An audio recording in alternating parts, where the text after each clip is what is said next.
Yeah, hello, audience member. Yeah, yeah. Yeah, it says, there's 12 waiting. Yeah. But only John's the only person that said anything. Oh, she's buggered off again.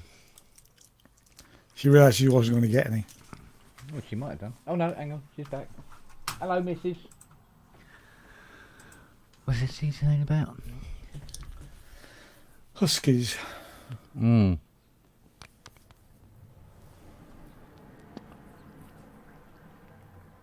People don't own huskies. That's pretty true. Yeah, isn't it?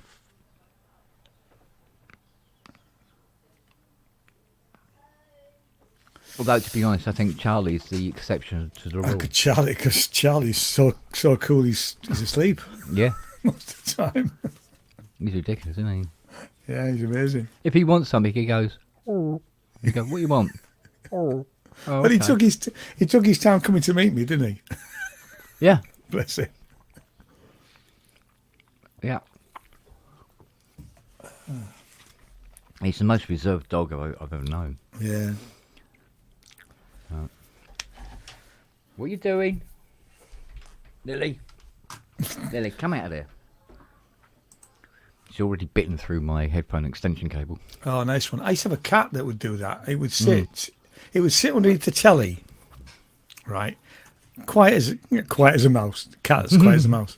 And then all of a sudden, you'd hear it yelp as it cuts through the mains cable of the telly, and the telly would go off. I don't know. Yeah. Oh, explosion of fur. Yeah.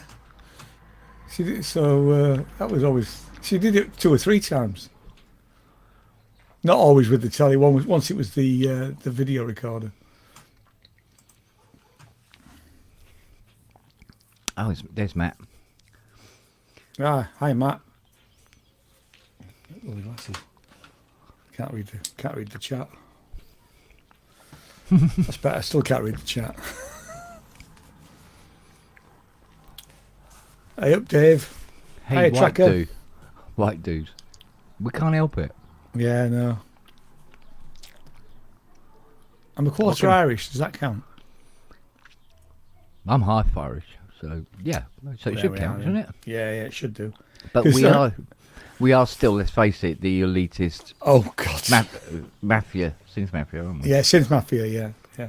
Because I know that when Brexit was rearing its ugly head, Josh contacted me and said, "You know, your grandmother was Irish, Dad. Can you get an Irish passport?" Well, actually, I probably could have done at the time, Yeah. but he can't Yeah. because it's my grandmother that was Irish. You know, I never looked into it really. Hiya, Keith.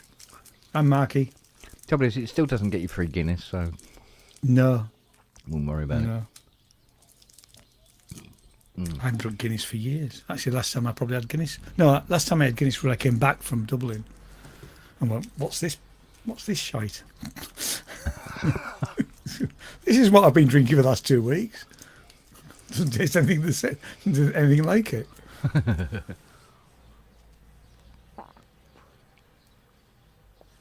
You don't have to ask Simon. You can just come in, mate. Yeah, you just come in. I met Simon at Gearfest. Lovely bloke. Ah, Hey, up, Rob. Sorry. Don't be sorry. Hey, You know you meant it. your mama! There, see? Synth mafia. Yeah, yeah. Uh-huh. Yeah.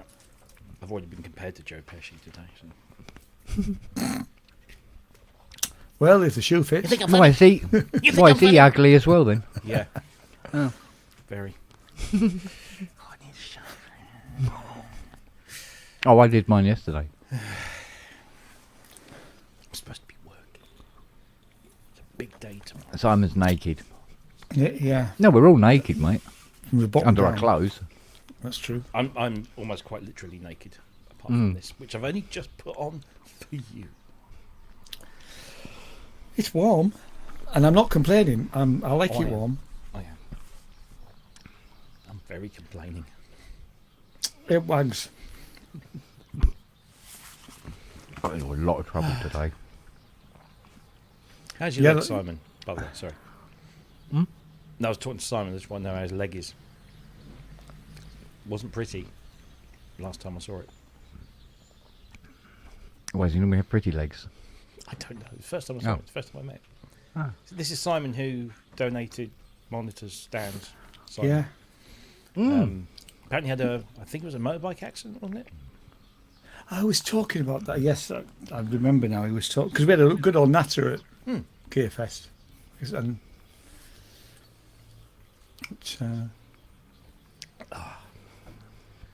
Doing the very British thing, having a hot cup of tea on a warm day.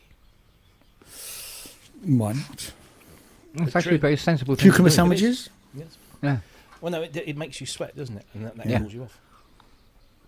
Or smell. It's one. Usually both. Wait. Oi. I know I've got too many patch cables. Doesn't give you the right to start eating the bloody ends off them.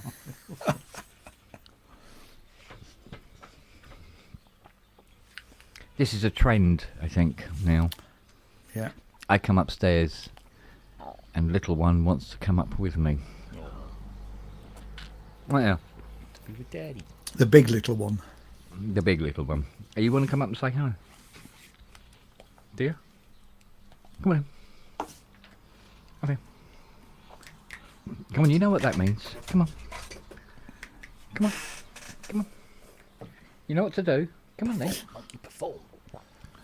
Come on. Help me, help you. Help me, help you. Help me, help you. Come on then. Or do I really have to lean? Oh, you little move. Come on then. Ready? Come and say hello. Big. She is getting She's big. getting big. Yeah. Well, we Daddy tastes good. when we measured her up, she is twice as tall as she was than when we got her 2 weeks ago. And yeah, and you put some weight on, haven't you? Yes. What? You rip your face off. So yes, this is ow, oi, oi, oi, oi, oi. Sebaloy. Enough of that. Enough.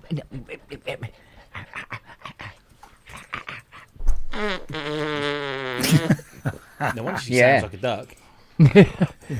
Oh, she did one of her, shall we say, virgin barks, where it had, the right shape. So instead of, because before she sounded like those aliens out of Yeah. Mars Attacks. She did. She was, Yeah. she was going.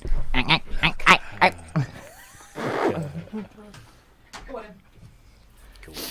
Go on, go and find something to eat, or somebody to eat, whichever way you want to go about it. And she did this sort of like owl kind of thing. Hey, that's my toe. Well, we talked about that. Oh, no. It's like walking around on a pincushion around here. So, yes, so, yeah, she did an actual sort of like bark. Very high pitch though, still. But, yeah, she's a little sweetheart. Absolutely a little sweetheart. Really is. Looking forward to meeting her. Yeah. She likes to climb up all over you. You know, if you're laying down settee, you thought, I'm going to just have a quick 5 minutes. Then you got this, suddenly you feel these 4 paws on your chest. And you're opening your eyes and there's this little puppy looking down at you with her tail going. Yeah. You're going, what? And she goes, oh, and bites into your nose. Oh, you bastard. You little moo. So, well, we put her in like I said, we put her in the swimming pool today.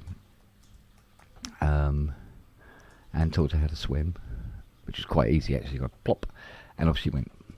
They know how to do it, don't they? They figure it out. And actually, both Siri and Nelly have been in the pool all day.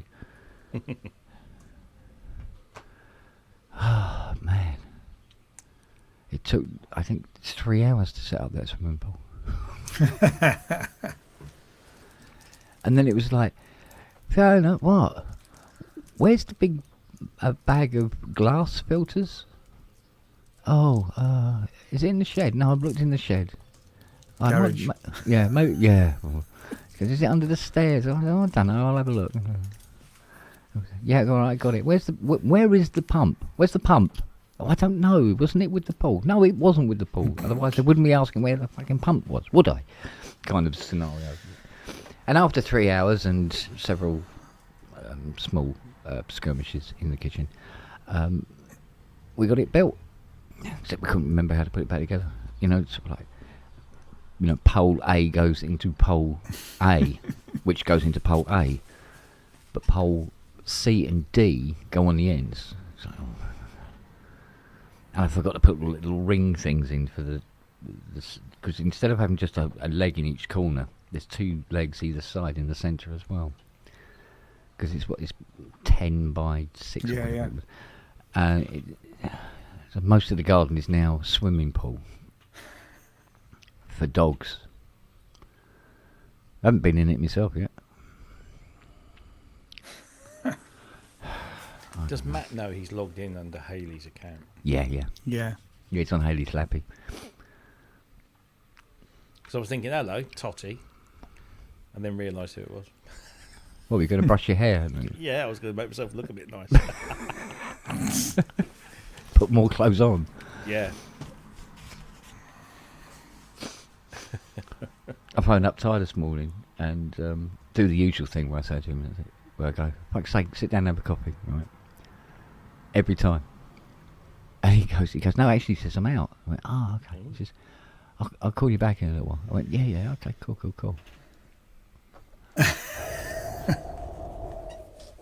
At least I call you back. Yeah, nothing. So I'll probably call him tomorrow and say, you're supposed to do something. It's just unreliable, let's face it. Ah, bless him. Bless his little cottons. Well, let's face it, he don't get out much, does he? I spoke to Mr. Hilton today. Oh, yes. We hadn't spoken in a little while. He's still on tour, Right, isn't he? No, he came Is he back. home? Came back yesterday. Ah, right. But it's not the end of the touring. No. He got. Was it Europe and Asia now? Wow. And what I forgot to ask him was because he was saying they got this one-off gig in, I think it's New Delhi or something like Wow. that. Out in India yeah. anyway. And what I wanted to ask him was, from New York, do you go clockwise or anti-clockwise? There's not a lot in it, is there? No. Not really. It all depends on. Generally, I think, as far I as think Japan and Australia and all that, they go Pacific. Yeah. I'm trying to remember now. I just wondered, because it might be actually more political than that. Good. So that, to get to India, flying across China, not a good idea, kind of thing. Just on a piece of paper somewhere. Would you, though? Would you fly across China because curvature of the Earth and all that? Because you'd probably go in a straight line. in a straight, yeah, but planes Yeah, only you go probably straight lines. go past the coast of China at least, but No, planes maybe don't go in 500-600 straight lines, miles off. It's like when you go when you fly from England to, New York or anything, you go up and then down because you're taking the shortest route for the curvature of the Earth. Yeah. So you don't go, like that. You go like that because it's shorter. So I'm just wondering. New York is obviously northern hemisphere. New Delhi southern hemisphere. Yeah. They might even go under. I don't know. I'm just crap at geography. I'm sure you can. Yeah, it's one of those things, isn't it? Because they used to do this thing about, if you dug straight down in England, you'd come out in China. Apparently, somebody did prove exactly where you'd come out if you dug in various. I think they actually made it into like a Google Maps thing. So you clicked on where you were going to dig, and then it would show you that if you dug in a straight line right down where Right you down, would come out, 90-degree angle from Yeah, surface. and it was never in the place that you were told it might be. You know, you come up in the ocean somewhere, or Yeah, get very wet. yeah. Yeah. Aye. Yeah, but I mean, it is a bit of a mindfuck, I suppose. But I saw a meme, I think, a couple of days ago, where they showed. It goes, "What flat earthers see out their window," and it had like New York and everything like that, and then it had like the pyramids and stuff like this at St Paul's Cathedral, and then right at the back, it had Sauron's tower. Like, yeah, okay. I remember, this is very embarrassing. This was. Oh. I hadn't flown for years. I mean, over a decade, and I got this job. And the first few years, I was flying, like literally made up for lost time. I was going everywhere.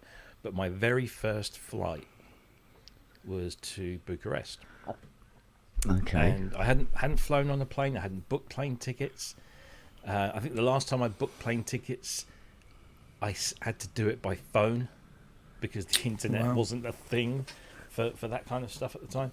So that's how long it was. And I remember looking at the flight times, right? So when I take off, when I land in Bucharest, and I couldn't figure out why coming back only took an hour or 30 minutes or something. Yeah. Yet going was 3.5. I couldn't. I was like, and it took me more time than it absolutely should have. Yeah. To think, oh fuck, time zones. Yeah. There's flying against and flying with. Yeah. And it's just like I just had this I just didn't think, and it was duh. Yeah, properly. Yeah, it goes east, flies up at England on its way. Yeah.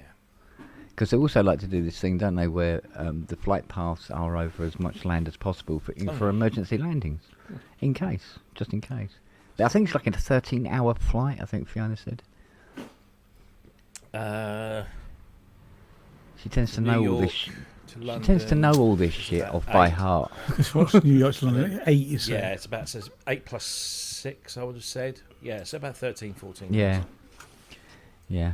I mean, she used to know them all at one time a day. Used to do the quiz, Oh, right, roads from, I don't know, She's probably Guatemala got or Argos something. catalogue numbers, isn't she? Yeah. One of those useful tricks. Oh, mate, it's really useful. Yeah. Fuck me, how many more parrots? Heck's sake. There's absolutely swarms of them out there. Or I should say parakeets. You shouldn't flush them down the toilet. Well, that's why they breathe in the sewers. Yeah. Yeah, They longest breed. flight I've ever done is Hong Kong, which is 11.5 hours. Yeah. And after a while, it just starts to feel a small cabin. Anything over about 6 hours or so, and I start going fucking stir crazy. Yeah, well, I will do. I was walking up and down just to get some exercise as much as anything, Yeah, but but other people are doing the they're same. making the planes more cramped. Every year they get slightly more cramped than they were last year. Saying that, I've seen recently More parrots. Qantas have been showing off some of their new cabins, particularly on the direct to Perth and Sydney flights, which they are planning. So you literally fly from London to Australia without stopping. Brilliant. I think they're using A350s, and because of that, they've said, look, we've got to make the space a bit more comfortable because you're going to be in there for a long while. And then Virgin just last week announced their new interiors, and they certainly look more accommodating. I think there's beginning to be a trend, and this was the best bit of news. The A380, which during COVID basically just got dropped by everyone, apart from Emirates, BA I think still flew a few, and Singapore and Etihad. They all kind of retired them, and they're now coming back, as in those that were put into storage are either being bought back by the airlines that put them there, Yeah. Or there's a new airline called Global something or other that's going to be flying out of Gatwick, and they've Right. bought at least one. And Airbus have announced that production may start up again, even though they cancelled it and stopped it. They may start producing it again, and they may be persuaded, apparently, to build the longer version, which will okay. get even more people in. So we could be sort of back to a. I mean, the A380 in terms of, I mean, yeah, it depends on the airline. BA shoehorn you in there like sardines, whereas Emirates always give you a little bit of dignity in room. Yeah, we could start seeing. Well, they could afford it. Oh yeah. You know, It's their BT flagship, isn't it? BT, British Airways tried to compete with Air Emirates. It was You can't. just a joke. It was You haven't got absolute oil joke. money, No, without the oil money, you can't do it. and You can't do you it. don't have an owner who needs to be seen as owning the biggest fleet of aircraft in the world. Yeah, he's not even particularly bothered about profit. No, it's all about status. It's all Yeah. about status. But honestly, I swear, I mean, if you've never flown, if you know, anybody's never flown Emirates, it's I an never flown experience. Emirates. You get on the plane, certainly with the A380s. I've done a 777 with them, and it was much the same. You get a little bit more room. The seats are a little bit nicer. The staff Yeah. are incredible. You know, the hostesses or whatever they're called these days. They're really, you know, great, multilingual. They look, you know, the uniforms are fantastic. You get proper cutlery, proper crockery, even in economy. Yeah. Wow. It's just, yeah, it's, Oh, yeah, it's a no. cut above.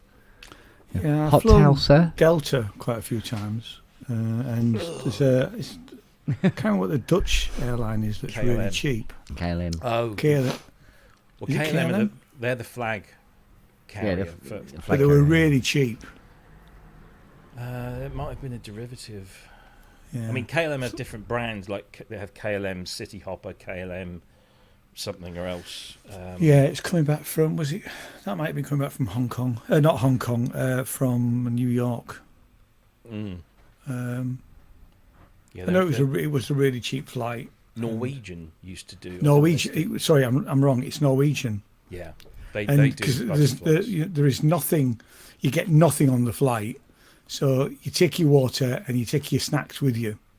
Yeah, So, you know, you get Right, absolutely they- nothing. they cram you into a 787. Yeah. But Yeah, if you're going to New Zealand, you must eat it all before you get there. Yeah. You can't bring in so much as a crumb to New Zealand. now I was looking at New York flights, and I think Norwegian were one, and there was a couple of others. And there's a brilliant website, if anybody uses it. It's called seatguru.com.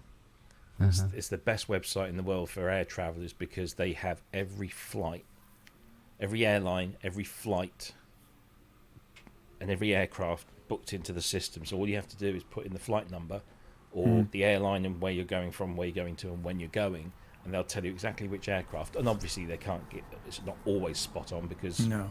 they can sometimes change, but they will give you the, you know, which aircraft you're on, and then it will show you the seating plan, and then each seat will either be graded. So if it's not coloured in, it's just a regular seat. Don't expect anything special or you know, anything different than from the norm. If it's coloured green, it's a great seat.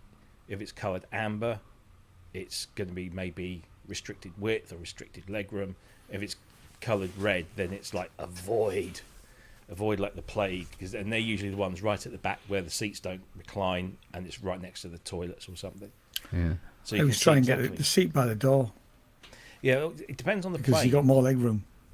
Yeah, but then what happens is with those, because you have more leg room, they tend to put the table and or the TV in the arm of the chair, which means that you get a bit of reduced width. Now, if you're not a fat bastard like me, that's okay. But I like width. I found that out to my disappointment when I flew to Nigeria. I think it was on a 747 with the TV comes out on an arm from the side of the seat, and I've got two how should we say, rounded Nigerian ladies who were hilarious the whole flight, but they were large. And so we were in these narrow seats, and how they squeezed in and managed to last the however many hours, 6 hours or so that it was down to Lagos. But this TV just kept falling down, and horrible. Best plane to fly in, apart from the 380, is the 777, because it's solid. I have flown in the fucking 777 once. solid as a rock. It's one of the most stable. Yeah. If you fly through turbulence in the 777, you most of the time won't even notice it. It's just okay. Because the engines on the 777 are the same diameter as a 737 fuselage. Huge, brilliant plane. Yeah. I'd like to go back to New York.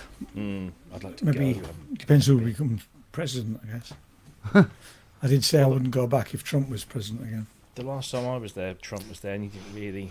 No, I know. But, I mean, yes, I was in Austin, which is yeah. the most liberal part of Texas. So, I was, But we I was did, with brethren. That's saying something. Last time we did New York, and then we took the Amtrak. The Amtrak was. I tell you what, talk about seats. How much room you get on the Amtrak is amazing. Yeah. Just in standard class. Yeah. And we took the Amtrak to Washington. I mean, Baltimore did look like the wire as you came into it. You know. I want to do one of those cross-country American trains with the cars that have got the big viewing thing. Yeah, up above, yeah. I'd love to do that. I mean, I'd like to tour around America. I mean, I've been to New York twice, and I've been to Florida twice with work. I presented at a couple of conferences in Florida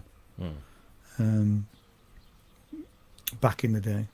But and I did take a holiday on because Jane and the boys came out because the hotel room would sleep all of us. Yeah. So I had a hotel room, and I tacked about 4 days on afterwards, after the conference.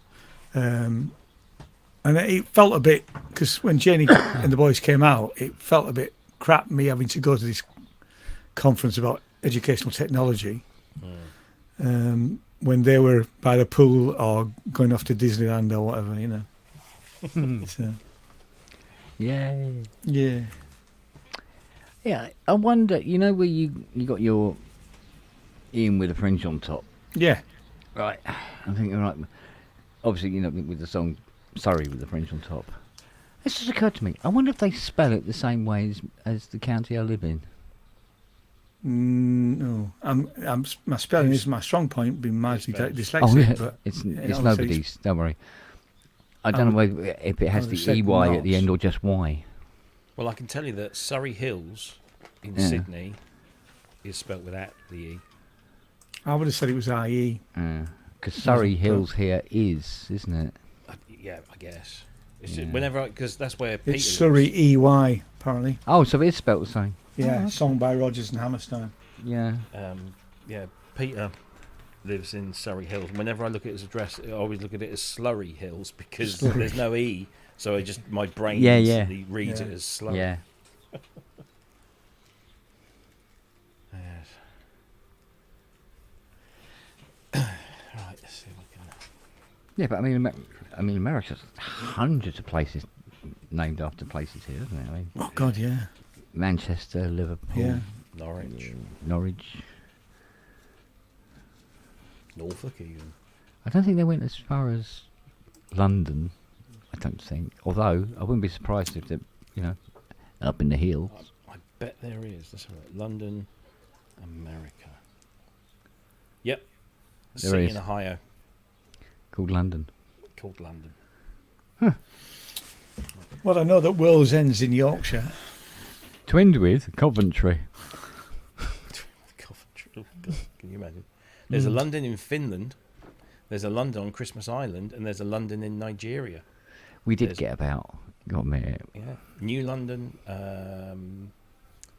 Connecticut, and East London in South Africa. Yeah, Box Hill is good for cycling. I mean, let's face it, there's really only one York, and it isn't new. It's very, very old. Yeah, Box Hill. I nearly died on Box Hill. You did. Yeah. I think most people. God But damn. yeah, most people die on Box Hill. No, I tell you what it was. I was coming up the stairs just now to come turn the computers on. And I don't know why this happened, but I started humming this tune. And you know when you hear the tune in your head the way it was played on the radio? Right, yeah. You know what I mean, yeah? And it was It's My Party, but it was an electronic version. Right. And I swear blind, it was in the charts and everything. It Yeah, was. it was. It was. Oh, It was yeah. Barbara Gaskell and Dave Stewart. Dave Stewart, that's it. Yeah, not that Dave okay. Stewart. Yeah. The other Not Dave that, yeah, Stewart. the other Dave Stewart. Not Eurythmics Dave Stewart. The Yeah, other, it was- other, it was a other hit. Dave Stewart, yeah. Yeah. Good afternoon, sir. Good evening. Well, hello, I'm not Simon. Ah, but which Simon? Yeah. How you doing? You feel out Good. of place now, Ian. You're the only one that doesn't have an SM7B. Why would I feel out of place? Just Well, saying. because you have a lesser microphone. Yeah. Yeah, well, Mm. I've got a Rode. It's good enough, mate. Thing is, I've got that mic as well, and I thought it wasn't working. Didn't know about 48 volt. Ah, there you see. That was the night I was going to go on your show. Oh, yeah. Going the mic wasn't working. I can't get the mic to work. Can't get the mic. Have you pushed the 48 volt button? 48. What 48 volt button? I'd never had XLR before. There you go. Is the UK having a summer day as well? Yes, today and probably tomorrow as well. I think. Oh, I hope not. Yeah, that's it. It's very warm here. It's lovely. We Yeah. just had our summer here, yeah. You know that CS80 I was working on this afternoon? Yeah. I got it finished, which means I can take the driver's door off the Mustang tomorrow and finally do the rust. Yeah, but did Christie's call you? No, they didn't. Oh, there you go. That's So well, Fiona can wait for that call for me. right. Yeah. You know, there's gonna be showers tomorrow, Kent. But no, good. that's probably just in the southwest. It But the probably thing won't is- reach you. In that case, it's good. I don't have to take the Mustang door off tomorrow. It's win-win with me, boy. Yeah, we've got 7.5 hours on a train, or trains. Oof. What? No, of course, yeah. Yeah, trains to Where are you London. going? I'm going to Edinburgh to the Fringe. Oh, wow. So train to London, tube, which will be hell, won't it, tomorrow? Across the It'll King's be pretty, Cross babe, and- with all the other people going up to the Fringe. It will, yeah. I keep forgetting, the UK is deceptively long. Shit. It's Yes. deceptively difficult to Yeah. get around, yeah. Well, come on, Yeah. you've seen the maps. It's mum with the baby in the wheelchair. Yeah, yeah. In the And pram. we've got some really crap roads. Oh, it's not as bad as here, trust me. And I believe that your roads are much worse. Talking to my in-laws. Mm. Yeah. Yeah, don't necessarily have curbs. It's just the tarmac just sort of like falls into a ditch either side. It's certainly like that all-out Arklow way, anyway. It's all right in the town itself. Tomorrow and Thursday, really. Well, normally if you have hot weather, it's Yeah, normally thunderstorm. followed by storms anyway. Yeah. Isn't it? Sometimes they're quite welcoming by then.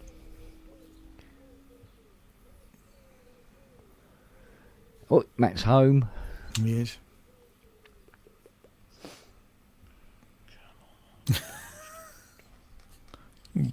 Wagyu, Riz- really. Wagyu. Just him to mention Willie's. Oh dear. Didn't take long, did it? No. Wait, it never does. It never does.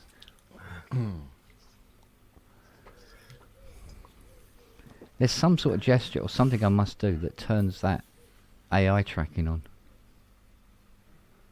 Because at the moment it's dead What, on still. your camera? Yeah. And there must be something that makes it turn on. You know, like the whole blah blah blah with this. Like moving, following you, or? Yeah, but you can either have the AO tracking locked or open, and so at the moment it's locked, and then for some reason something enables it, and it suddenly starts. Sometimes it just moves to my head. Other times it goes, "What's that on the ceiling? Oh, look out there!" Oh, I was gonna like, is it hands beside you? Like, Could be, but I mean, like when we're doing this thing with the Sonoma software, which it's not going to do now. Oh, there you go. And I'm not picking that all up. And all, what was the other one? I can't remember them all. There was that one, wasn't there? Which is the Rockstar thing. there you go. Yeah. And what was the balloons to thumbs? No, balloons is just one. Oh, fireworks. There you go. Thumbs are fireworks. 2 of those is confetti. Oh, right. That's a thumbs up. Oh, I can't wait for this. That's a thumbs down. That's the. It's well worth getting it, isn't it? It is. Wait till I upgrade. I can't. Oh, And then maybe I should do it now before I go away. No. What is it? No. Something you just Absolutely not. install on your? Afterwards. no, it's Yeah, part of yeah. Sonoma. It's Sonoma. It's just- I'm on whatever the last one was before Sonoma. Ventura or Excuse me. What's Sonoma? OS. Operating Oh, the system. Apple iOS. Apple. Are you not an Apple? Which got an update today to 14.6. Did they? But I haven't done it yet. I'll do it. No, have I then? Oh. Just had some exciting stuff. It's probably. I'm probably okay to do it now, aren't I? Because I mean, practically Oh, everything. else is yeah. on, I'd say it was pretty. I mean, I'm quite happy with it. Yeah. I mean, the first time I didn't put it on. It put it on. Yeah, I remember you saying. And yeah, all sorts of shit just stopped working properly. Loop back didn't work Yeah. properly, and Cubase started flickering, and oh Christ, it was all sorts. Well, I should probably do it before I start my next release then, which is going to be a EMOM album when I Yeah, get back. yeah. Do it. We've got like a couple of weeks just to Yeah. iron out any creases you may Yeah. or may not get. You know, because you never know.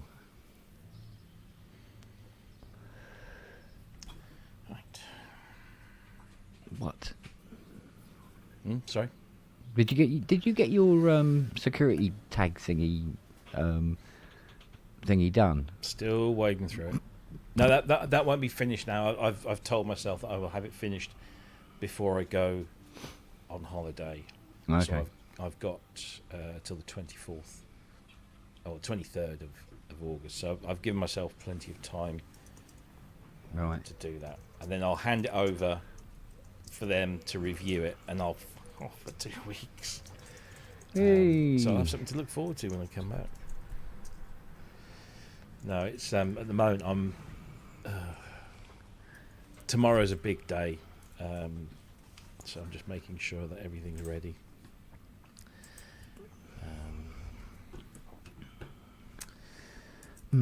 Actually, to be honest with you, I'm really in two minds about doing this door on the Muzzy, because the other thing I really, really wanted to do was take the Craftwork vocoder back down the workshop and have another crack at it and get it sorted once and for all.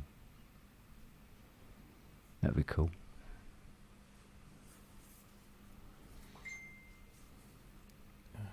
I could phone up Daniel Miller then, couldn't I? Say, Okay. hey, you know your Mercedes? I think you better sell it. Because you're going to need the money, mate. Well, he won't be short of a bob or two, surely. Hmm? Won't be short of a bob or two. yeah. I've got his book down there, the Yeah. mute book. Cost an arm and a leg. Well, he went the whole hog with the restore on his Roland System 700. I Did mean, he? he went, yeah, he just threw money at it. He said, I don't care, just get it done. I want it to look like I just bought it from the shop. Mm. To which I did. It looks fucking stunning, it does. Hans is probably pissed now. Because his one's got dusty and stuff like that. He'll probably need me to do his again. I don't mind. Have cloth, we'll earn. Mm. I've just started reading a book that Matt lent me about Depeche Mode and That one. him meeting, Daniel Miller. No. No, that's not doing it, buds. No, it's not turning it on. I'll go left one, maybe. I was just resubscribing to Sonic State recently. Robbie, I've seen you were in a few of the podcasts. I am, yeah. Congrats. Yeah. He's famous, you Nick see. now. fucking loves Ian. Yeah, look at Yeah. him. Yeah, fucking loves him. Do I get I an have invite? to Fuck? unsubscribe to him to Sonic State every now and then whenever there's a show because my subscription feed just get flooded with products kind of review on shows and that kind of stuff. And I forgot to resubscribe this time, so I'm way behind the podcast. I'm not sure if I'm on tomorrow. God, I wrote their bloody theme tune. They still have never had me on. Did they not? Fuck's sake. No. Is that why they don't have your theme tune anymore? Oh, I think it's run its course. That's right. Yeah. I thought it gonna was going sign to go up on for for his- like a for- month for- or something. For the next EMOM, now that I'm only 16 miles away. Mm. Yeah, that'd be good. Wagyu thinks the tracking is confused by your knee. Yeah, I have a very confusing Probably knee. confused by hands. You need hands? See, I'd buy that if you had a smiley Oh. face drawn on your. Yeah. Ah. Nope. Ah, interesting. Wait a minute. Is it doing something? Oh, there we go. Turn off. This is funny.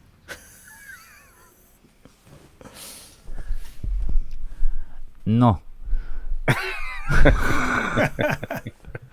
Yeah, Imagine musician, somebody sorry. coming, hey, Can you hear me? Here he is. Yeah. You can. It's a bit quiet, Simon. Turn it up a bit. Can you hear me? Yep. Yeah. yeah. Right, hold on. Do you know any Elton John songs? Don't you dare.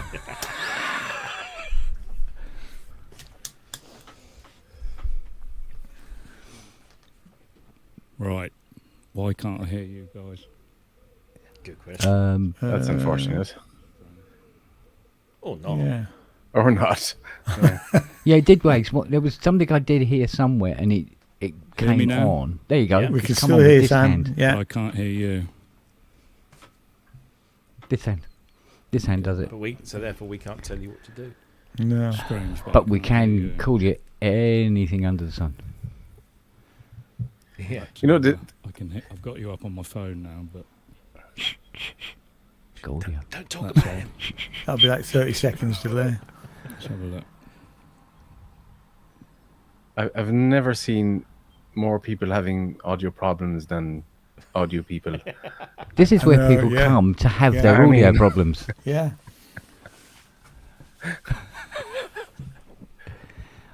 No, I think we're the type of people that are trying to do far too much with our Yeah. streaming than most people. Most people that have like one of those. That's, One that's configurations and that, and like that's it. Like Yeah, that's, you know what? That's something that fucking pisses me off, and I don't know why. It's because it's so irrelevant. But you know when people do streaming or whatever, and you know you can have those little colour mics. I've got one, yeah. I Yeah. think- yeah, but they hold them. Oh, I know, yeah. That drives me fucking insane. Yeah. Go fucking put it on. I have Put to say, it- and they go. the Fuck easiest off. setup I've got is I've got I don't know what make a mic it is up there, but it's a USB mic. Just plug that into the laptop, and it's brilliant. Yeah. You know, none of this business and having to have a bloody 24-channel desk on.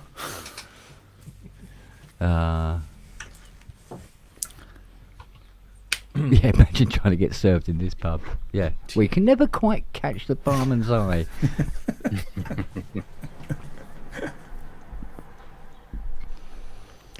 Oh yes.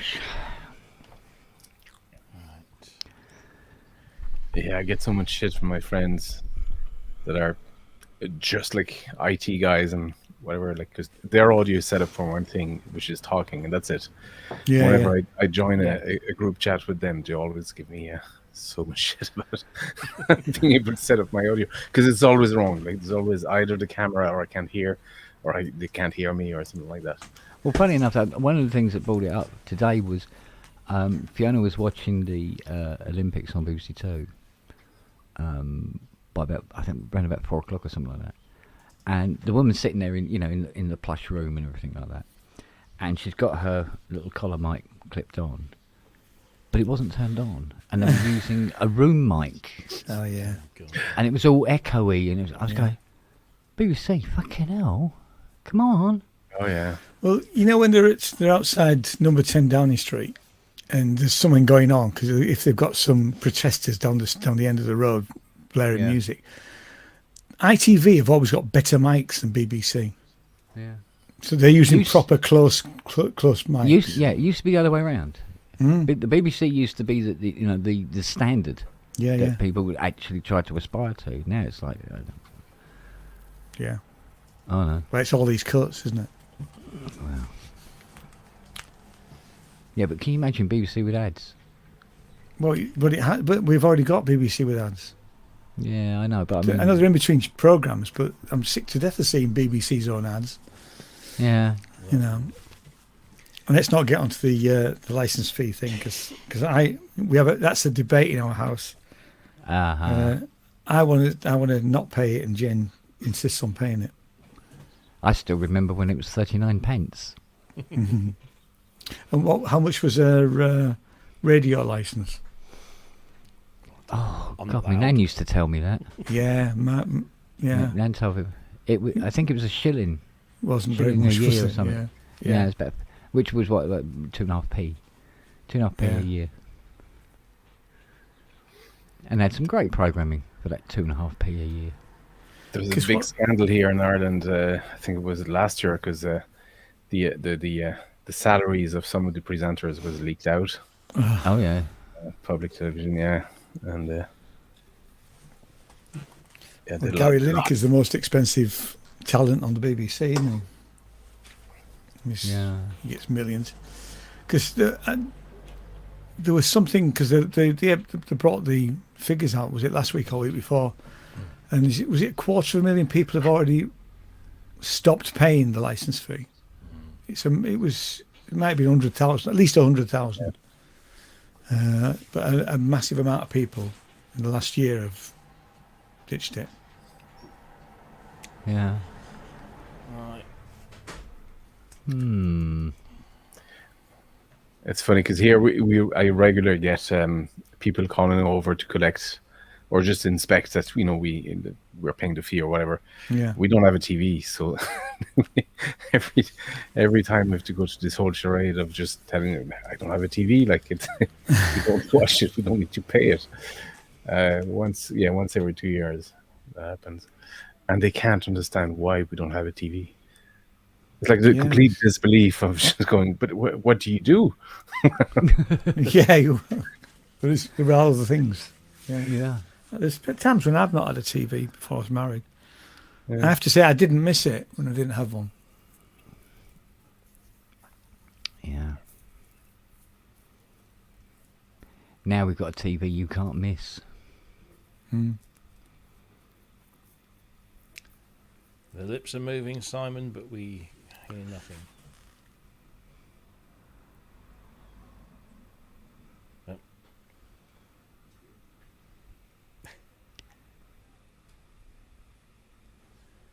We've all been there.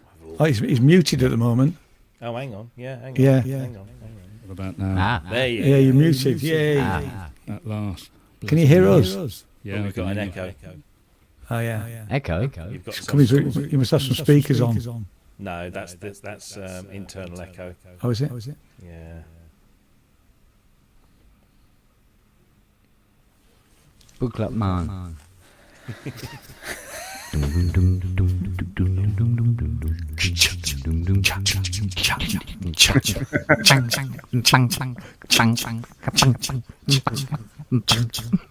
Oh, yeah. Where am I? I love dub reggae. Yeah, it used to get played at work all the Okay, time. echo's gone. Yay, there we go. Oh shit! I was getting used to it. Yeah. Yeah.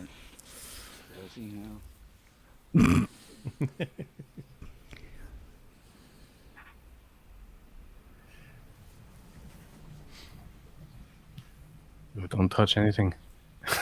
Yeah.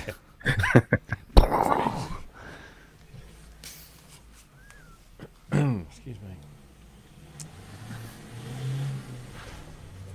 Oh, that was a Oh, Ford. yeah. It was. It's our local thugs. It sounded actually like an escort van, to be honest. It probably was actually, Mm. or something similar to that. Yeah. What a palaver. Isn't it? Welcome to the pub, Simon. At last, I was sat here Sunday and I was going to come in. And I had one of those tablets, Rob. Oh yes. Yeah. So that was the end of me. Yeah. Well, one of the blue one. Yeah, well, The mine's little blue yellow. one. No, not a bluey. But amitriptyline. We took the All red right, one I've to got- see how far the rabbit hole went down. Yeah. Right, I think we're okay now. I'm cooking in here. Yeah. Snap. I've got my door open. Yeah, I've got a cat chasing around, messing around with leads here as well. Oh yes, How- well, How, In a minute. how warm Is my voice okay? Yeah. yeah. It's definitely okay. All Yeah, right. yeah. Maybe, Sound a bit odd, but nah, just maybe a little quiet. You could do with a couple of dB on her.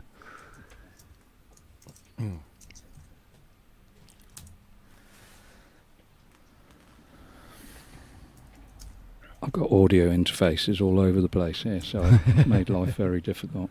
Yeah, you think having loads would make it easier, wouldn't you? But it Oh doesn't. no, I've got your problems, Kent. Yeah, I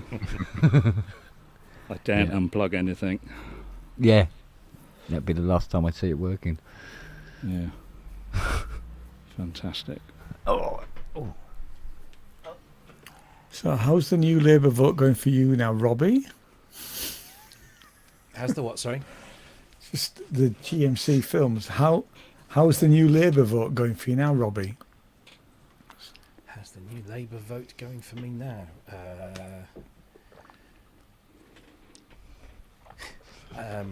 Answer the All- question. Yeah. all Well. right, I think Yeah. All right. So yeah. I mean, so far so. Yeah. I mean, I Answer have the to say, question, Mr. Puricelli. I am Stop quite pleased that avoiding the Stonehenge bypass isn't going to go ahead, because it seemed like a ridiculous idea to me. You'd be on a few miles away from me. There's a lot of sensible things have been Yeah. happening. A lot.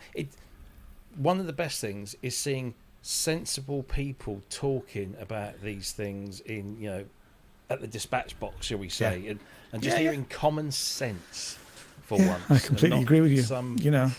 Somebody trying to whip up some sort of faux frenzy about something or other. Did you see Suella Braverman? They Oh no. James Can't- O'Brien Oh took yeah. a week off LBC, Yeah. and they Yeah. had a guest presenter in, and on the Tuesday they had Suella Braverman, and it went exactly as you'd expect it to go. It was some of it was just poetic. It was brilliant. They absolutely laid into it, but Good. yeah, that was funny. Yes. So yeah, so far so good. Yeah. I mean, fair enough. What they've announced so far is Yeah. How Fair did enough. the Tories make a £22 billion hole in the money pot? Yeah, how did they lose 44 trillion quid overnight? Yeah. Oh yeah. Well, I What mean, about the hundreds of the, millions in the- PPE. the stuff about the hospitals. I mean, because when Boris Johnson announced these 40 hospitals, it was pie in the sky. I mean, yes, Yeah. some of our hospitals do need quite a bit of work, but Mm. I mean, I'd rather have that doctors, junior doctors, are paid a reasonable salary Mm. rather than That's another. some of the yeah. other stuff. Doctors you know. are going to get a pay. Public sector workers are getting decent pay rises. Teachers are getting pay rises. You have to do that if you, because I mean, my Brace yourselves. my nephew is a doctor, junior doctor, right? And he is seriously thinking about going to work in Australia. Take his wife and his new baby and going, and they've already been over for a trip once to see. Now, that's the problem with the NHS is they are hemorrhaging staff. Yeah. So you've got to pay people. Well, we lost a lot of staff through Brexit as well. We did, yeah. Exactly. We did. So did the optician industry, as I found out in the end. And I'm still waiting for these new glasses. I mean, what's it, 3 weeks now? Yeah. Aye. But anyway, yeah, it's like 20 days in. Yeah. It's a bit early to It make is. any judgments, but what I've Ask seen me in so 2 far- years' time. Yeah. Oh, here we go. Riot police have been deployed at Southport. Really? Oh. Yeah. Oh, South. It didn't take long for the misinformation about that to Well, start. they named leaking. somebody who was completely incorrect, the police said at Yeah. lunchtime. Yeah. Yeah, Southport stabbings. Right. Clashes break out at Southport Mosque. Here we go. What's Big that and about? mu- Well, those kids that got Stabbed. killed and Have you not have you not heard heard it? about that? It must have heard about that. There was some kids in Southport who were at a Taylor Swift dance day. It was like a Is it kids school, thing? school summer holiday thing. Yeah, sort of Okay. thing. Yeah. This 17-year-old lad who Police Go on. van's on fire. Oh, Christ. Born in Cardiff, born in Cardiff, lives just up the road. went in and started stabbing people. Three kids dead. Yeah. Another 5 are in critical, I think, aren't they? And then 2 adults. There's 2 adults are also critical. So we may not. It may not be the end of it. That was a false name that was, of course, of Middle Eastern origin, was being bandied around. Of course, that then whips up the Yeah. those people that blame everything on brown people and boats, Sure. Yeah. and the police had to come out and say no, that name is not. And he's allegedly 17 years old, so obviously he's protected by. They can't just name him straight away. Yeah. Yeah, they'd probably be reluctant to name him anyway. Well, at least they got him. Yeah. And they can deal Got him with there, it, didn't but- they? but Yeah. it's, we don't know, and this is this is what human beings do. When there's gaps in knowledge, they fill it with Yeah. rubbish without Yeah. waiting. Just to, it's like the airport Republican thing. Party have been doing that for about 3 years now. Well, yeah, it's like the airport thing. With the police officer kicking the guy in the head. The first clip you see is of a police officer kicking a guy in the head and stamping on his head. Yeah. But It- but not that guy beating 9 shades He of did- yeah. fucking shit out of him beforehand. Which doesn't excuse the police officer for doing what they did. That was yeah, but wrong. you could understand why. It provides context. Absolutely. It Yeah. provides context. I mean, I'd be very tempted to go, take that, you little cunt. Absolutely. Wouldn't we all? But then, as a police officer, you're expected To be. not Yeah. do that. But I mean, the guy was punching women. But as a police officer, you're expected. I mean, I Yeah, don't yeah, know, I get it, don't I know get the it, background. yeah. I just saw it on the. Well, I know the BBC showed it, and they showed it twice, and it's a pretty horrific scene.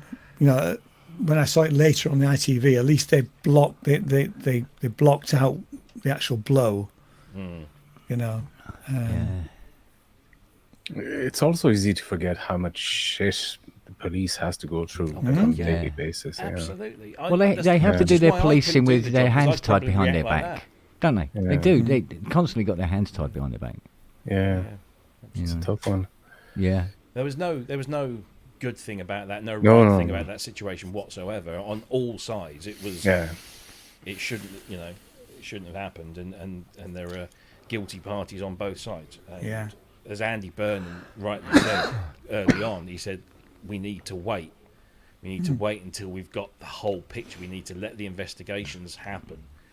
And there are 2 going on, so that Yeah. we get the full picture. And then, I saw somebody share a picture of, or a video clip, and said, this is police brutality, blah blah blah, and somebody responded to them with the clip that happened Before, yeah. before. Yeah, you see, I'm not And seeing. all of a sudden, now you've got the context. You can see why the police might have reacted the way they reacted, but also you can see that the so-called innocent parties weren't so innocent. Yeah.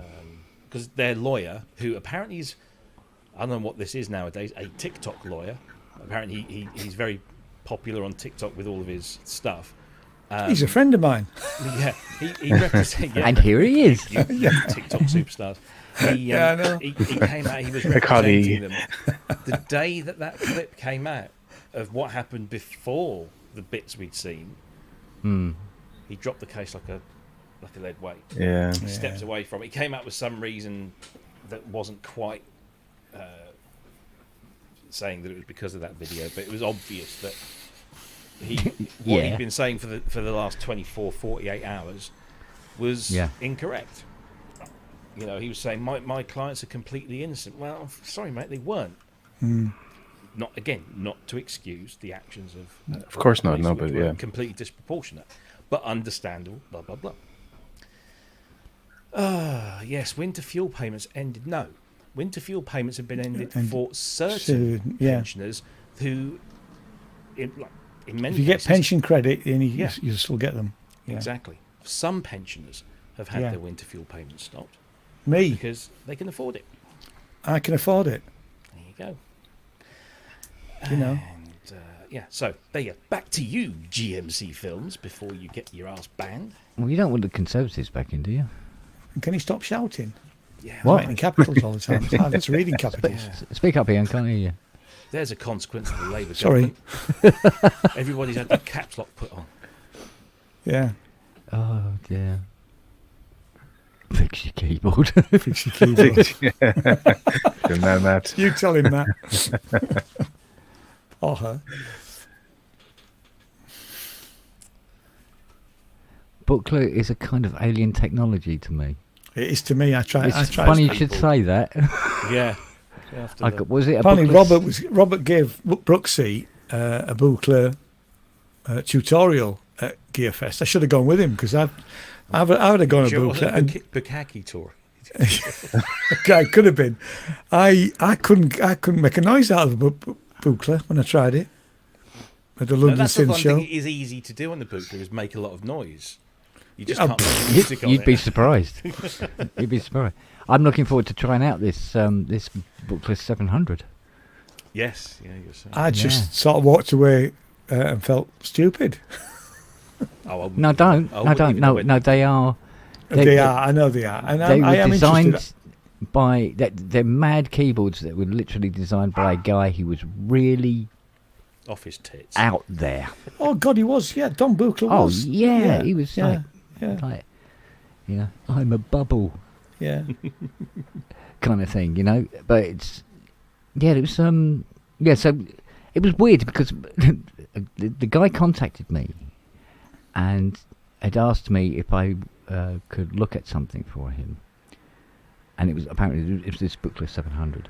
But I didn't get to see the message because it was a really busy day. You were talking to me, Ty was talking to me, Richard Hill was talking. There was a few other customers talking to me, and it went down the list, and I missed him contacting me. And in the end, he tried talking to loads of other people, see if he could get something done about this, and had no luck. And in the end, he goes, "Oh, enough. I'll probably let this go." And he took it to Christie's, and Christie says, "Yeah, we can auction this for you." And apparently, it's one of 5 in the world, or whatever. Blah blah blah blah.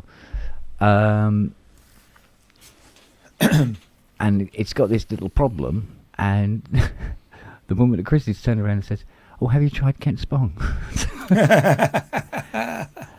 And God's sake!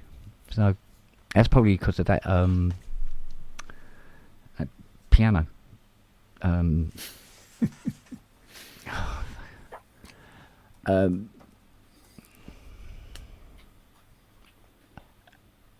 Little Richard's Wurlitzer, Oh, that one, yeah. because of that,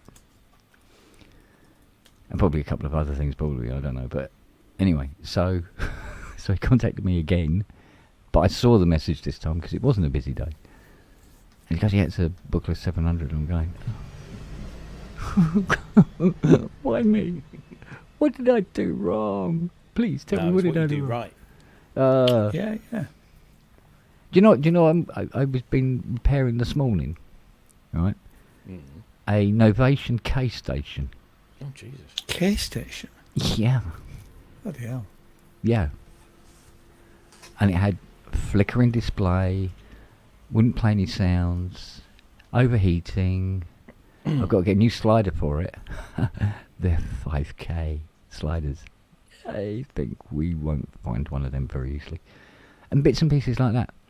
But it all came together in the end. But we're talking like serious SMT stuff here.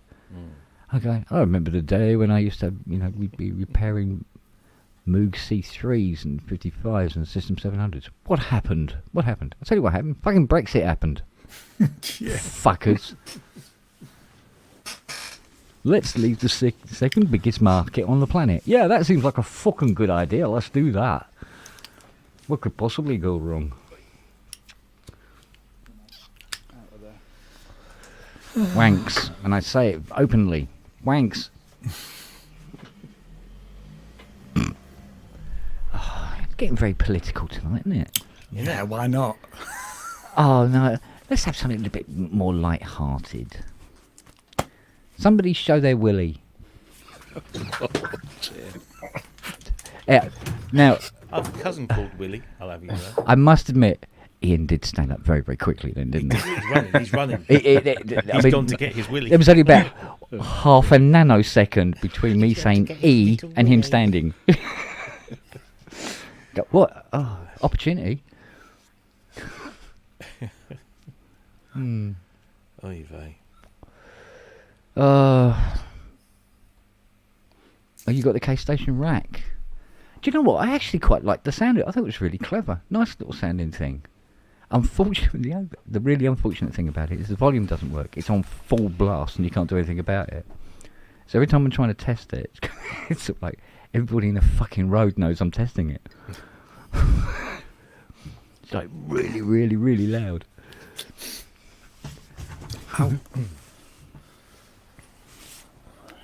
You think I would have invested in a mixer for the workshop, wouldn't you?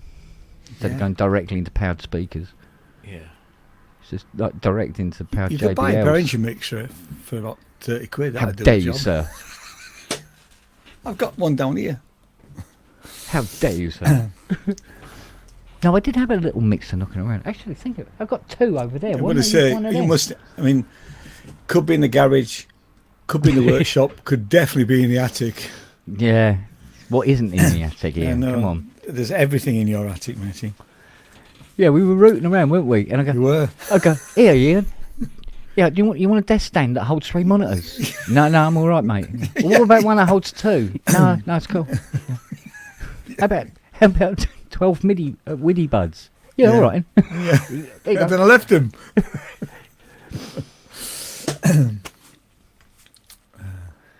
Mad, isn't it? I was still thinking about bringing that Polymoog back down again. What, for And then shits I think, giggles? why?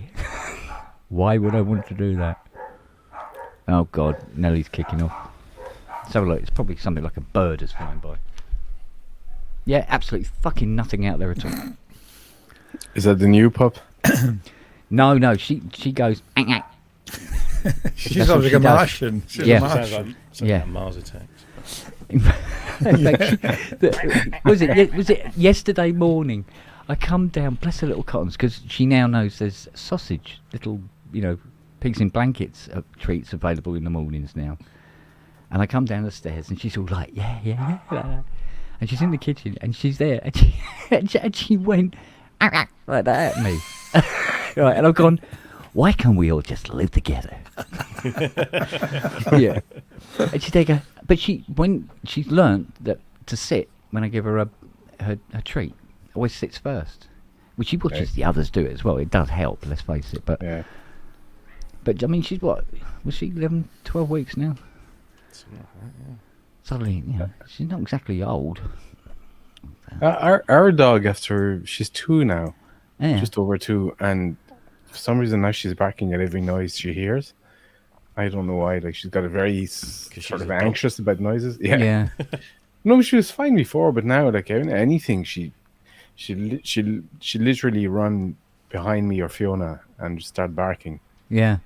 Going like, my dad is gonna fuck you up, kind of thing. Like, Yeah. The thing that makes me laugh is Siri. She has a bark that she doesn't look like she should have. Honest to God. Well, you've heard Nelly barking, but when Siri goes out in the garden at 3 o'clock in the morning and barks, it sounds like this fucking huge dog. Like that really huge, deep, guttural kind of bark that she does. And then she comes in going, I frightened a squirrel. You know? But she very rarely goes out to bark, to be honest. But whereas Nelly, God, a leaf fell out of that tree.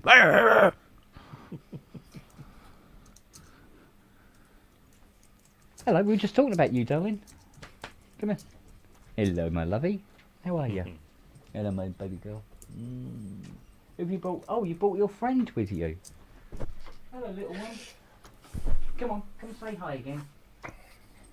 God, we love showing you off because you're such a sweetheart. Come on in. There you go. Come and say hello. Have something to eat, why don't you? Num num num num num. yeah, it's the weirdest thing. They change behavior sometimes for no reason, like, Yeah. or no apparent reason. There you go.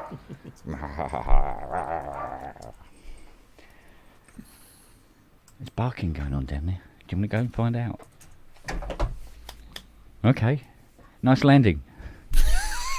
You're supposed to do that at the end. Has she not been watching the gymnastics for crying out loud? Yeah, well, if anybody was landing on their head, yes, she has. Ah. Otherwise, no, not so much.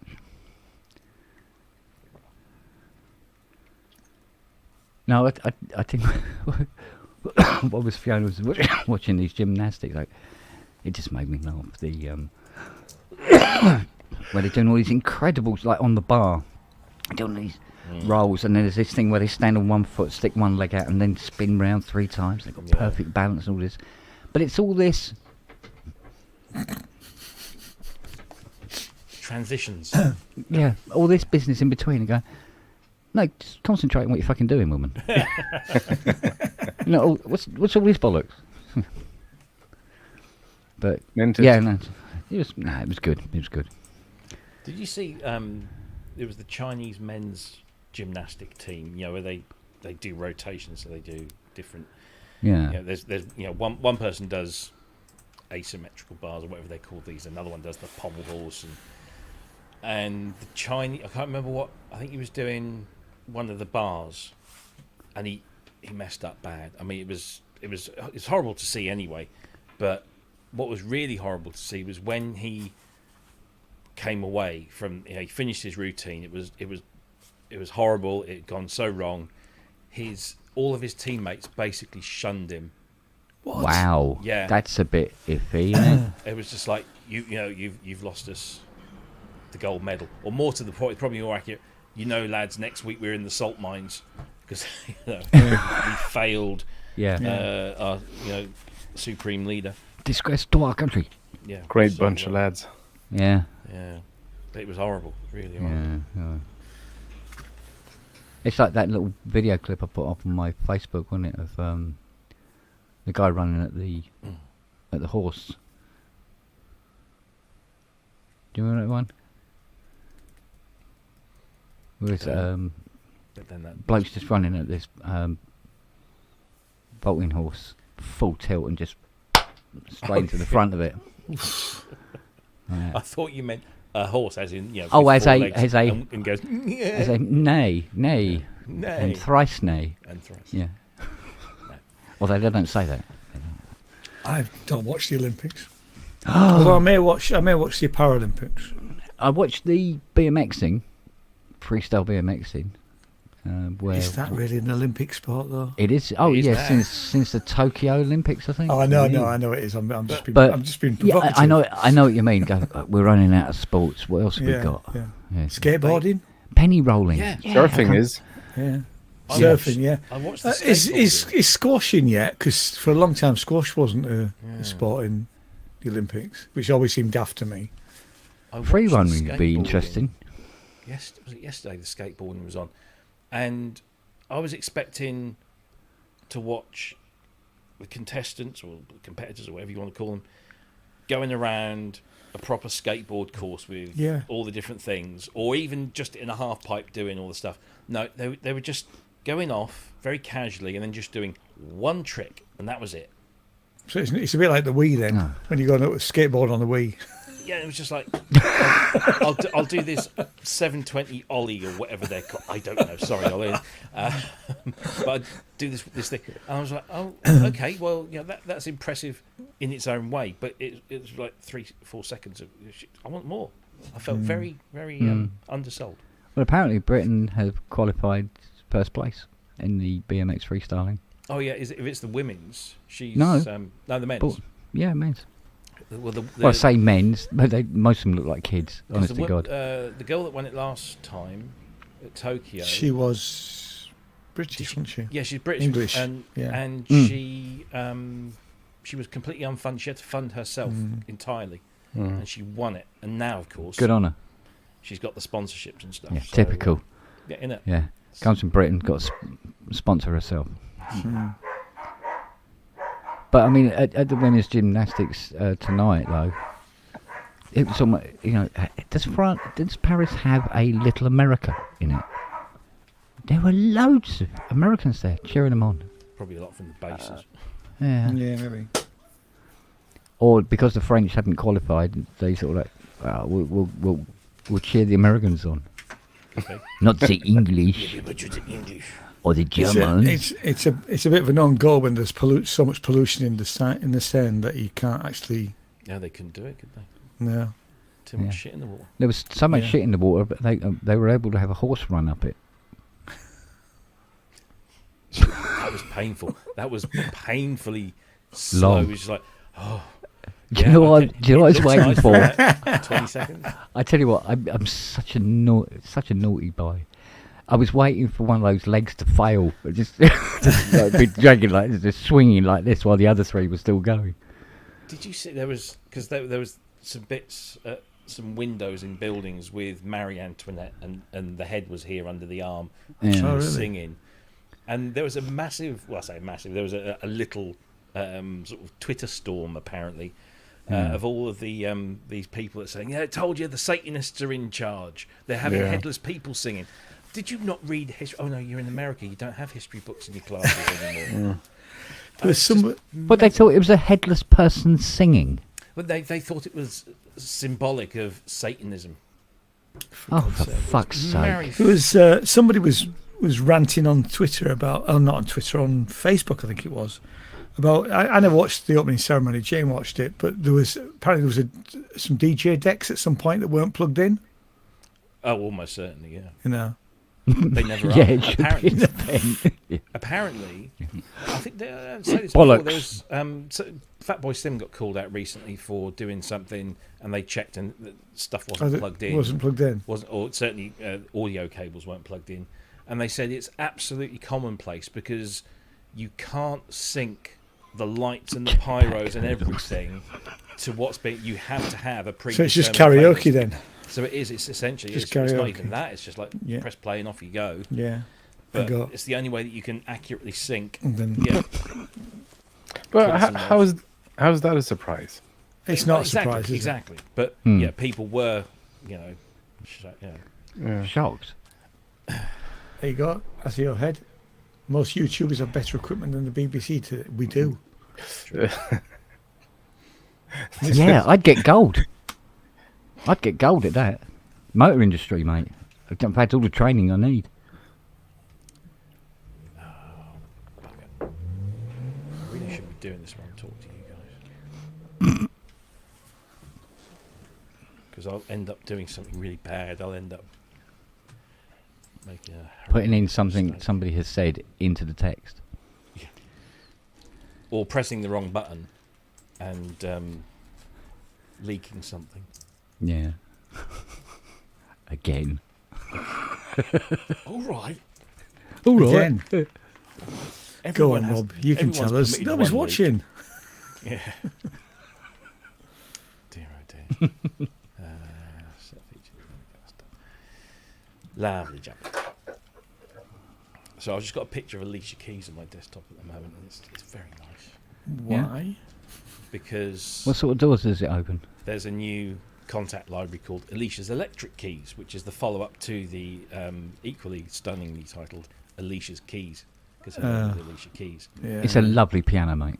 It is. Is I've it? got it. Yeah. Is it? Yeah, I I want- love it. Seriously thinking about getting this one, although this is a CP70, but it's there's a lot of processing going on, and it's got Alicia Keys. I think she's just. So what we're talking, Fenders, Wurlitzer? No, it's just a CP70. Oh, CP70. CP70. Oh, Yeah, okay. it's just a CP70, but it's a massively processed CP70, and she says it comes with all sorts of Is it expensive then? 129 quid. But I do expensive Alicia Peas. Oh, Jeez. I'd buy Alicia's pea.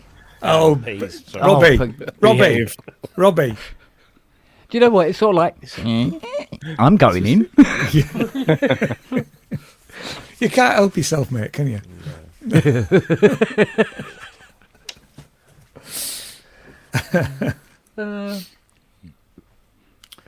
I agree with Matt. Eva Green any day. Oh, absolutely, yeah. She's not bad for a Frenchie. With the clothes on. Whatever. Eat your greens. Yeah, whatever. Whatever. Yeah, I do hope. No. Yeah, all right, to start with, maybe. Oh, dear. Oh, I just set fire to my SSN. Sorry.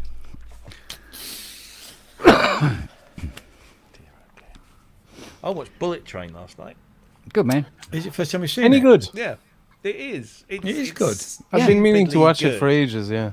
Yeah, it's hilarious. It's silly, but yeah, it's very good. The two London boys are the two London hilarious. boys, yeah.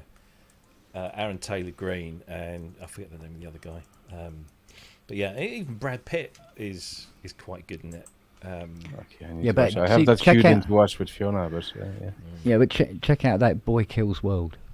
Yeah, I'll have to. It's a similar vein, but it's nuts. Yeah. No, I thought Bullet Train had a nice little clever, but not too. It wasn't too clever for the sake of being clever. Yeah. You could kind of figure out what was going on, and then when when they kind of laid it bare, it was just like, I've thought about that, but it was enough. They'd done it very well. I mean, obviously some parts are completely unbelievable, but it's very good. Isn't Matt saying Casino Royale is basically porn? For Well, yeah, it's Eva Green. Eva Green. Oh, not Daniel Craig. Take your pick. Okay. Which is the one that's got that beautiful Aston Martin in it? Is that the second one? Or the third one? Depends. Daniel. You know, the 10 million one-off. Oh, the one that he Aston spins. Martin. The one Yeah, that he the rolls one it at night yeah, because he swerves to avoid her. No, he trying crashes to- it into a river. Oh, that's That, Into the Seine, I Into assume. the Seine, yeah, which is probably why it's full of. So I wonder it didn't bounce and go across. That was Spectre, yeah. That was Spectre. Oh, was Yeah, it I haven't Spectre? seen that one actually. Yeah. Yeah. That was the one where the Craig Bond became traditional Bond Yeah. because it had more of the old style, whereas Casino and Quantum and what was the other one? Skyfall. Skyfall. Were I thought Skyfall was actually well. It had they're elements. all brilliant. Yeah, no, it had elements because of having the Yeah, original not all old brilliant. 60s Aston Martin Yes, DB4, yeah. but the story was more modern, Yeah. should we say? But when we get to Spectre, you know, now you start to get the sort of classic James Bond moments, and then they No Time to Die, kind of. Yeah. Matt Evans, The Dreamers is porn. He's never seen The Dreamers. Dreamers. It's one of her early films. Really? Oh, is that the one where she's in the bath in the Altogether? There's more than that. Yeah, All together now. It's her and her brother and this That's it. other guy that's it. Yes. in Paris. I think it's in might not have Paris. seen the film, but I've certainly seen the bits that. It's quite a good film, actually. Yeah. Come on, we should be asking Simon questions now. Yes. Like, for instance, Yeah. what do you have in your studio, Simon? Earn your keep. Yes, come on. Contribute, young man. I can tell you what he doesn't have in his job. He doesn't have those. Earn your keep. Oh yeah, the eggs. Go on. How are they? How are Very they, Rob? good. Yeah, really good. I don't often get to crank them, but when I do, they are They marvellous. are good. Yeah, I'll tell you what lane them must have hurt. Oh, dear. Can you see? If I turn the lights off, you could probably see I've got a blue, because I keep those LEDs. I didn't realise that the LEDs at the top. I just thought they were to say that the speakers are on, but they're not. They're sweet Yeah, spot. they align it. Yeah. Yeah. Yeah. With Yeah. with your Very clever. pupils. Mm. But you can Yeah. turn them off. You don't have to. Leave Yeah, them yeah, on. yeah. Although the switch is on the back, so it means I have to go under my Yeah. desk. It's done wonders for his cataracts. I know. But that amp don't half get warm, doesn't it? Yeah, it does. Yeah. But still. It's all Anyway. good Yes. stuff. I tell you what I did do. Mm. I put the room calibration on the ARC, Oh yes, you said, yeah. and it's worked very well Yeah. Oh. because I'm really crammed in here. And no, it was good. But I didn't get the separate unit. I just bought the software and I'm running it through the RME audio Okay. interface. I bought It works fine. the It'll no problems, no clicks and pops. No. I bought the Arc Studio. I mean, I haven't tried it without just the software, but it's amazing, Mm. Yeah. really amazing. So what boards are you sporting there, mate? What have I got here? I have got a Roland Jupiter 80, Mm-hmm. a Waldorf ST VC, Mm-hmm. the MX8, of course. Good man. And after listening to you guys that evening, I was in the car, Mm. signed up the following day, and I had no intention of bloody buying it. And, Yeah, we're terrible like that. oh man, you are a killer. And then obviously that mixer you changed for the Behringer, and I thought, you know what, I need to change mine. So I ended up getting a different mixer as well. So all in all, you lot cost me about 15 grand. Don't Yeah, blame well, me. we pass it around really. We just, Yeah. we put each other in shit, basically. And then that's a Korg. That's all I'm going to say. All right. Don't Oh, worry. yeah. It's cool. Is It's that- cool. Is that an Oasis? No. Looks like it's not Oasis. It's No. It could get me kicked off. no, it won't. No. It's, Do you know what? Because we had a conversation about this, Simon, didn't we? Yeah. It's Yeah. I this know, won't yeah, get of course. kicked off. Yeah. Well, I was one going to of- put a sheet over it. No, Yeah. you do Do you not. know what? One of There's my absolutely favourite nothing wrong with it. Korgs is an Arranger, and I It's still an own her. Arranger. Yeah, It is it's an PA5X, Arranger. Yeah. isn't it? Mm. Yeah. It's been Get a out. pain in the butt. No, they do some. I tell you what, they do Ignore some pretty good Robbie, ones. They do Simon. some good ones. Yeah, they do. Does our Korg? Yeah. No, it's all right. No cheese. Yeah. No Yeah. I mean those cheese. cheesy ones. Oh Christ. Oh, yeah. man. Who's Woody's been doing some videos, hasn't Yeah. Is he? he? And oh god, it really is pipe and slipper stuff. It's a big market for Korg. He has taken a turn. Oh, and I've got a Integra 7 there, Mm. and then just lots of outboards and bits and pieces. You can't see Oh. down there. We've got one for Robbie here. Uh-oh.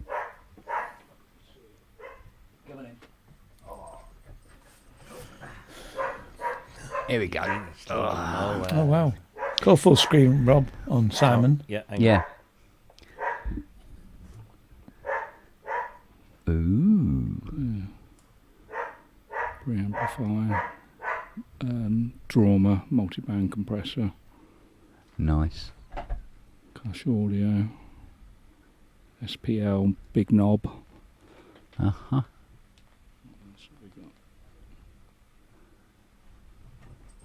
Is that the Yamaha? That's The other desk? one. No, the mixer. What is that? No, that's Allen and Heath. Oh, it's underneath. I thought it was Yeah. one of those new. I was going to get the Behringer. I was listening to Kent talking about it, Yeah. and but it was just too big. Yeah, it So is I a ended lump, up- isn't it? Yeah, it was just too big. I couldn't get it in. Hold on.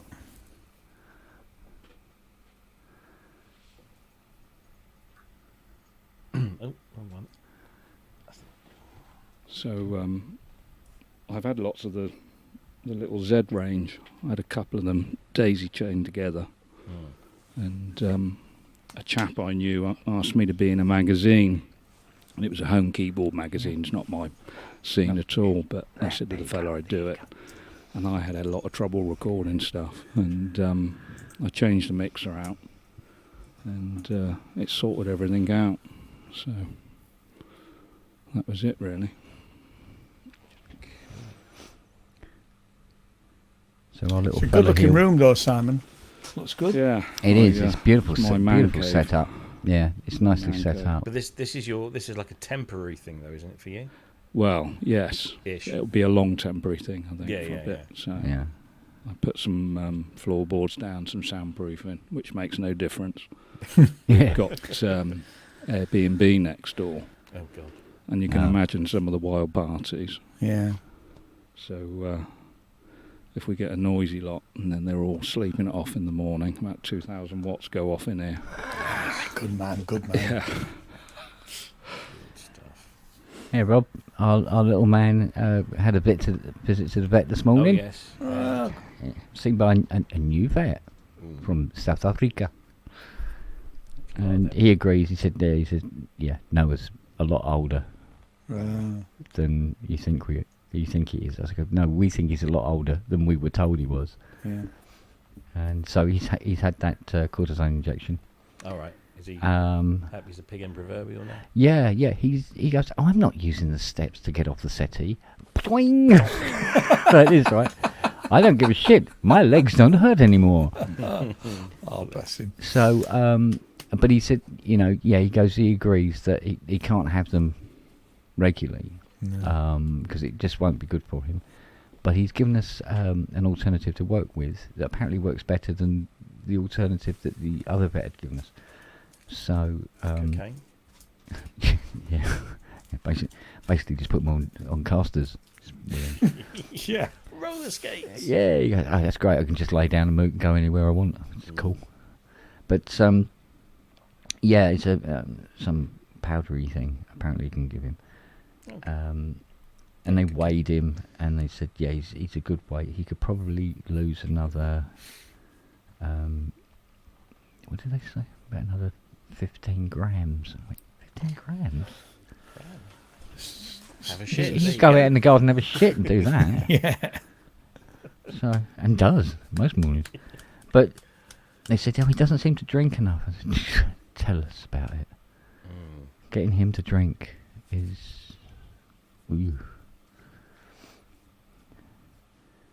Because, I mean,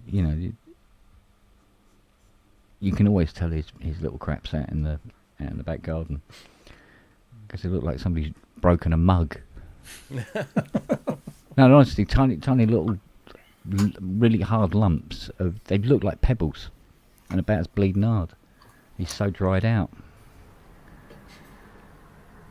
But that's him. He's okay. I'm from Spain. Yeah, everything okay. Because he's a Spanish. Barcelona. Yeah, a Norfolk Terrier, but from Barcelona. Spain. Yeah. I am from Spain. Hinter. Yeah. Sorry. The Norfolk people in the room will get that. Yeah.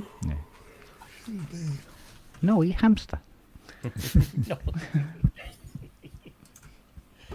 Oh dear. Oh, Not dear. getting any work done here, am I? So he had a look at his leg as well. Fiona said, she goes, oh yeah, and he was manipulating it and just to see if there might be something he could do to straighten it. And Fiona's going, no, don't bother.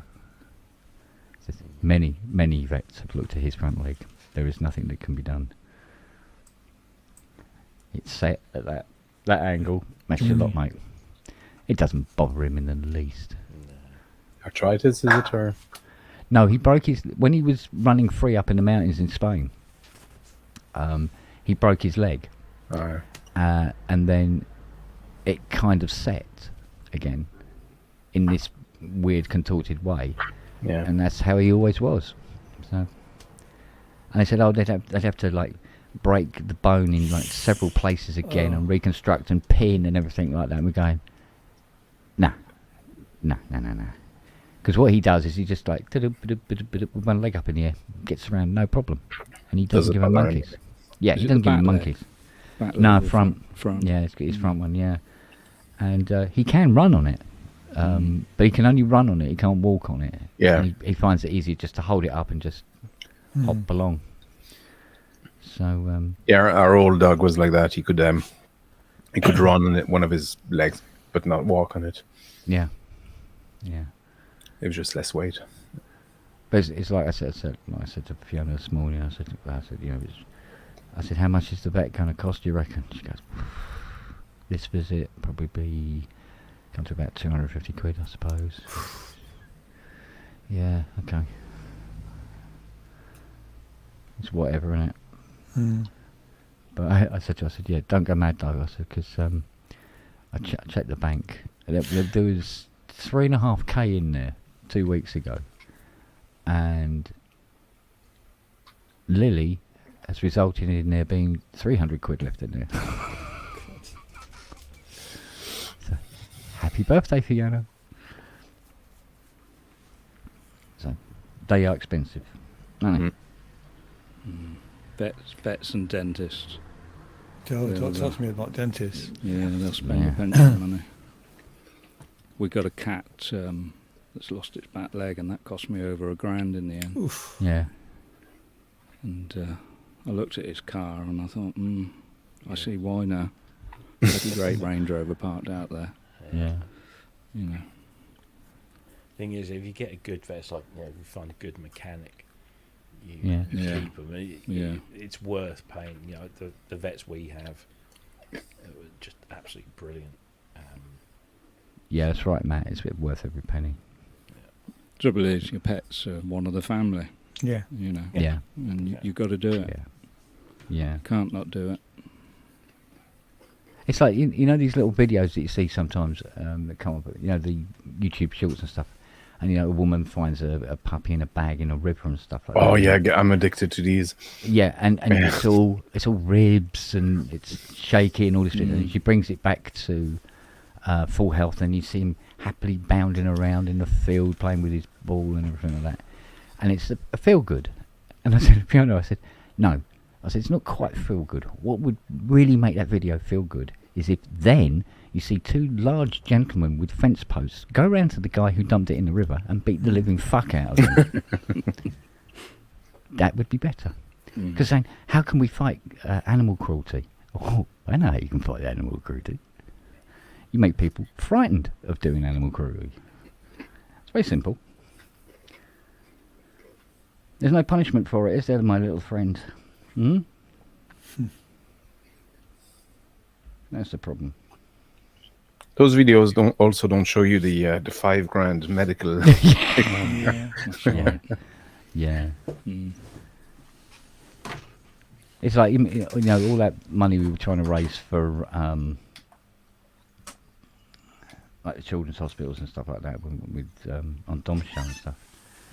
And then it was all, mate, I never really checked, but I give so much money to animal charities every month. Because I keep going, I'm sure I did a lot of work last month. Where's all the money? I seem to remember there being money. I mean, it's the one good thing about this job. I'll tell you, if there was one thing that stood out more than anything else, is if I, there's the usual money goes out on the charities, and then there's all the bills and everything, the usual cobblers and stuff like that. And then I look at the bank account and go, ooh, maybe I shouldn't have bought that synth last month. Yeah. What I do is I get Messenger or pick up the phone and just phone a few people and go, you wanted me to look at that synth for you and I couldn't do it till next month. Well, I can do it now if you can get it in. Yeah. Yeah. It's the one thing about this job. And then I can just keep, I mean, my if you saw my finances, it's like, oh shit, like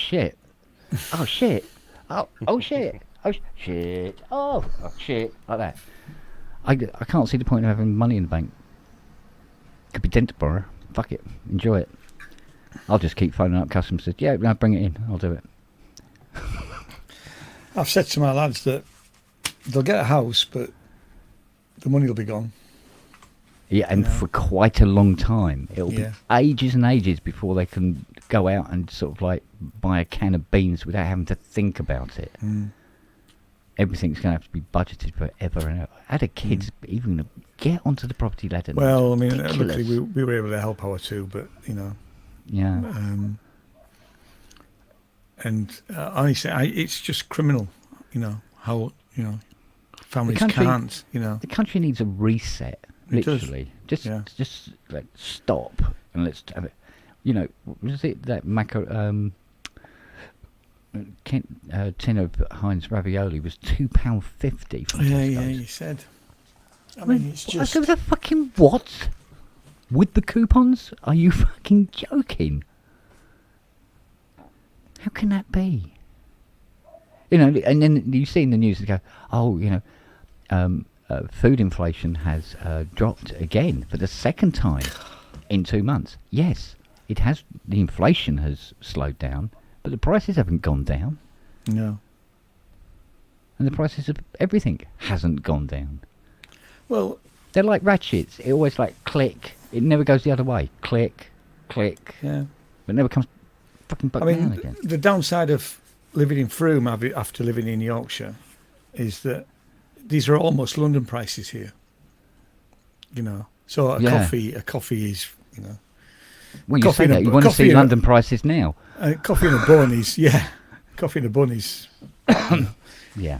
over 10 quid on average. I mean, like £5, £5.50 for a cinnamon bun, Yeah. which is just ludicrous, Yeah.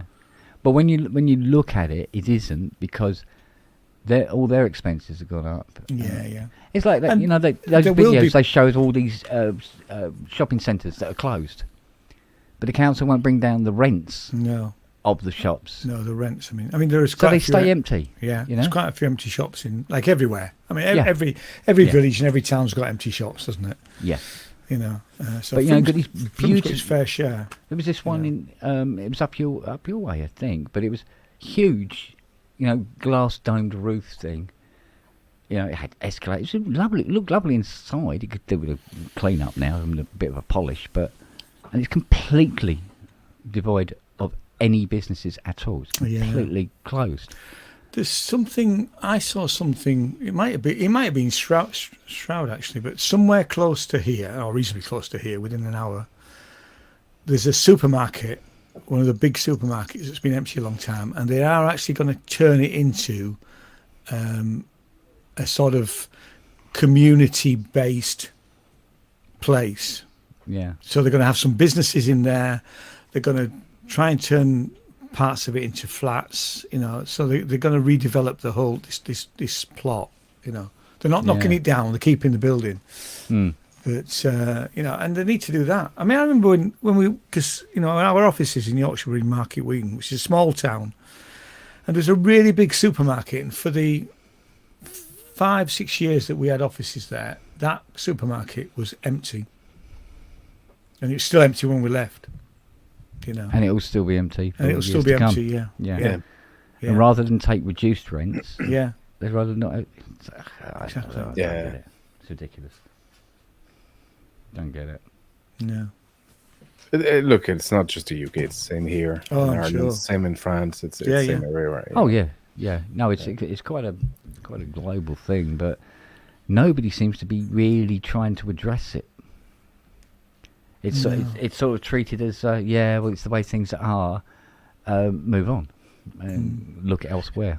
Look at other things. But they will when properties get so derelict that they're too expensive to even renovate, and they have to sell just for the price of land. I mean, it's Yeah. happening here already. I mean, government is stepping in with huge grants on discounted properties, like to renovate them, because it's going to cost more down the Yeah. line to. Late stage capitalism for the win. Because when I was last in Ireland, and I went down to see me auntie and uncle, and they had a 3-bedroom house that was literally just like this one. It was exactly the same as this one in every respect. Yeah. And I said to my cousin, I said, so what do you reckon this place is worth? And you go, oh, he says, oh, I know, it must be nearly 10,000 now. And this was what, 1980, something like that. So it was about 10.5K or something like that. I went, poor. I said, sure, yeah, okay. I said, R1's down at, I think R1 was priced at 18. So this was like 18K. Right. And then obviously when we got it, we had to get it valued after Mum died and everything like that. And they said 520. And I went, no, just this house, not the whole block of 4, just this one. And I went, no, 520. And they go, £500,000. Are you fucking shitting me? Come on. No. So when Jane and I first got together, first house that we bought was £14,000. Yeah. Basically, it was a 2 up, 2 down. And it can't have had a bathroom because Jane's been looking at her old diaries and we had a bathroom put in. And I know that they dropped the price £2,000 because it needed quite a lot of work doing to it, you know. And we thought it was an infill because the roof line, it's in a terrace, in part of York, and we thought it was an infill, you know, that had been bombed in the war, and then but no, it was the original farmhouse when Burtonstone Lane in York was just all fields, so we had the house that was the actual farmhouse, you know. I think we had to do quite a bit of work to it, but £14,000 was, you know, and down to 12. My first house and that's 36,500. Early 80s. When was that? Mid 80s? That was early 80s for us. Yeah. It's mad, isn't it? Yeah, but it was all. I mean, it wasn't it all relative to your paycheck. I mean, in my first paycheck. Oh yeah, we had a 95% mortgage at that time. Yeah, because we couldn't afford. Yeah, good luck getting one of them then. Yeah, and my first salary was $10,500 a year when I arrived in Ireland in '99. Yeah. You know. Yeah. But for we were obviously a young couple, both in full-time employment. Jane was a nurse. I was working. Jane was earning more than me as a nurse. I was working in Lasky's hi-fi shop. You know, so we weren't on good wage. We weren't on good wages, but we were able to get a mortgage. Whereas now, people can't get enough money together to get a deposit together. Yeah. And then, you know, these horror stories of 2/3 of their salary going on the mortgage, even if they can get a mortgage. So something needs to happen. Yeah, well, it needs a big reset. Because I mean, you know, because I can't remember who said it to me now. And they said, "Oh yeah, but if your house is worth £500,000, it's a lot of money." I said, "But it's no good to me unless I move into somebody's garden shed." Yeah, that's it. There's no sort of like yay for me in that at all. Relative, yeah. isn't it? Yeah, it's exactly. But unless you do what my mother-in-law did, and she sold her place in Chobham for exactly the same, it's £500,000, Yeah. 3-bedroomed council end terrace thing. Moved up here, bought a house for just over half of that. Same sort of thing, 3-bedroom, you know, semi. What's this? Tom done a video. A list of celebrities and what they bought. He put a list up on Facebook last week. Just a short list of, famous customers and what they bought. Like Pete Townsend, Colossus. Oh right, yeah. Does that?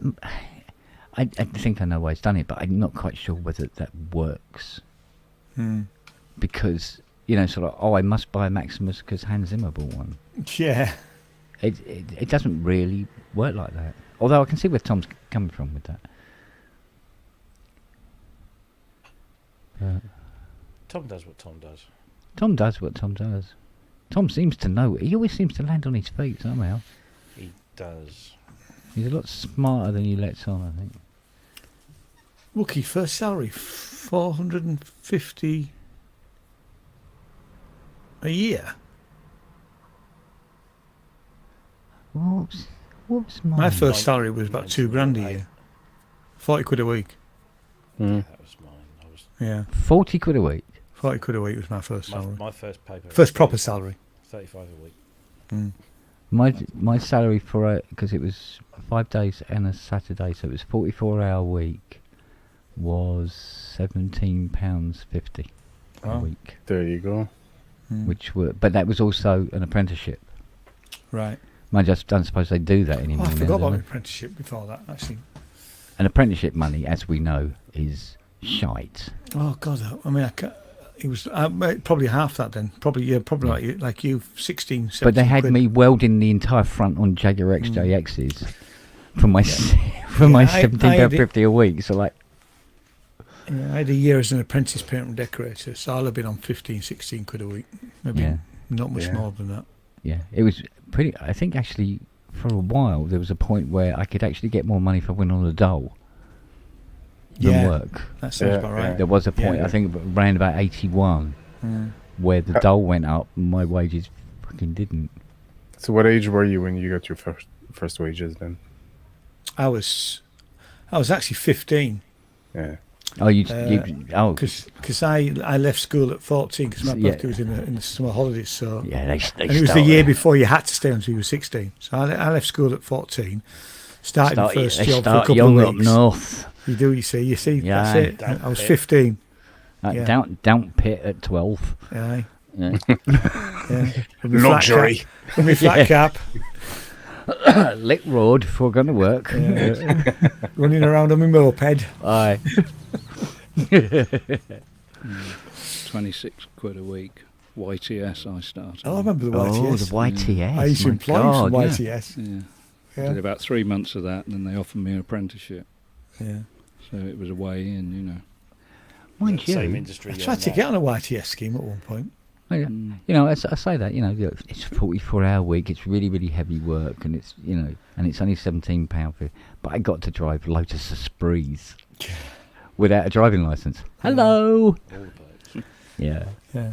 I even delivered cars to Hanwell on Saturday mornings, Oh, and sort of like. You definitely got the better deal because I spent the first 6 months sanding down bloody woodwork. I took a V12 E-Type Jag to Hanwell one Saturday morning, and it took, I think it was 6 hours to get there. Wow. I made fucking sure it took 6 hours Yeah, to get there. They go. So where is he? Oh, the traffic. Oh, mate, the traffic was unbelievable. You wouldn't believe. But they go, you know, have you got a driver's license? No. Do you know how to drive a car? Yeah. That'll do. Yeah. Yeah. I was driving a forklift on my first job. I think it was 16 or something. Yeah. I was just the happiest boy. I worked in a builders Oh my God. merchants in my early 20s. I loved doing the forklift. Yeah. Yeah, fantastic. Yeah, it was so much fun. Highly illegal. Oh, yeah. Yeah. Yeah. But it's like my manager used to say to me, he said, the police don't stop cars that have trade plates on.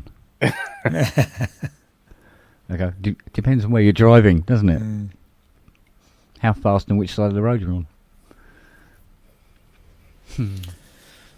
Right, gentlemen and any ladies, I need to go and pack Oh. for my journey tomorrow.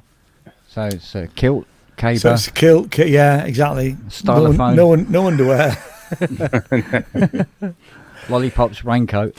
So I may see you in a pub while I'm there. Be nice if I can. Yeah, it'd be brilliant if you can, mate. You know, if I can. And you're going to be putting your reviews up on YouTube, I trust. definitely first Good one. man. I mean, the first one's done actually, which is from last year, but Yeah. from our first proper. We're off to a gala event tomorrow night, which I won't cover. I won't review.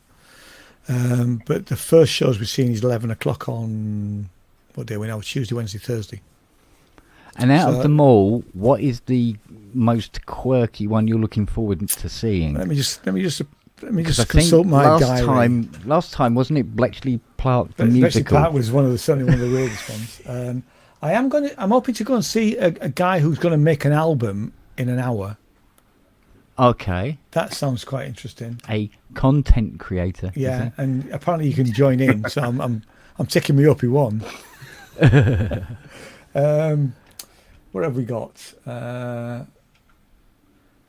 I quite like the idea of we said to you already. There's one called read the effing manual, and it's about IKEA, and I think that sounds quite fun.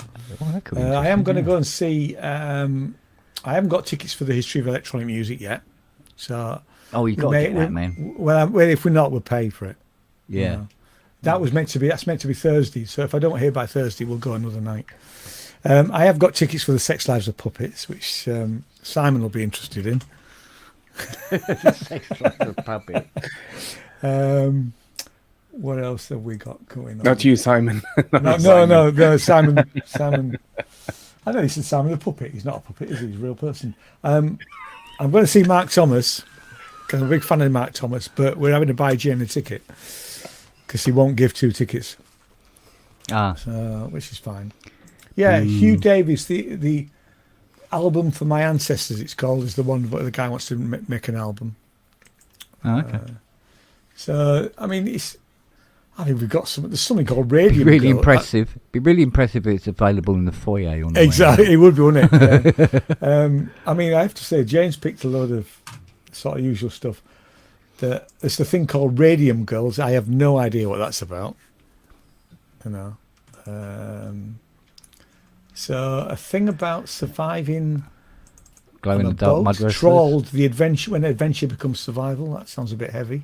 There's a couple of things that are interesting in terms of music. There's a thing called "Sitting on a Cornflake," which is the songs of Lennon and McCartney. Yeah. I wouldn't normally go to that type of thing, but we met these guys last year, and they did another show about John Lennon and Bob Dylan, and there were 2 brothers called the Broke Brothers, and they were really, really good. Harmonies were great, so we're going to go back and see them. You know, so the Rock and Roll Hitmakers. That's apparently some record producer. I've forgotten his name, but yeah, he's just talking for an hour about the records that he produced, and he's worked with some big people, so that might be interesting. But there's as yet there is nothing like really. Vangelis, he's quite big. He is. There's nothing. Robbie. There's nothing I knew you'd know. exceptional at the moment. I mean, what will probably happen is because the way the Fringe works is that you sign up for things. You go the way we approach it. We don't go and see a lot of famous people. We'll go to 1 or 2. Like I'm hoping to go and see Sarah Pascoe, and maybe Rose Matafeo, and that'll be it really. So some of those shows, some will be theatre, some will be comedy, but some of them will be really out there. They'll be weird, or they'll be in some really strange venue like some crypt, or some. Oh, they're all over the place. It's just amazing. I mean, like I say, we've signed up for about 40 shows at the moment. And there's a load more that I haven't applied for tickets for yet. No. Purely and simply because we've front loaded it for the first 5 days, and then we're just going to see how it goes. Okay. So, but yeah, there's one called Dear Annie, I Hate You. Got no idea what it's about. But that's what it's like, It's yeah, the sound of space. The sound of space between sounds interesting. Okay. Yes, watch the videos, people. Yeah. Like and subscribe. Sorry? Like and subscribe. Like and subscribe, yeah. I know you've already subscribed, Sam. So, yes. I want to marry Sarah Pascoe, mate. Oh, she's lovely. I love her. I think Yeah, she's I do gorgeous. too. Yeah. It annoys the hell out of Fiona, but hey. Yeah. She did a thing she was at a hair festival, and it was a little clip on, I think it was on TikTok or it was on Instagram. And this girl asked a question. She said, poor girl, Sarah was in tears. She was because she was talking about being a mum and about, she was just lovely, Yeah. So, yeah. Hope. I mean, like I say, if we don't get tickets, we'll buy them. You know, and still do the review. Yeah. So, right. See you in Edinburgh. All right, mate. Good night, Take care. guys. See you later. Bye. See you, mate. Bye.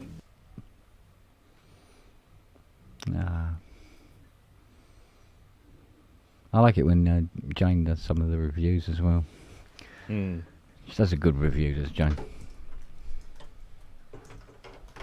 So, what's on? Is it the Fringe or? Is Yeah, it something? Edinburgh Fringe, yeah. And they have music event as well. Music, acting, They just All right. review. comedy shows. I thought it was just comedy. Yeah. No, plays, also, you name it. Also, people reading German poetry in a graveyard at 2 o'clock in the morning. You name it. Anything Yes. goes. Anything goes. Wow. Okay. Yeah. And sometimes you get, this is where up and comings sometimes get noticed, So a lot of people do the Fringe. For the airtime, as it were. So, we Yeah, I shall heard there was see. an Irish man got noticed last year at the Fringe. All right. Hopefully Hans for has all just the right passed reasons. out. Weird. That has never fallen down before. Stand up, Hans. Is he all right? Yeah, he's all right. Hmm. One too many, mate. He does that. Yeah, he does. He can put it away. There was a great video a while back of him talking about the was it the Dune soundtrack or something? Mm. But he was tearing on the wine and kept asking for more wine. Like it's still online somewhere. Yeah. But it was because he had all his crew with him. He just kept asking for more Yeah. wine. Oh, he likes He's his getting drink. drunker and drunker. Yeah. As the documentary was Yeah, well, like I said before, there's this photograph of him where he was so pissed in the studio, in the chair, out cold, that they dressed him up as a can of superintendents. He didn't know.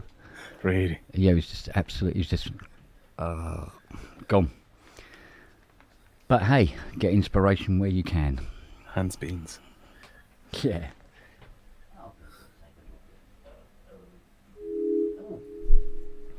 Right, I'm going to just disappear for half an hour or so while I knock this one out.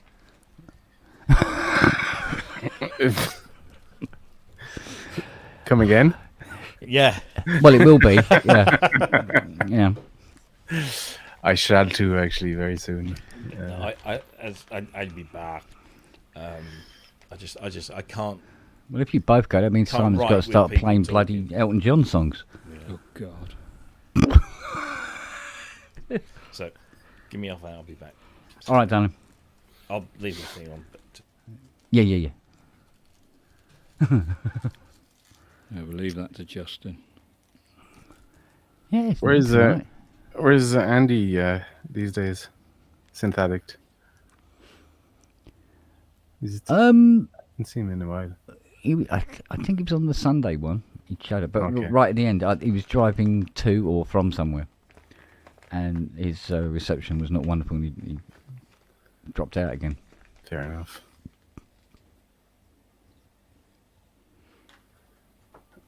So what's the tally on dogs now? Hmm. How many dogs have you got now? Is it 5. 5? Yeah. God. Yeah. Love it. Do you? I mean, I love dogs, but 5 Yeah. dogs is a lot. Yeah, but you know what? I found that when you got one dog, Yeah. and it's a commitment. Blah blah blah blah. Blah. When you got 2 dogs, the second dog doesn't seem to add that much more work to the job. And it's company for the other dog. Exactly. And when you have 5, it's no more work, Okay. if you know what I mean. Yeah. But when one of them is, 12 weeks old, obviously there's more to do Yeah. while they're growing up and learning. No, do not pick up the soldering iron with your stupid dog when the I red light is on. And I suppose they can learn off other dogs as well. No, I get all that. It's Oh just yeah. if That's you a need to go away for the night, or you Yeah. know, or holidays or whatever, like Yeah. it's how do you manage? Yeah, Well, I never go on holiday and I never go There you away. go, yeah, Well, I fair never enough. go out. So, as far as having dogs is concerned, not a problem. yeah. It's like when people say to me, that, they go, "So, how did you cope with the lockdown?" And I go, "There was a lockdown. Was there? When?"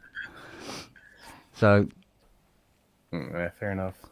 so it's not a problem. So, otherwise, yeah, it could be difficult. Yeah, because dumping 5 dogs onto somebody else to look after for 2 weeks would be like, Yeah, that's the good luck. trouble we had. We did our previous dog had a condition he couldn't get, like any medication that, like vaccination, for example, would actually Yeah. put him out for weeks. Like he'd get so sick, so we couldn't get him vaccinated. Therefore, we couldn't get him to France whenever we went to France. So we had to offload him off Yeah. neighbors or family. And we're like if we had 2 dogs, because we love 2 dogs, but if we had 2 dogs, it'd be that much more. We have to offload somebody. Yeah. But then with this one now, she's okay, so we can bring her to France with us. So we're kind of thinking, would another one be We see- twice as much more? As Speak much of the more? devil, and he shall appear. Sorry, I doubted you, St. Addict. Why? What did I do? No, he just said he hadn't seen you for a while. Oh yeah, sorry. Yeah, no, the dogs are great to take care of each other. I mean, they're pack animals, right? So they Yeah, absolutely. they watch over each Yeah. other. It is a hassle though when you go on vacation and you have to board them. That is expensive, and also your daily costs of food go up, right? I mean, you're feeding lots of dogs. That can't be cheap. No, it isn't. But But it's as far as part- babysitting, it's yeah, part they of it. generally take care of each Yeah. other. So that's Oh yeah, absolutely. so. Yeah. So Siri has taken on the role of matriarch There you go. over Lily. She's originally she didn't want to get involved, and she seemed very uneasy about being near the puppy. But when the puppy, when you had the injections and she was really suffering, mother instincts just kicked in after because she was howling and she wasn't comfortable, poor little thing. And they said Yeah. that she wasn't going to have a good time after having all these injections. And the mother instincts kicked in, and then she just starts looking after her. And if the playing between Nelly and Lily get a little too, when it gets a little fractious and a little out of control, boom, she's in between them Yeah. and just stands there and look, like that, and they go, oh, okay. So Like Yeah. the bounce. So there's very little. I mean, Lily's toilet training is coming along leaps and bounds. I mean, normal humans do that to an extent. It's called empathy, right? So even Well, dogs. yeah, have exactly. empathy. Yeah, absolutely. Well, they're probably one of the most Although Republicans creatures don't seem to exist. have empathy, but that's another story. So Yeah, but they do need to be tied to a stake out in the garden, really, don't they? Or some of them, anyway. something like that. At least that, Yeah. right? Yeah, at least, just in case they bite people. But yeah, so like the toilet training is coming along at leaps and bounds because she's watching the others. So it's although she likes pushing the boundaries where possible, I have to say. So she does. She uses her cute puppiness to her advantage at times. Which That's what they do. They find their place. Hey, all of you would Yeah. have loved it. This weekend, I spent all weekend at California Extreme, the video game retro expo with coin Oh, ops from around nice. the world. Nice. Thousands and thousands of games. Some are prototypes, some are from the 70s, all the way through the Ooh. 90s and later. They didn't have my favorite one, the table flip game from Japan this year. I don't know if you've Ah. seen that one before. No. Where you bang the table and you raise the power meter, and at the right time you flip it. And depending on the scenario you chose, like Bridezilla or Angry Father or whatever, when you flip the table in the 3D scene, the table flips up like Matrix time and the bullet time and slow-mo, and everybody flies across the screen, all this debris. And the more you destroy, the more you break, the bigger your score. Andy, you're sounding like a kid trying to describe a video game right now. Oh, Like, no idea what you just said. I love it. It's just- Okay. it's- Is it like an hate to arcade? believe it. There's a Japanese name I forgot. It's a table flip game. Oh, okay. So just look up Japanese table Yeah, flip let's have a look at it. I'm not even aware and of it. you pick scenarios, and it's just hilarious. It's not really a game. It's more of an observation. Because all you do is bang on the table and then flip this piece of plastic, and then everything else takes place. So Wow. Interesting. Google fill that up for me. Okay, I'll have a look.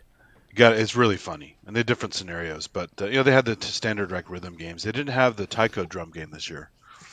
There's a taiko Shosha rhythm drum. Budagedeshi. Oh, I see. Yeah, that one's really good. I always forget the name of it. Some weird. Wagyu ones there. knows it because he speaks Japanese, but I'm they had a lot picking of up other classics from the 70s. The old Space War with the QWERTY keys, the original Space War head-to-head game. The old, the Shoot 'em Up Outlaw Western game. The old driving game from the 70s. It's like electromechanical with spinning transparent discs with cars on it. Yeah.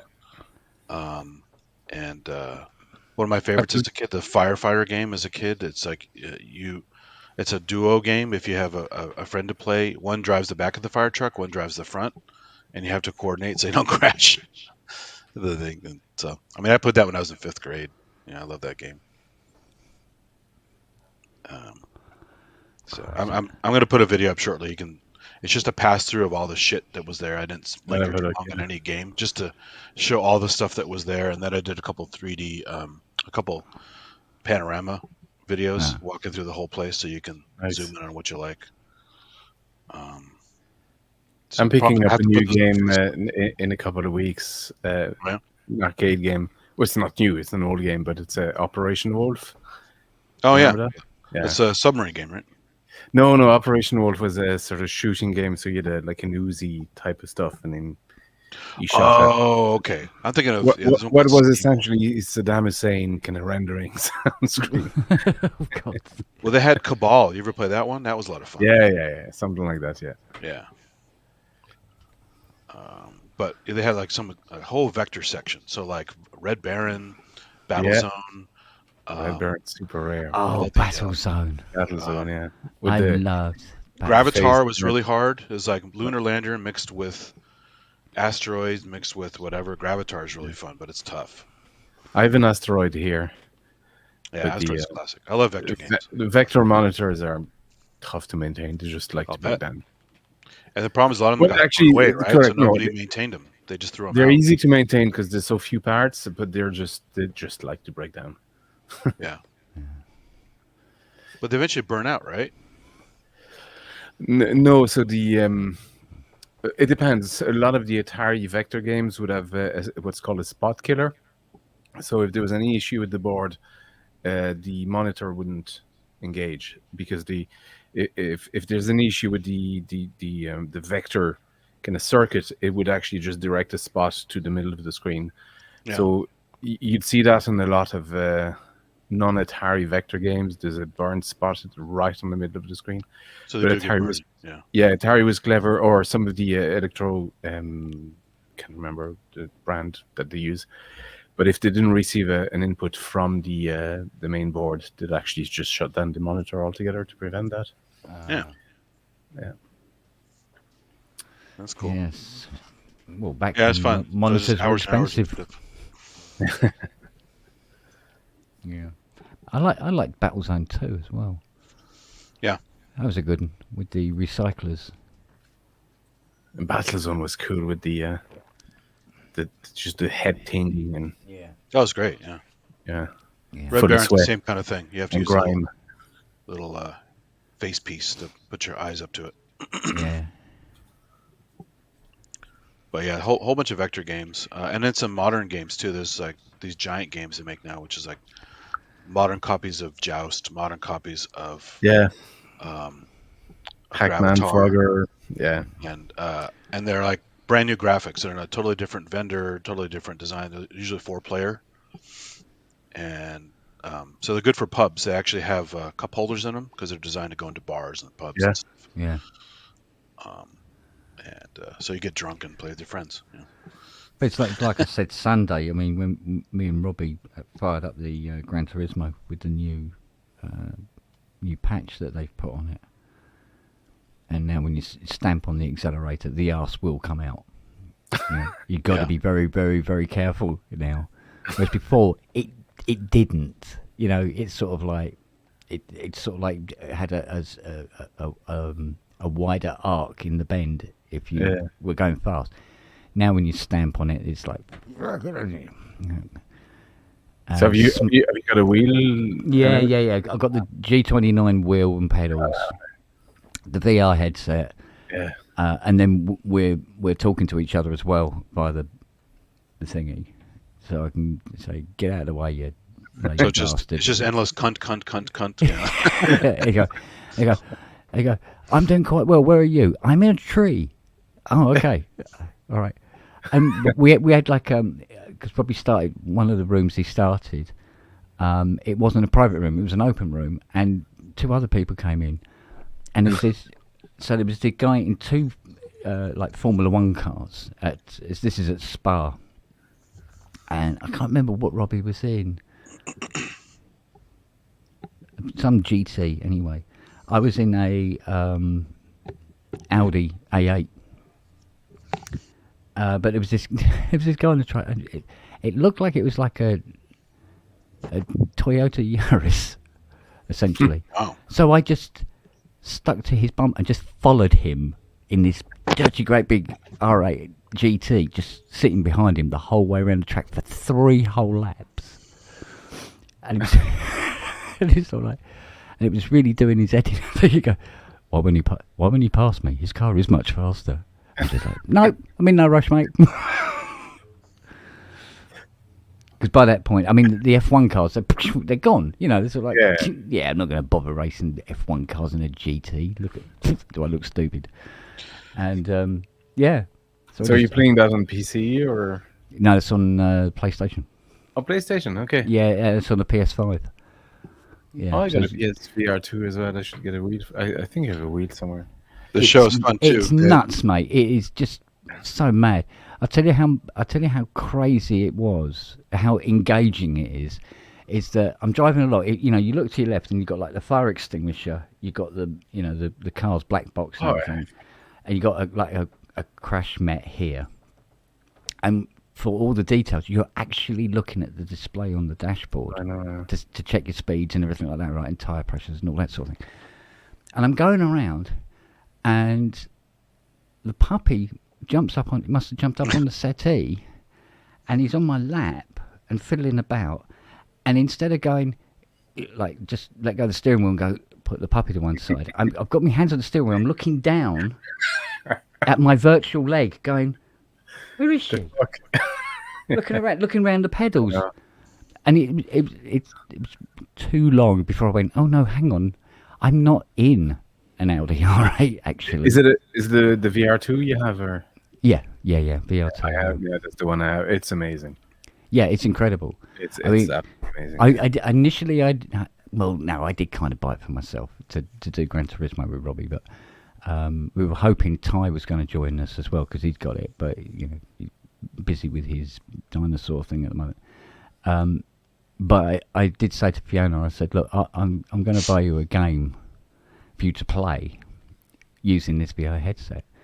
And she went, oh, all right, because with hers, she'll have to use the hand control things, you know, those ring things you wear. Yeah. And I got her this game, and it's something, I don't know, something about, there's a lot of climbing, throwing spears, and... Horizon. Yeah, and they got like these dinosaur-y dragon things, but they're robots and all this sort of that's thing. cool. And I gave it to her. I said, all right, I'm going to put the headset on and set it all up for her. I said, go on then, off you go. And that was it. She was in on a different planet for I hours. have it. It's amazing, yeah. Yeah, she was gone, mate. She loved it. I called myself one time because I was on top of a mountain and I dropped something. And I remember just kind of looking over and just going, sorry. Because there's people underneath. Like, it was just ridiculous. It was totally... Yeah. You If take you it love off from your consoles, you would have loved the refrigerator. show because they had every console ever made upstairs in this room of Atari, TurboGrafx, Nintendo, Genesis, Xbox, everything you could think of was up there. It's crazy. I've tried VR stuff before, and I was always queasy afterwards. The PSVR 2 is the only one that actually, like, I could play it for hours and not feel queasy. Like, Yeah, I know what you mean. It's Yeah. Yeah, no, I know precisely what you mean. Do you ever go to one of those VR arcades, Ollie? No, I never did actually. Yeah. Like Dactyl Nightmare and stuff like that, where you're like shooting No. each other, but you also got to watch out for pterodactyls coming at you, and it's pretty fun. I mean, I was an absolute addict for Grand Theft Auto. Just Yeah. awful. I could quite happily sit there from get up in the morning, turn it on, and play it, and then It's fun. go to bed at 2 o'clock in the morning. Just You couldn't might go next couldn't year. leave it alone. The variants were good too. They had a Scarface game based on the movie. Where Yeah, you were playing basically Al Pacino. The actor was really good in it, saying funny shit. yeah, And they also had a Godfather one called Blackhand Edition, yeah, and that game was fucking amazing. yeah. There was one on the PC, wasn't there? It was all mafia, 1930s There's a Yeah. Mafia games too as well. Yeah, those were Mafia fun. 1 The and 2, Godfather yeah. was fun because mafia. on the Yes, Wii that's you had right. the hand controllers, and you could go up to a guy in the street, you pull the triggers, and you're grabbing his collar, and you could Oh, shake him right. around. You could punch him while Yeah. you're holding his collar, and then you could throw him into the street, and a car hits him, and very interactive. I just love collecting all the cars and stuff and driving them around, and driving around 1930s New York. It's just Well, Godfather loved had the it. That was, and the music was just I Yeah, loved it. exactly. Yeah. It had the Yeah. proper music for the time and everything like that. It's just it Yeah. was brilliant. And I got to know a lot of 1920s hits. Gypsy jazz. But Yeah, it was yeah. just cool, like to drive around with that. Yeah. yeah, absolutely. They had a racetrack mode too, right? You go to the racetrack and do little race bits. That's right. Yeah, I mean, the I think one of the missions was to drive this. Yeah. Was it a silver? Was it what the hell was it? Was it a Ducati? A silver Ducati, I think it was. And you had to win this race. And it was so tough. Yeah, it was incredibly hard because I mean, Yeah. fecking bicycle tires on this thing. It's Exactly, like, yeah. Jesus Christ, like that. I only played the Yeah, first it's one. I know brilliant. there were several versions, but I played the first one. It was pretty good. Yeah, definitely played the first one to death. I think played the second one, not as much, but definitely played it quite a bit. Because for me, it was sort of like 1920s Grand Theft Auto, really, I suppose. But did you ever play Interstate 76 on the PC? That was awesome. Yes. Yeah. love that game. Yeah. It's like Death Race 2000, Mad Max, a bunch of shit all mixed into one game. Yeah. So much fun. It's like I thought, games can't get any better than this sort of thing, and then Valve happened. Sure. Oh man! But they were clever. Half-Life. Interstate 76 had force feedback. It sounds dumb. I was driving with the joystick, but the Microsoft joystick had force feedback on it. Yeah. So when you get a flat tire in Interstate 76, if you get a right front tire, it shows on the display, and your stick kind of lurches in that direction. Mm. And when you hit an oil slick, you lose all traction. Yeah. And Yeah, it was yeah. really, really fun. And you shoot the gun, it goes, Yeah. Exactly. So it was cool. Yeah, but I mean, once Half-Life hit, oh my Godfathers. Yeah. And then that they had building. you could play the other side. Was it Yeah. Blue Shift? Yeah. or Yeah. whatever? Oh, the blue shift. Yeah. So you play from the other angle, the other Yeah. guys. Yeah. Exactly. That's But I mean, the build engine for the game. Yeah. Was, I think, probably the cleverest editor I've ever used in my Very life. cinematic. Yeah. Stuff. And it was just so simple to build stuff with it. You could knock up a really decent level in next to no time at all. It's brilliant. Most games you knew when the cutscenes were coming. That was kind of seamless. It was very smooth. Yeah. I mean, we, both me and my mate Steve, we were, multiplayer party addicts. Yeah. Back in the 90s. I mean, every single night. It's just ridiculous. We did that with Marathon. We get custom maps or make our own. Yeah, and but we play did things. marathon parties We and had this stuff. thing where we would have,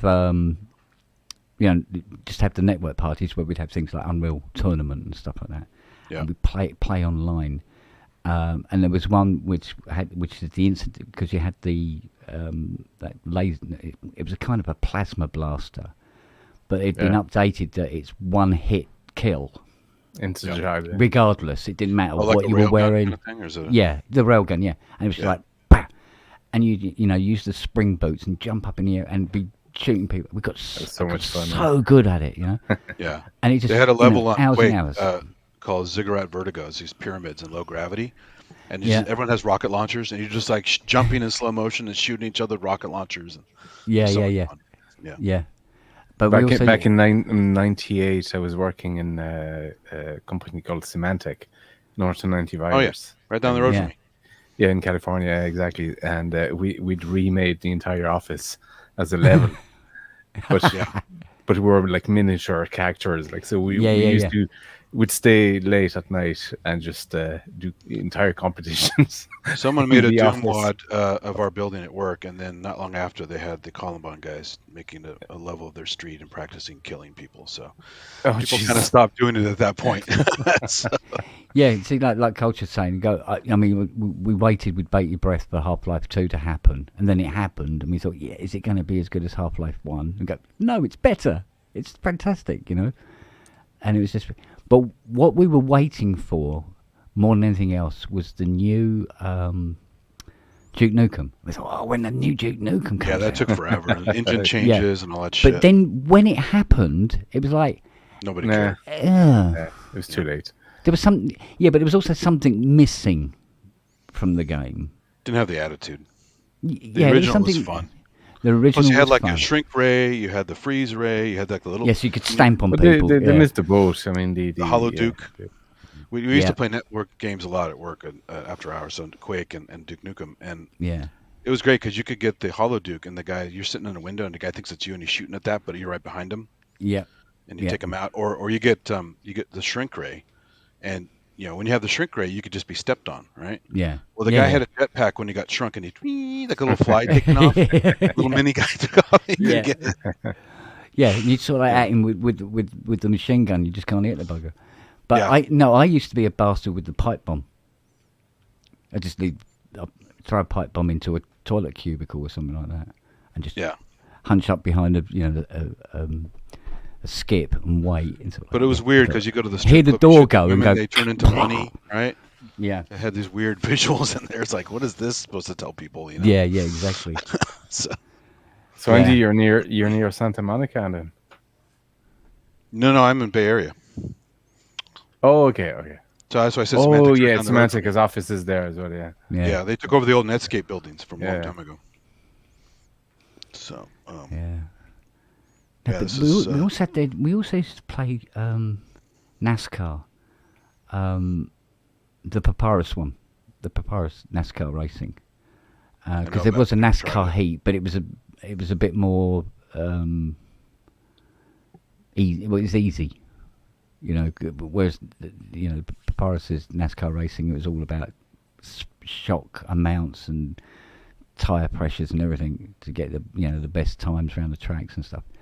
And we got really, really too good at it. And we'd go online, and me and Steve, we could beat everybody at every freaking track, no problem. We just had perfect setups for every track. And after that, it sort of like, unfortunately, got really boring because we knew we were going to win. yeah. And Gotta it's have all some the fun challenge out to of it. Yeah. Yeah. So thank God Valve come along. I mean, I used to be a game junkie. I would lose all weekends playing video Yeah. games. I finally gave them up to get more into music because I don't think they're a waste of time. I just didn't want to spend all my time doing that. I wanted to do more creative stuff. Yeah, but So- it was very. It was just that, wasn't it? There was nothing else outside of that. You know, it was very encompassing when you're playing a game like Well, that. you can show a score, or you can show some level you got to, and that's about it, right? So, Yeah. Whereas like a when- music when- thing, you have a product you can share, and it's creative effort. You know. Because when Crisis came out, and everybody was going on about, yeah, but will your computer be fast enough to run it? People going, yeah, it'd be fine. No, it wasn't. That was a little intensive. Well, that's why the They still consoles aren't. kind of won because you can't keep Yeah. up with those goddamn graphic cards. Yeah, PCs all the time. oh, They're you so got to get expensive. go and get the next fucking. Yeah, even, and then also all the Bitcoin stuff is killing the graphics card industry for a while because Yeah. they're the mining. So you But, couldn't you even know- buy graphics cards for a while. Well, I played Crisis to death, and it was a very enjoyable game, etc., etc. And I thought, do you know what? I'm done. I'm done with this now. We've got to move on and try other things. And then Hans hits me up and he goes, I've just done the score for Crisis 2. I went, oh, shut up! Oh, don't say that. Yeah. I've got to bloody get that now. So I've got Crisis 2, and I spent a lot of time actually listening more to the music than Yeah, playing the game GTA as 5 well. had Tangerine Dream on the score. Yeah. So, and it was like, after a while, it was just, I can't do this anymore. I need to, I'm just laying on my bed until God knows o'clock in the morning, That's it. Yeah. playing, 12-year-old kids in Tokyo, and it's like, I've got to do more than this. Yeah. So I decided to repair Sense instead. So that's something to do, innit? So, mind you, I didn't think that would take off like it did, to be honest. I thought I'd just get, the old guy saying, "Oh, can you fix my Casio VL tone or whatever?" I wasn't expecting people like, Hans and Christ knows who else turn up the door and go, "Can you repair this modular that you've never seen before in your life?" So, start reading up on them. Oh, fucking hell. Actually learning electronics as you go along. Fuck. Oh, what was I thinking? Well, it paid off, I suppose, in the end.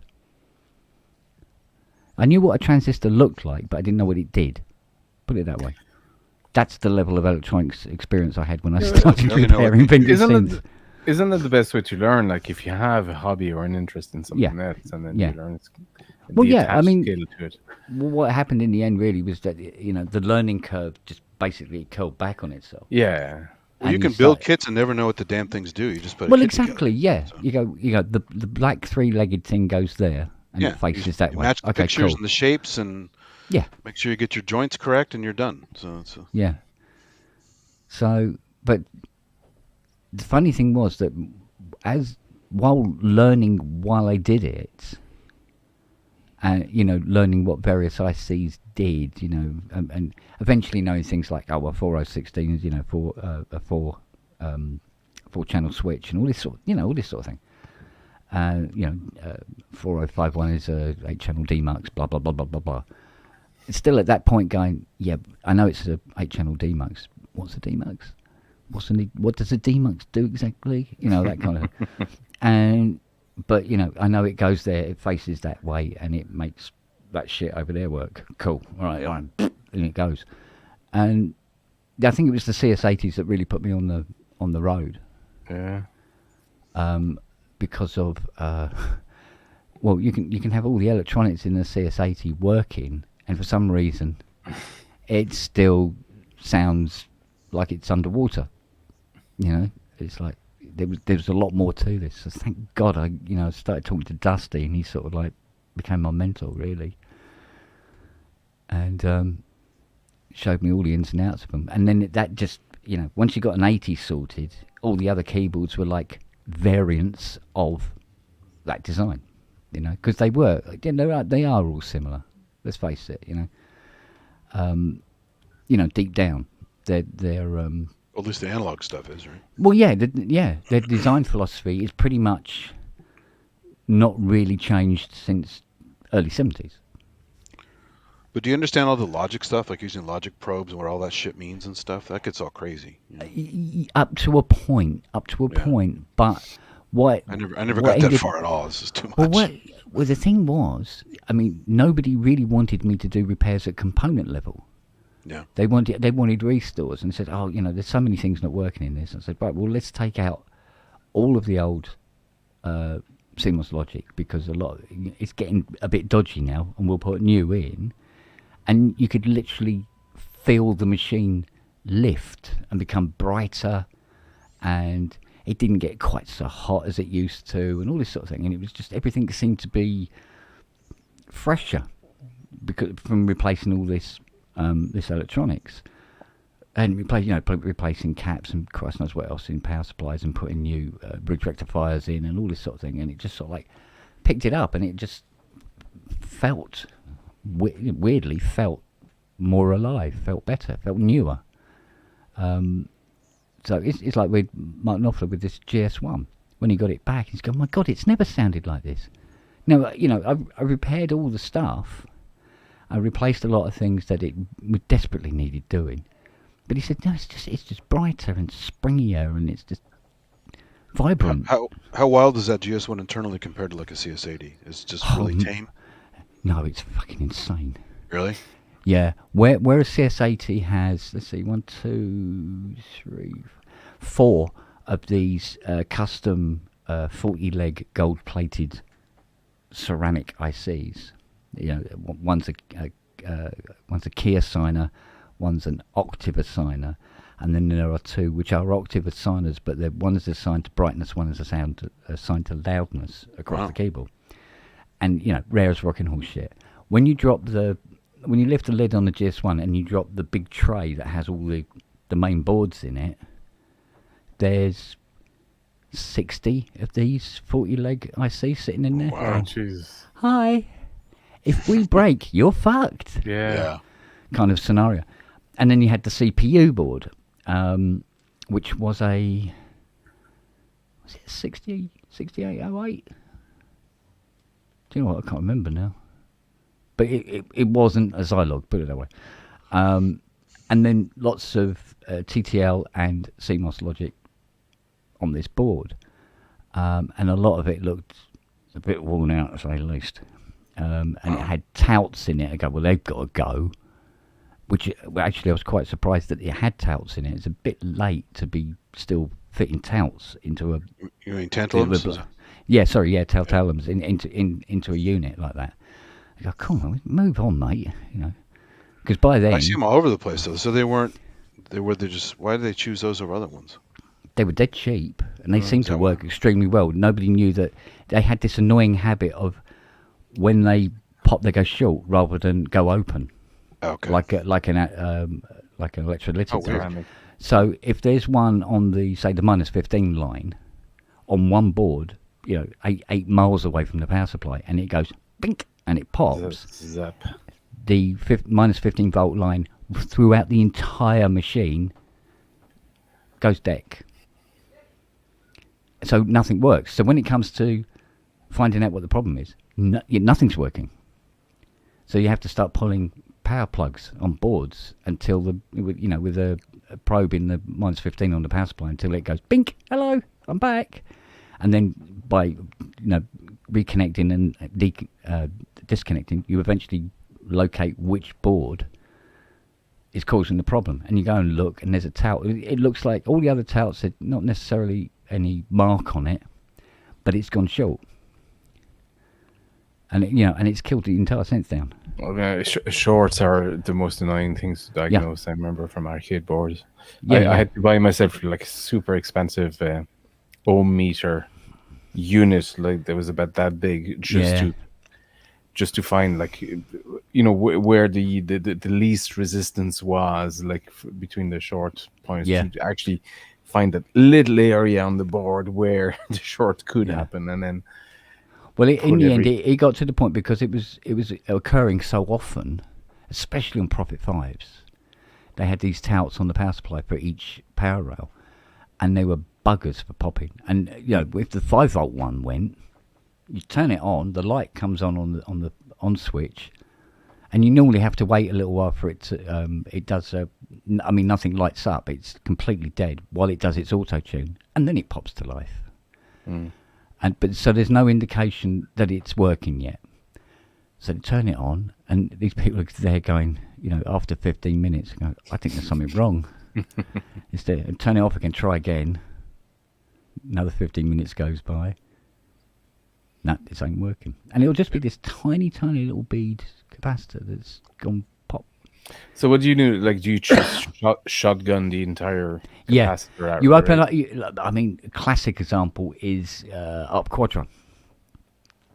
ARPs were renowned for putting touts in all over everything, right? And so, like, a Quadra comes in, it's got a lot of these telltale caps in it, and there'd be something like about 50 volt 1 UF. And you open it up, and the first thing you do, you don't do any diagnosing, you don't check anything. You just take all the boards out, and you get rid of every single tout you come across, shotgun, and put a normal electrolytic in, right? And then you put it all back together, and you turn it on, and 9 times out of 10, it's now fully working machine, and sounds great. So instead of looking, just no, they're going. Don't Bye-bye. bother. Yeah, I know. Yeah. Yeah, you just don't even bother trying to ascertain which one it was that's gone, because technically, just get them all out. Because if one has got to the age where it's popping, all the others are sitting there waiting to go as well. The whole batch is dodgy. Yeah. We get like that with a TTL series kind of board, especially the Fujitsu ones. Yeah. So they had the problem with the lamination. So if you find one that's dodgy, like, you just replace every single one of that. Yeah. Model, like it's a 245 or LS74 or something like that. Just replace the whole lot of them, because they're from the same batch and they're likely to go bad within weeks. The one thing I bought when it comes to diagnostics, especially when you've got like a because you will have a board that'll have about 200 ICs on it. Yeah. And until you get close to it, you can't. They all look like the same IC as far as you're concerned, and they all point in the right direction. And it's got a fault, and you're going, motherfucker. What I bought was, do you remember the those little music thingies? What are they called? Zens? Do you remember those? Was it called a Zen or something? It was like a little MP3 player thing with a big screen, touch screen. Oh yeah. Oh, Zen Nano. I have a couple of those. Yeah, right. Yeah. It's about that size and looks like that, but what it actually is a heat camera. Oh, Like, okay. Really brilliant. It's really simple. And there was this digital board I was working on. That had there was no service manual for this fecking thing. I can't remember what it was now, but it was a big board and it had hundreds of ICs. And I knew that whatever the fault was, it was on this board. And I thought, well, I'll give it a go because it's worth it. So I turned the thing on. I'm doing this. And I go, la, la, la, la, la, la. Heat. Yeah, and then there was this one IC that was this bright orange, while the rest of them was sort of like a dull red. I mean, okay, what I see is that. Do you know what? That's just a normal runner. I think it was a 74 LS 171, something like that, right? And I go, there's no reason in the world for that to be warmer than all the others. I got them in stock anyway. So I desoldered it. Well, I cut the legs because it's double-sided. Cut the legs, bye-bye. And then desolder it and pull all the old legs out and everything, clean it all up. Get one of these ICs, popped it in, soldered it in place, put it all back together, turned it on, boom, works fucking perfectly. I've gone, thank you for that 10-minute repair. Yeah. I was looking at going, this bugger's going to be a month. I know it's the heat thing. There's one thing I remember. I was fixing for somebody. You remember that game Ghosts and Goblins? Yes. Yeah, I remember I was fixing a board like that, and I couldn't. There was a problem with the collars that just weren't right, and there's a resistor ladder on it, and every resistor checked fine. But before that, there's a buffer. But I remember, I had a feeling it was somewhere there. I didn't have a heat sensor, but I remember turning the board on and applying my lips to each IC. Yeah. To test for temperature, because it's sensitive, and then finding that one IC that was running slightly hotter than the others. Yeah.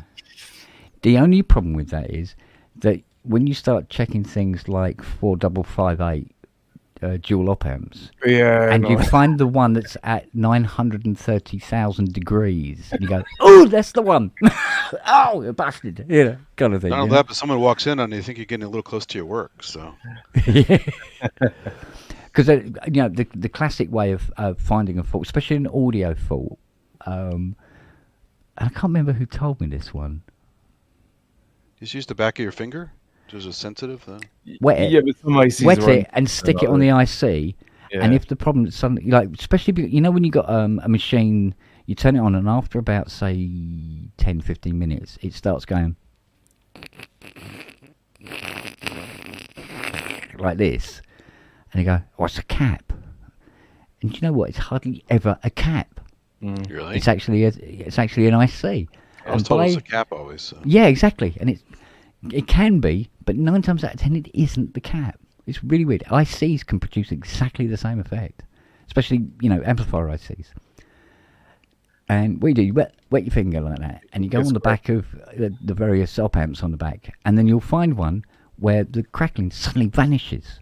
And you go, that's the one, and out she comes. And normally it's some, it might be a dual op amp one, a 14 leg jobby, and out she Right. comes. And in my case, I have to get another 45-year-old one because it'll be something like an HA 6216. It's sort of like they put them in the CSs, for instance, and nothing else on the planet. Mm. They didn't seem to go, nah, we'll have them all. So, and then you put a replacement one in, solder it up, and turn it on. And I go, well, I'll just leave it on an hour and see if it starts doing it. And if it doesn't, sorted. So a lot of it's trial and error, you know. Another question about the tantalum thing. Why do so many kits that I built as a kid have tantalums or require you to go find tantalums? Why would they ask for those? Cheap. Cheap. Is that all it is? Cheap. Yeah, it was mostly because they were cheap, and also Ceramics there are was- damn cheap as well. well, yeah, but the tantalums were supposed to be the sort of like a hard Alright, version tolerance. of the electrolytic ones, which aren't so cheap. Yeah. So And also, I mean, why are a ceramic non-polarized and electrolytic are polarized? I never figured that out. well, no, there's bipolar electrolytics as well. But most of which them are a plus nightmare. minus, and some of them, Yeah. but ceramics aren't. So why is that way? Different uses. I mean, Yeah, it's they have different jobs. You know, technically, you wouldn't put a ceramic cap to be a tie down between deck and a power line. Usually, well, at least not on its own, anyway. But you know, like I even think the it's actually misleading that we are calling the same component that is bipolar or polarized Yeah. capacitor. Like, I think they should have different names, to be honest. yeah, 'Cause exactly. they serve And completely do different you know what purposes. would really help is if they looked different. Yeah. Because the only indication is it doesn't have the little band up one side. But sometimes Yeah. that's Plus really minus hard to on see. it, Yeah. But to make matters worse, on the CS80, like for instance, at the final PRA board, right up the far end here, and it does the ring modulator, so the high frequency LFO, which is a 726, I think, dual transistor, which are, I think the last one I saw for sale was about 75 quid for that, because they're so rare. So you do not want them getting damaged, you know. And they got all these bipolar electrolytic caps around it, and then they got a load of polarized caps. And for some reason, they got the orientation on the board the wrong way round on the graphic. So if you follow the graphic on the board, Wow. Yeah, Wow. there's a few arcade monitors are like that as well. Yeah, yeah, I think there's about 3 where they've actually put the plus on the wrong side. it's just But if you put them that way round, it blows up the 726. Is it 7? No, it's not 726. What the Do hell they is ever it? print an addendum so you know that they've done that? No. Wow. No, I beg your pardon. We can't. Well, like in a admit that service we've manual, made a fault. Yeah, no, we can't admit we've made a fault. No, we can't admit we've made a mistake. No. They shouldn't be touching it. That kind of thing. And but you know, the thing was, you go if you look online, yes, you can buy these bipolar caps, almost never in the values you want. And then they're getting expensive as well. yeah, but the thing is, it's really easy to get round. You can use what you do is you use 2 polarized caps.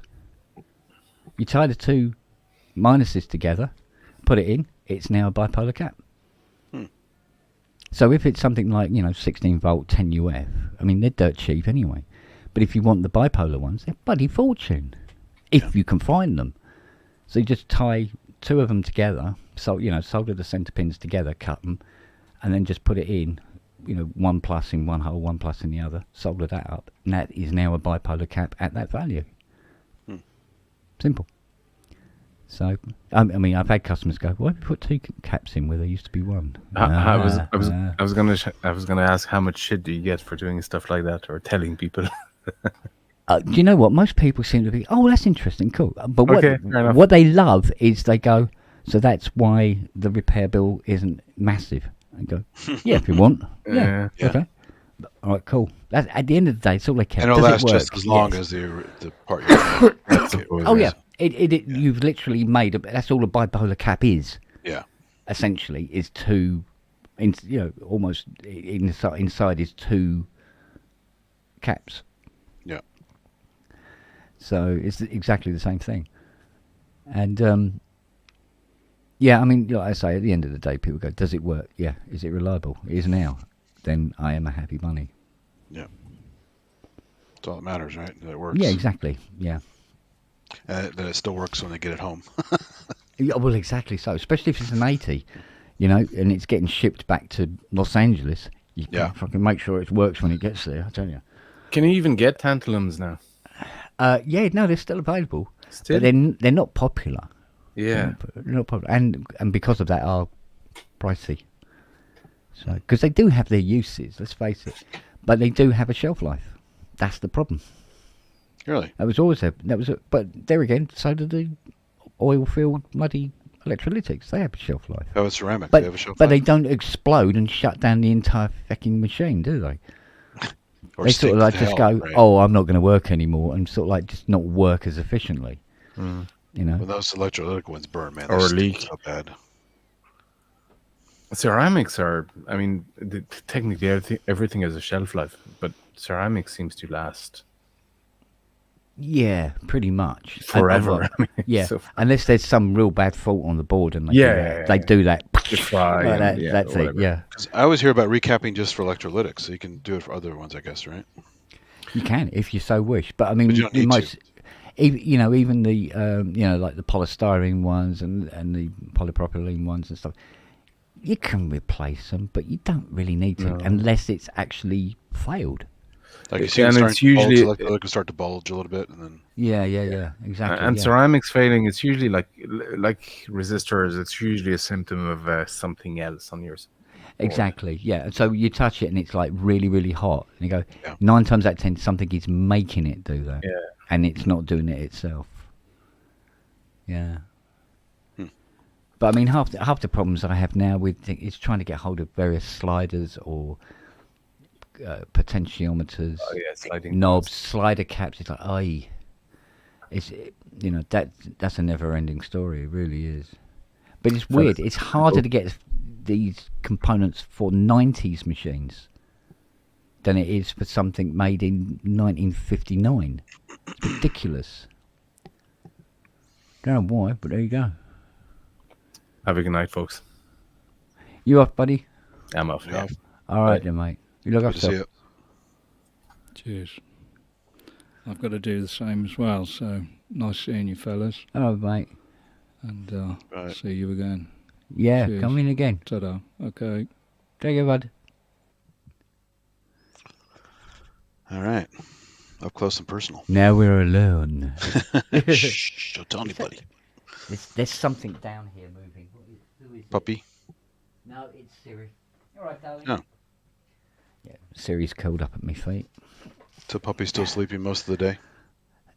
Not quite so much, but Yeah. when she is asleep, oh, it's ridiculous. You could hit her with a shovel. She wouldn't know. She's gone. Oh, yeah. She's on her back, but she does that lovely husky thing of being on her back, legs akimbo, Yeah.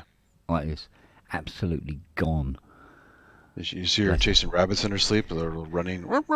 Yes, getting a bit of that. Yeah, we're getting a bit of that. But she likes to sleep always in the kitchen on her back, and have her legs pushed up against the underside of the kitchen sink cabinet. Oh, weird. Yeah, and she seems to like that. It's like a dog swaddle. Yeah, very bizarre. But Weird. yeah, she does. So she'll have a kip maybe twice a day, which it'll be less and less as time wears on. But I just can't believe. I mean, she's twice the size she was 2 weeks ago. Wow. Mind you, she's getting fed properly as well now. So Yeah, she was on. You said she was Makes sense. undernourished. oh, Yeah. massive, mate. Just is the owner was cheap, or the owner was stupid, or both? I don't think they were. I don't think they've ever really had a puppy before. Plus, I don't think they really had the money to throw at buying that much dog food because she needed to be fed 3 times a day. So that's literally an entire Yeah. meat pouch. Although they were buying her the pedigree pouches, Yeah. and they were giving her half of one of them a day when technically she should have been having 1.5, nearly 2 a day. So, hence her madness for food when we first had her. It's so cruel. Well, yes, it is as far as the dog was concerned, but not really as far as they were concerned. They just didn't know better. They just didn't know any better. Yeah, but everything needs more than one meal a day. Well, yeah, exactly. Unless you're a snake, where you have a giant meal and it lasts you for 2 weeks. Yeah. Mind you, you say that. Noah is having one meal a day at the moment, and it's radically reduced. But we need to get his weight down and get the weight off of his knees. But we've done it very, very slowly over a period of time. Off. He hasn't really noticed. And then, if there's a little bit of something going, there always is a bit of biscuit, a bit of chocolate like that. And all the dogs get a bit of biscuit, and then Noah gets a bit of biscuit, but it's significantly smaller than all the others have got. But he doesn't give a shit. He's getting a bit of biscuit, that kind of thing. Yeah. And, But even then, you can instead of the one meal, you can give him just a couple small meals a day. Right. So he's now 7 kilos and 15 grams or whatever it is. But I mean, humans aren't supposed to eat 3 giant meals a day either. I can't. Honest to God, I can't. I used to. I don't anymore. But I struggle. You eat when you're hungry, and you eat throughout the day, like 5 little meals or something like that. Yeah. Yeah, I mean, like Fiona will throw some ham and cheese sandwiches with cucumber and lettuce and stuff like that, and a bit of mayo. Yeah. And it's all lovely and soft and wet and it's Sure. And then the crust, I always leave a bit of crust for the doggies. Yeah. So they'll have a bit of crust, and very rarely is there any ham or cheese on the bit of bread that they're getting, but they don't seem to care. Well, it probably still smells and tastes like it to them because it's so sensitive. Yeah, so. Yeah, exactly. And at the end of the day, they're getting a bit of my sandwich, which is really all they want. So, and then of course, when it comes to Nosy, he just gets a crumb almost sort of thing. But as long as he feels like he's included, But we're talking about video games and stuff. There were weekends where I would eat like one meal because I totally forgot to eat. I was playing so much. Your body shuts down and you just get so focused on the dumb games you're playing. Yeah. Especially the immersive games that you're like, oh shit, it's already been 8 hours. I probably should eat something. Yeah. No, we've all been there, mate, I reckon. Yeah. Yeah. And that's why they're fun, but they're just too much, right? I literally just stopped playing. I had fun at this arcade thing, but I just stopped playing because it's too much of a time suck. And obsessing over music gear and stuff can also be a time suck, but at least it's something productive and creative and using different parts of your brain, and more people would appreciate that than what score you got on some game or something like that. So. Yeah. But I think, I mean, that was the thing. It was very consuming. It was very life consuming, I think. Yeah, totally. Yeah, you don't mean it to. You just end up. It just happens. No, but I mean that's the nature of those immersive games, like the first person shooters and the adventure games and stuff. The day is gone. Yeah. And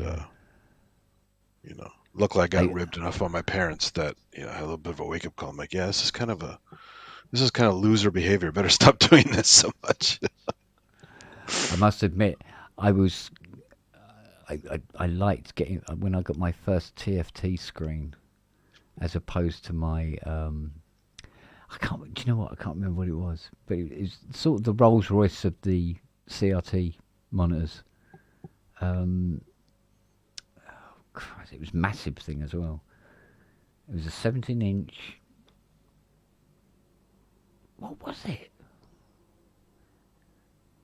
What was some really good monitor manufacturers back in the day? Big CRTs. The big. Oh, NEC, like the sync monitors. I think NEC. That rings a bell. There was like NEC Color Sync. I think it was the little colorful birds on it. Yeah. I don't know. I had a lot of the Apple monitors because they would rebrand them. Yeah. So they had like the 15-inch with the built-in speakers. And 17-inch and the 20-inch, which I couldn't afford until I got secondhand. Yeah, they were a lot of money, weren't they? And they were fucking heavy as hell, man. Giant glass fronts. Yeah. Yeah, In no, fact, I still have an old around the same time as the G4 towers, those giant monitors. yeah, G3, G4 towers are kind of gray monitors, blue yeah, gray. I yeah, have one or two of those, and they're monstrous.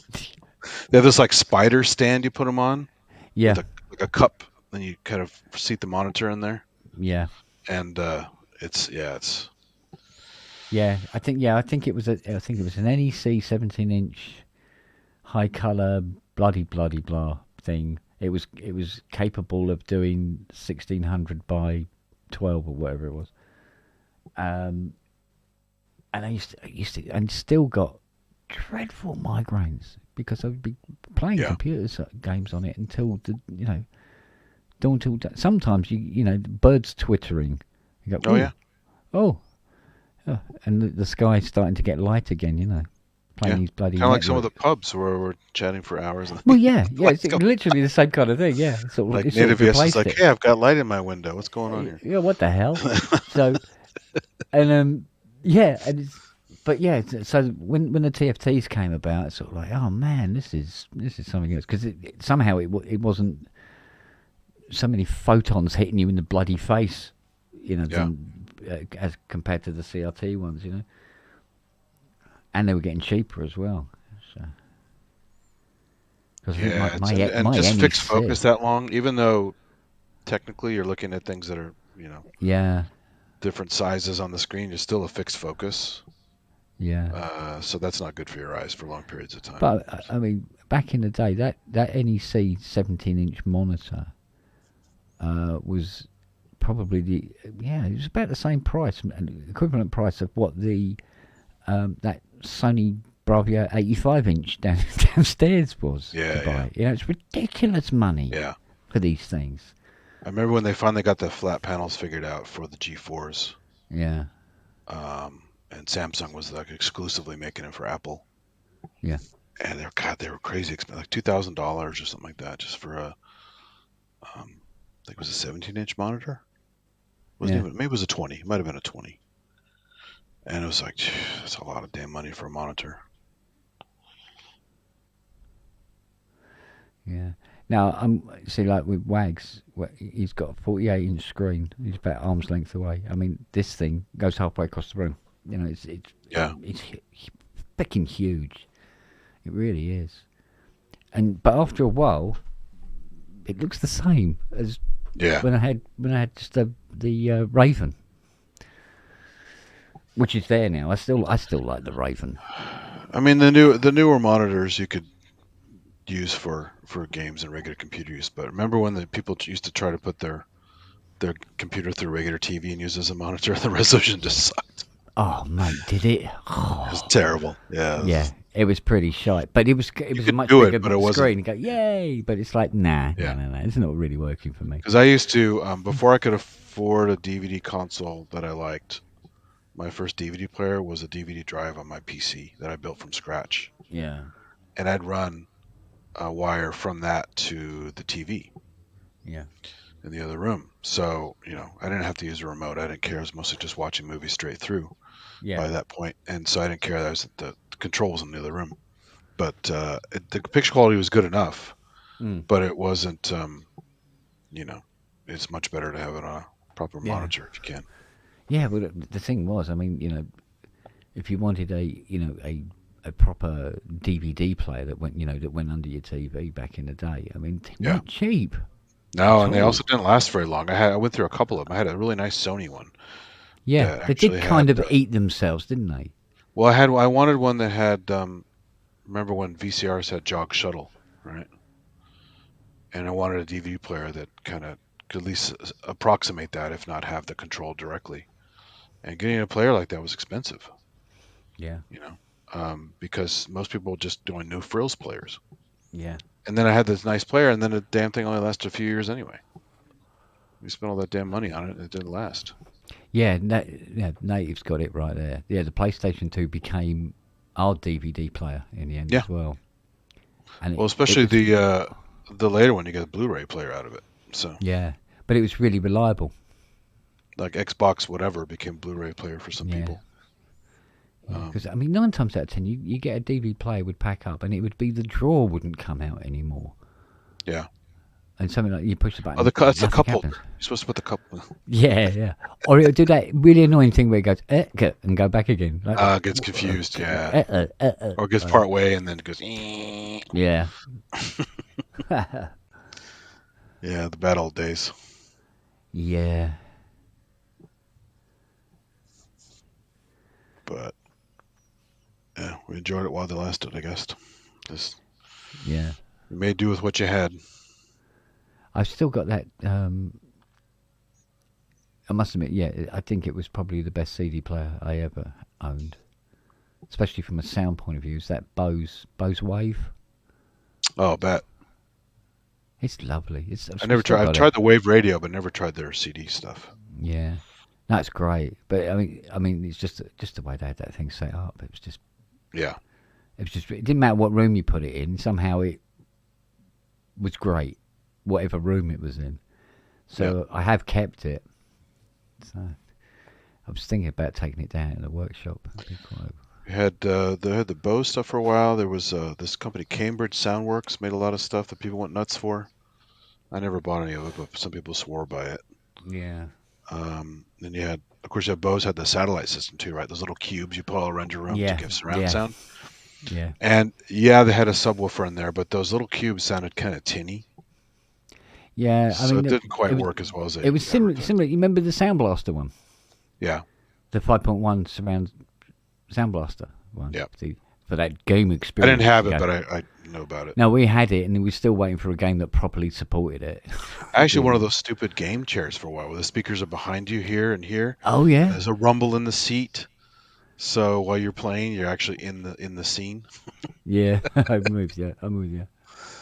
And it's a shitty chair. It was just plastic nightmare that wasn't very comfortable or durable. But the whole point is you're in the game. You're surrounded by the sound. You could feel the sound.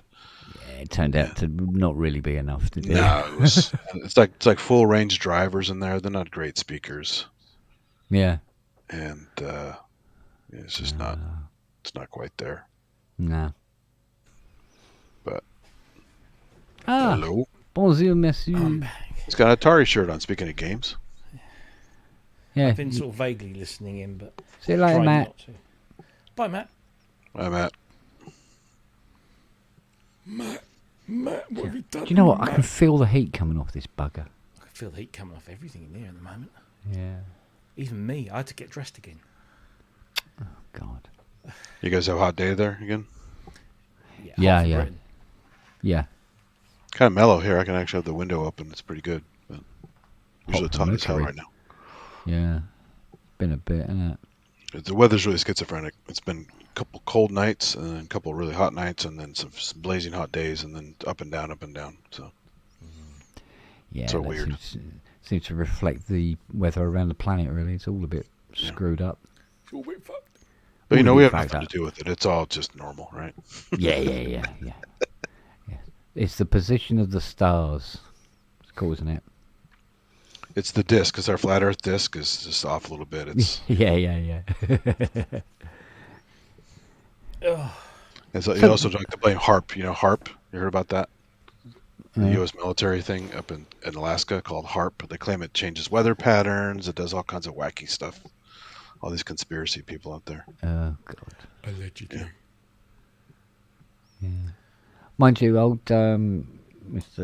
Tyson was talking about there's some sort of asteroid. Is it? It's going to come pretty close. Yeah, now we have all the trackers. You can know when we're about to die or when we're just in the clear. Apparently, define as close is actually very fucking far away. No, it isn't. Oh, yeah. It's going to come as close to us as anything that we've ever known by the closest quite a one, considerable amount. like 50,000 miles or something like that.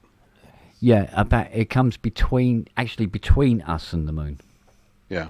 But he said there's this little critical period of time where they really got to watch it, of where the influence of Earth's gravity and the moon's Well, it's a gravitational assist, right? You might just pull right in and kill us. They reckon, but if it's affected a certain way, when it comes back in 7 years' time, it will hit. Yeah. So they're going to watch it just to make sure that its trajectory or either stays the same or goes the other way slightly. Because if it comes this way and it's going to hit, we've got 7 years to figure out what the fuck we're going to do about it. That We know what system we're is gonna now do. finding comets. So We instead of put all the Bruce amateurs Willis up finding there. comets like you used to have, now the Yeah. comets have these machine names on them because that machine is finding them. Yeah. The early warning system Yeah. is finding comets.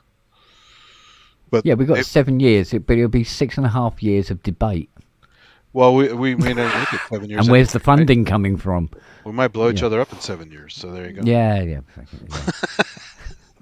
Planet certainly seems to be fucking going that way lately, isn't it? Yeah. Seems everywhere you look, everywhere's turning to shit, and you go, why? What's going on, guys?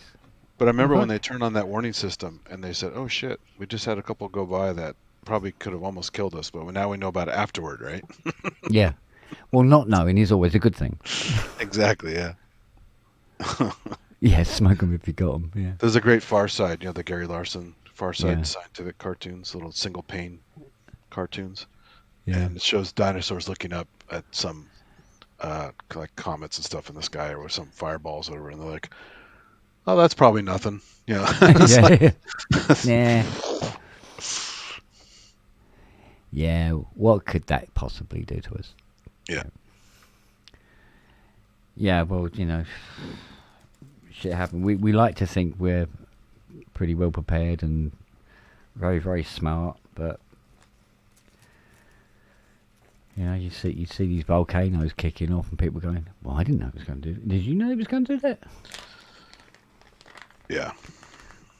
So, Weather prediction has gotten better, obviously, but they can tell you so much more after the fact than they still can beforehand. It's still yeah. Well, exact science. satellites and stuff like that have made a hell of a difference. helps a lot. Yeah. Yeah, at correlating data together. But we were still, I think, learning how to actually gather, process, and make sense of the data.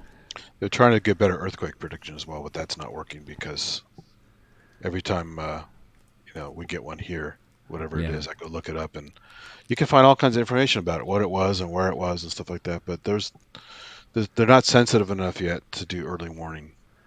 Or It's just maybe too- there is no real way, maybe it's just one of those things that's just not predictable. I think if they made it sensitive and put the sensors in the right place, you could get a slight bit of early warning. But most of them are not a big deal anyway. They're not like Loma Yeah. Prieta where it makes Yeah. things collapse and smash people and stuff. So Yeah.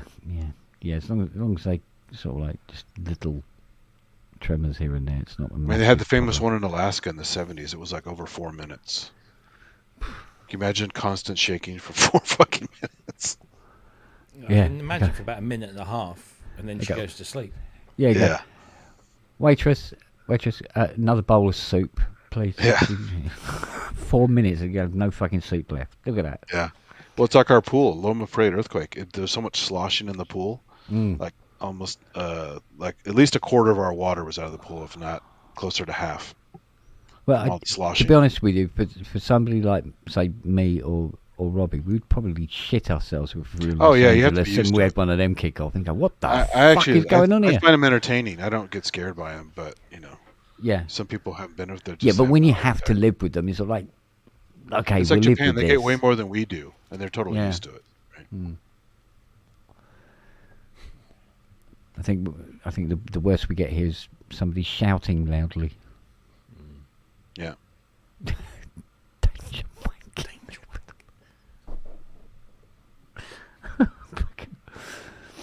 Oh dear. Well, if you splurt into the Stunned. chasm, you remove the evidence, right? So. Goes Oh, that's going to stay with me now.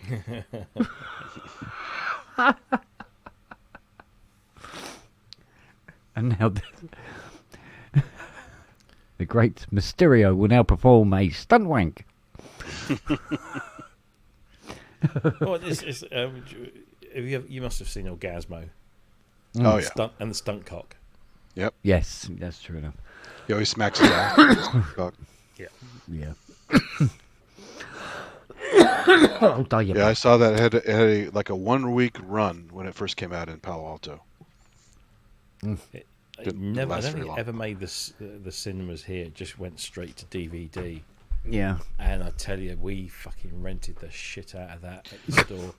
Do you think it would have done okay in the theaters there, though? What do you think people thought of it? It was probably too niche. Maybe nowadays it might have done, but I think South Park was a thing, but I don't think it was as big a thing.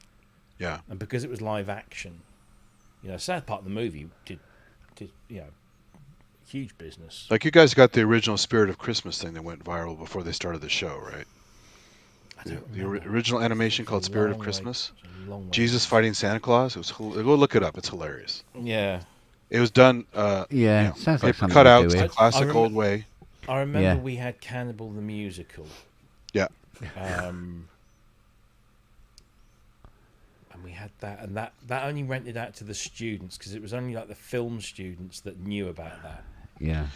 And so we rented quite a few copies of that. But when Orgasmo came out, the South Park buzz was quite. Yeah, it was huge, wasn't it? big. Especially with the Team America and all that. They made one right before Spirit of Christmas too, with the killer snowman. Did you ever see that one? That one's nuts. No, I don't think so. It's even more primitive than Spirit of Christmas. Let me find those real quick. I'll put them in the chat. Well, the Team America did really well here because everybody here knew about Thunderbirds. Yeah, it was. Oh, of Captain course. Scarlet and all that sort of thing. So we could really relate to it very, very well, and got a lot of that visual jokes that were in that other people may not have picked up straight away. The best one they did, in my opinion, was Basketball.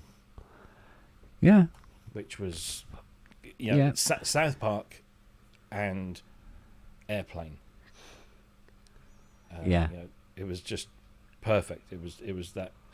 It had the irreverence of South Park, but the stupid Airplane stuff. I mean, I still find it quite amusing when, various American celebrities and actors and stuff like that, and they come on things like the Graham Norton show and are shocked at how much you can swear on terrestrial television.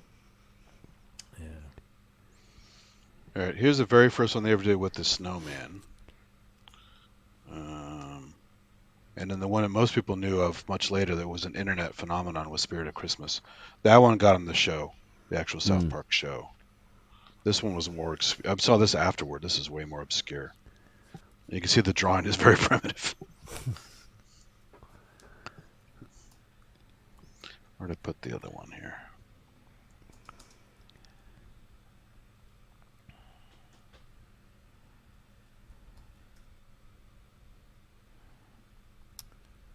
Here it is, Spirit of Christmas.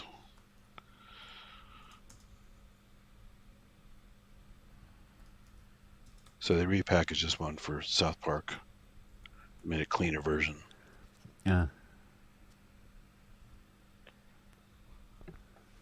There you go. It's very funny. A lot of this stuff seems to be going more underground as time goes by. There's the other one. Ends up being like Mortal Kombat, Jesus versus Santa Claus. It's very funny. Well, it's not too far away from the truth either, is it? Christmas does seem to be a battle between the two. It is, yeah. Consumerism versus religion. Yeah.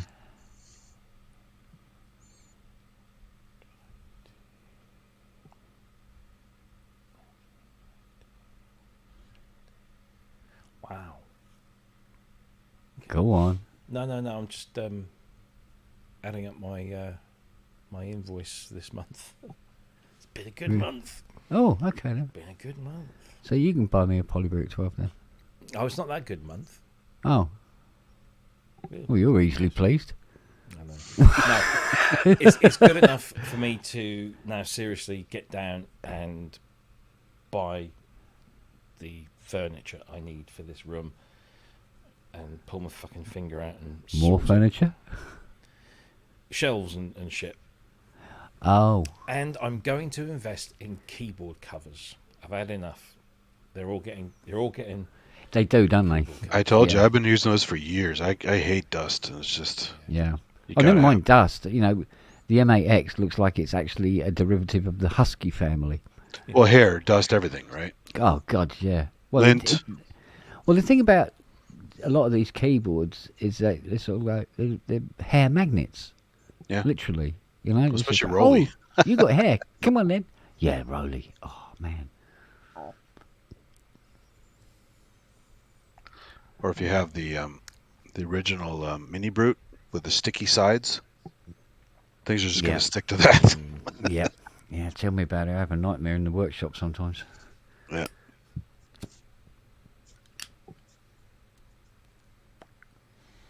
Come on. Cool. Well, that's made me a little happier. Yeah, things looking rosier. Well, I mean, it's not like this is pocket money for me. You know, it's I don't use this to live on. I can't. Yeah. But what it does do is it helps keep, you know, the studio sorted. If you know what I mean. So. I'll tell you what, Jack. Cannabis resin on keyboards. Oh my god, it's so hard to get off. Cannabis resin on anything. You know, the smoke from cannabis resin is just so. Oh mate. Because I mean, I can't remember the name of the band, but they were rather famous for being at their fucking tits 24/7. Well, And some of their gear, God's sake, you put your hand on it, and then you could actually pull the keyboard up. It just stick to your hand.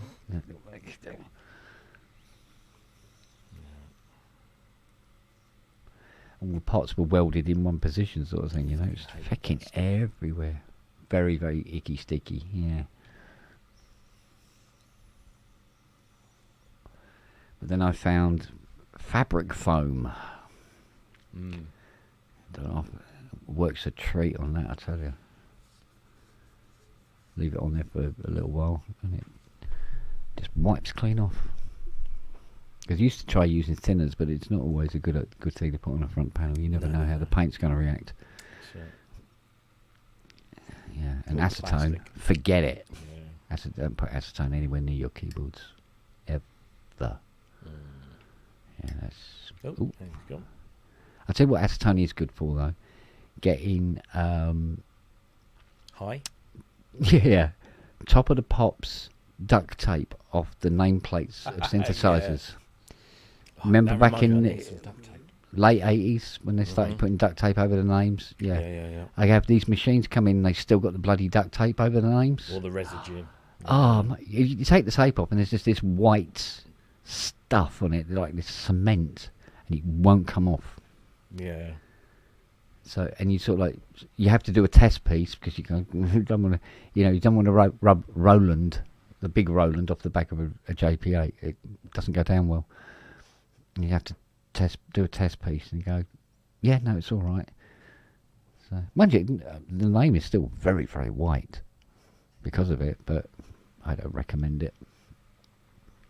So, it was the same on the PPGs and stuff. I used to love putting the duct tape over the PPG on the back. Oh, where's your volume gone? Your volume's gone. His car in his garage. Oh, to there, charge you're it. back. Oh, There you sorry. go. Yeah, so it's my security cameras. Oh, okay. It's basically the app that I use to monitor the cameras is an iOS app that also runs on Mac. But for some reason, because obviously we can do two-way audio with the cameras.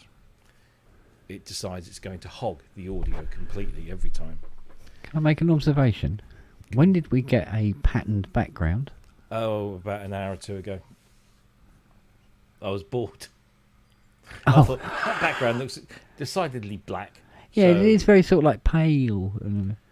Because I've always loved the "We are a dog-friendly pub" up in the corner. That's nice. I like was that. me. That was Yeah. Well, we are. indeed. Well, and cat. Well, absolutely. We're a pet-friendly pub. Yeah. Hamsters are in, and voles and. Yeah, that was the Little thing. voles. It was a question. You know, House of Games. House of Games. Oh, Richard. Richard Osman. Yeah, yep. yeah. One of the questions was, bloody, but something where there's one word in the sentence that's wrong and you have to change it.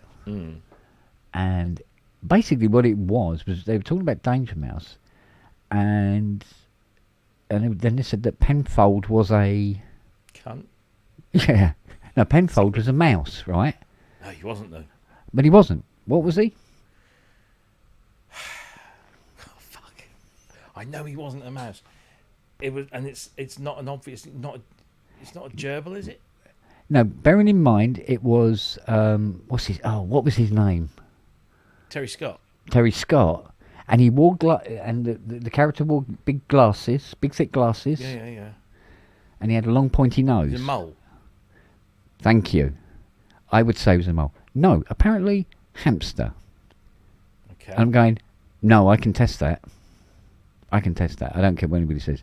There was no fucking way Penfold was a fucking hamster. He was a mole.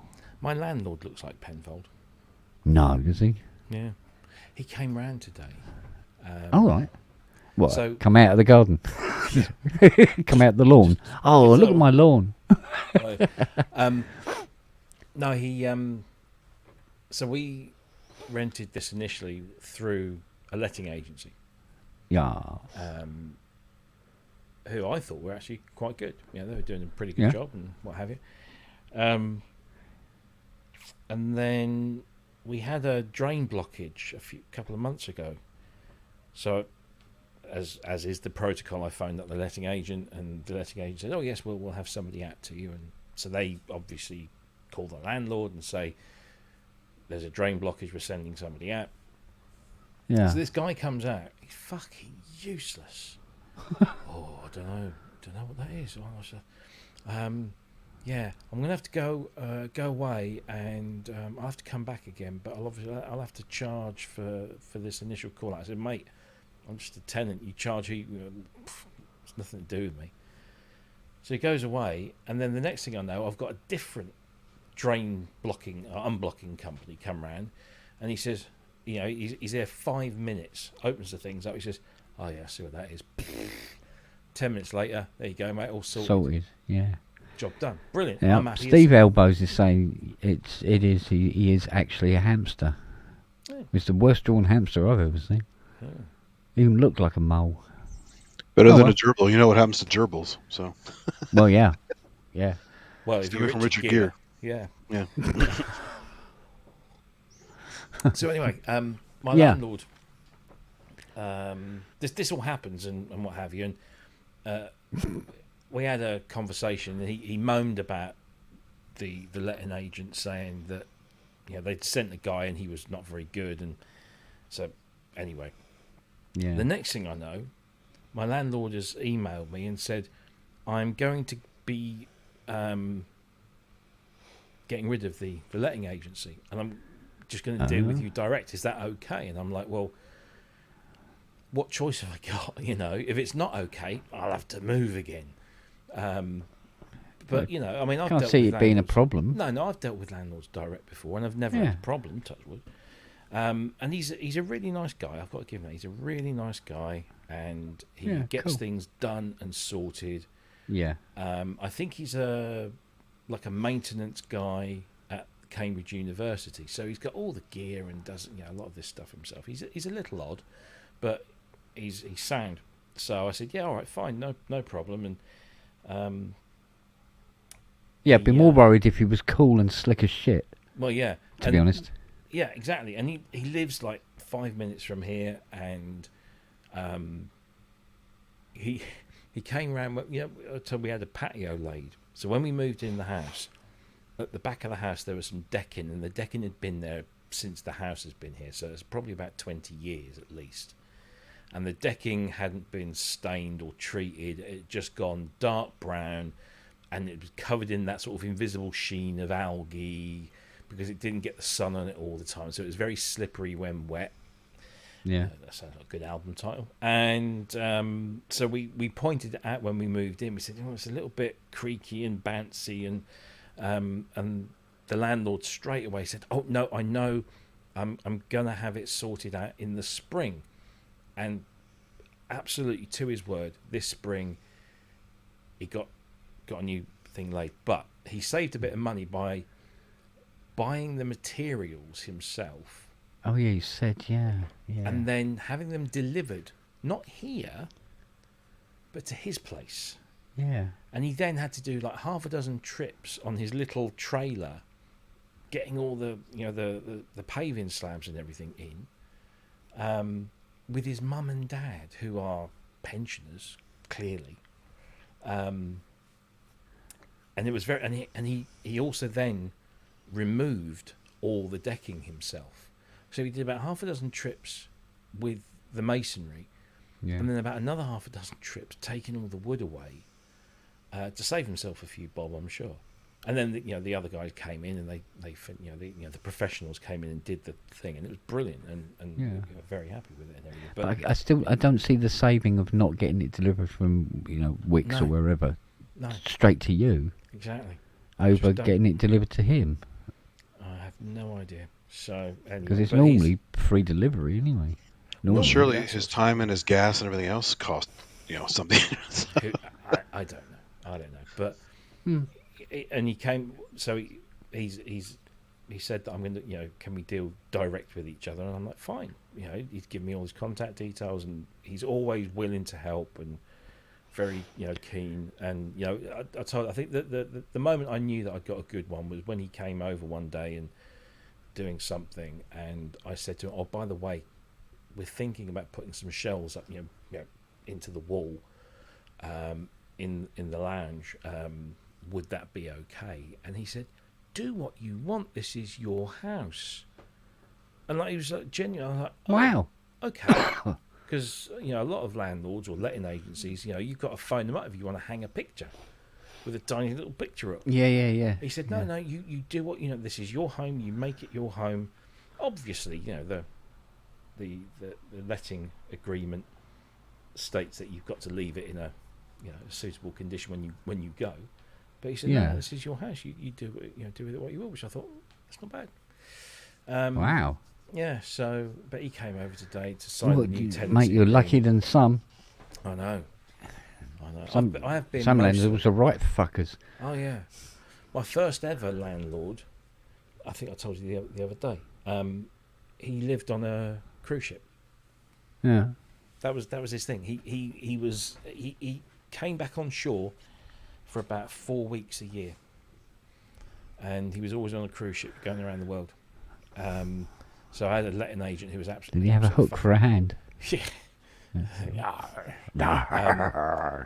The letting agent there was absolutely shit, but thankfully we got out of that one.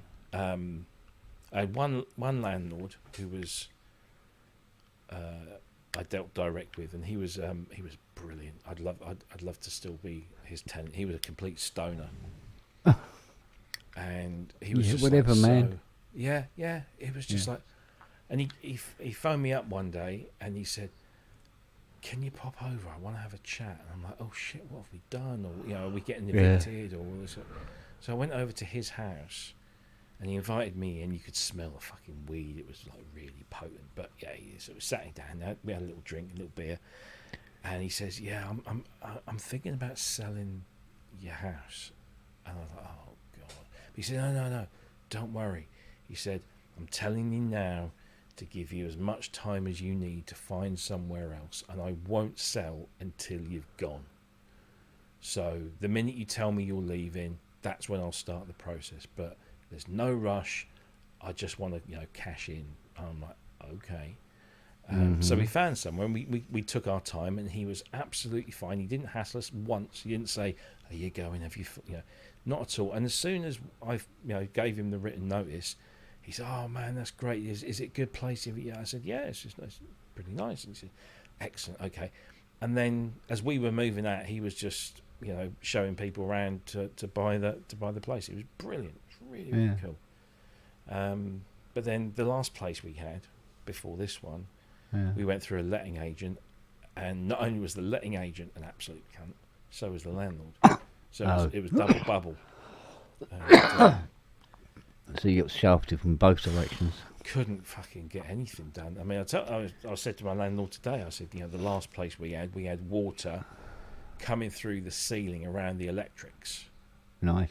Yeah. No, it's a fantastic combination. Yeah, and I said it also came through in the other, the room next door to the kitchen, which was like this little little box room study. Well, they call it a study, but you can get a fucking desk and a chair in there if you tried. But it's where I stored all my vinyl. And I said, Yeah. I've had to replace hundreds of pounds worth of CDs and vinyl because of a water leak that ruined. Luckily, it was hundreds of pounds worth of stuff, but I got most of it for nothing. So, Yeah. But yeah, and absolute wankers. So it's Oh, Christ. it's one of the downsides of being a tenant, that you're not quite sure how good your letting agent is, or not quite sure how much of an arsehole your landlord is. Yeah, but I mean, it's double-edged sword. I mean, you know, when the fence in the back garden's going to need doing, I mean, yeah, it's coming out of So my when- pocket. When they did the patio, which must have cost them a bit, because It's not cheap. It's not it's cheap. proper, decent masonry. And he didn't. He came round one day and he said, "I've got some samples." He brought samples of all these different types of stone, and he said, "What would you like?" I'm thinking, why are you asking me? I mean, if I was the landlord, I'd just do what I wanted to do. But he was actually asking me what I thought, and I'm like, "Well, that one's quite nice." He said, "Yeah, I was thinking about that one." He says, and then the contractor comes around and he says, "No, you don't want that one. You want this one. That's the best one to use because it drains quickly and it's not slippy and it's whatever."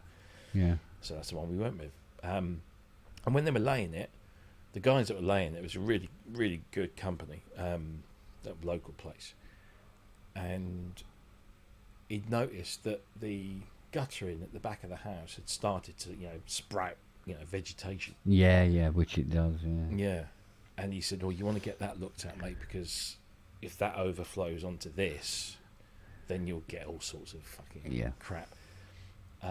So I pointed out to the landlord, like the next week he was over with his ladders cleaning that. He said, "I'll do the rest of it for you." And he went around the whole fucking house. Wow. Just did it, yeah. So, I just realised, I was just sitting here and looked at, saw my image on the screen. It looks like I'm constantly pissing Guinness. constantly pissing Guinness. Oh, what is that? It's the cable. Oh, right. But I've had to do that to it so that it stays in stereo. Oh, okay. Where a certain dog ears. a certain young, hairy little thing had a bit of a chew on it, and it's not been right since. It's like a little moo. So, Aye. but fortunately, she's been very, very good, really, as it goes. Her favourite toy is this plastic tube that we keep. That we, you get tennis balls in it. That we got for, you know what Nellie's like with tennis balls. Well, the puppy loves this tube. Excellent. Well, likes the noise it makes when she bangs it about all over the floor. And I was like, one of those squeaky things. Every time it bites, it goes, "Wee, wee, wee, wee." Well, we got her one. We got this ring that when you squeeze it, goes, that type of thing. Yeah. And Siri goes, "I'm having that." She's never been interested in toys at all. Yeah. Right? And she goes, "No, I'm having that." And she sat in the corner with it, and within 2 minutes, it'll never squeak again. Well, there's that. Yeah. She tore a great big lump out of this ring. It's like frick it. So, and shows no more interest in it now.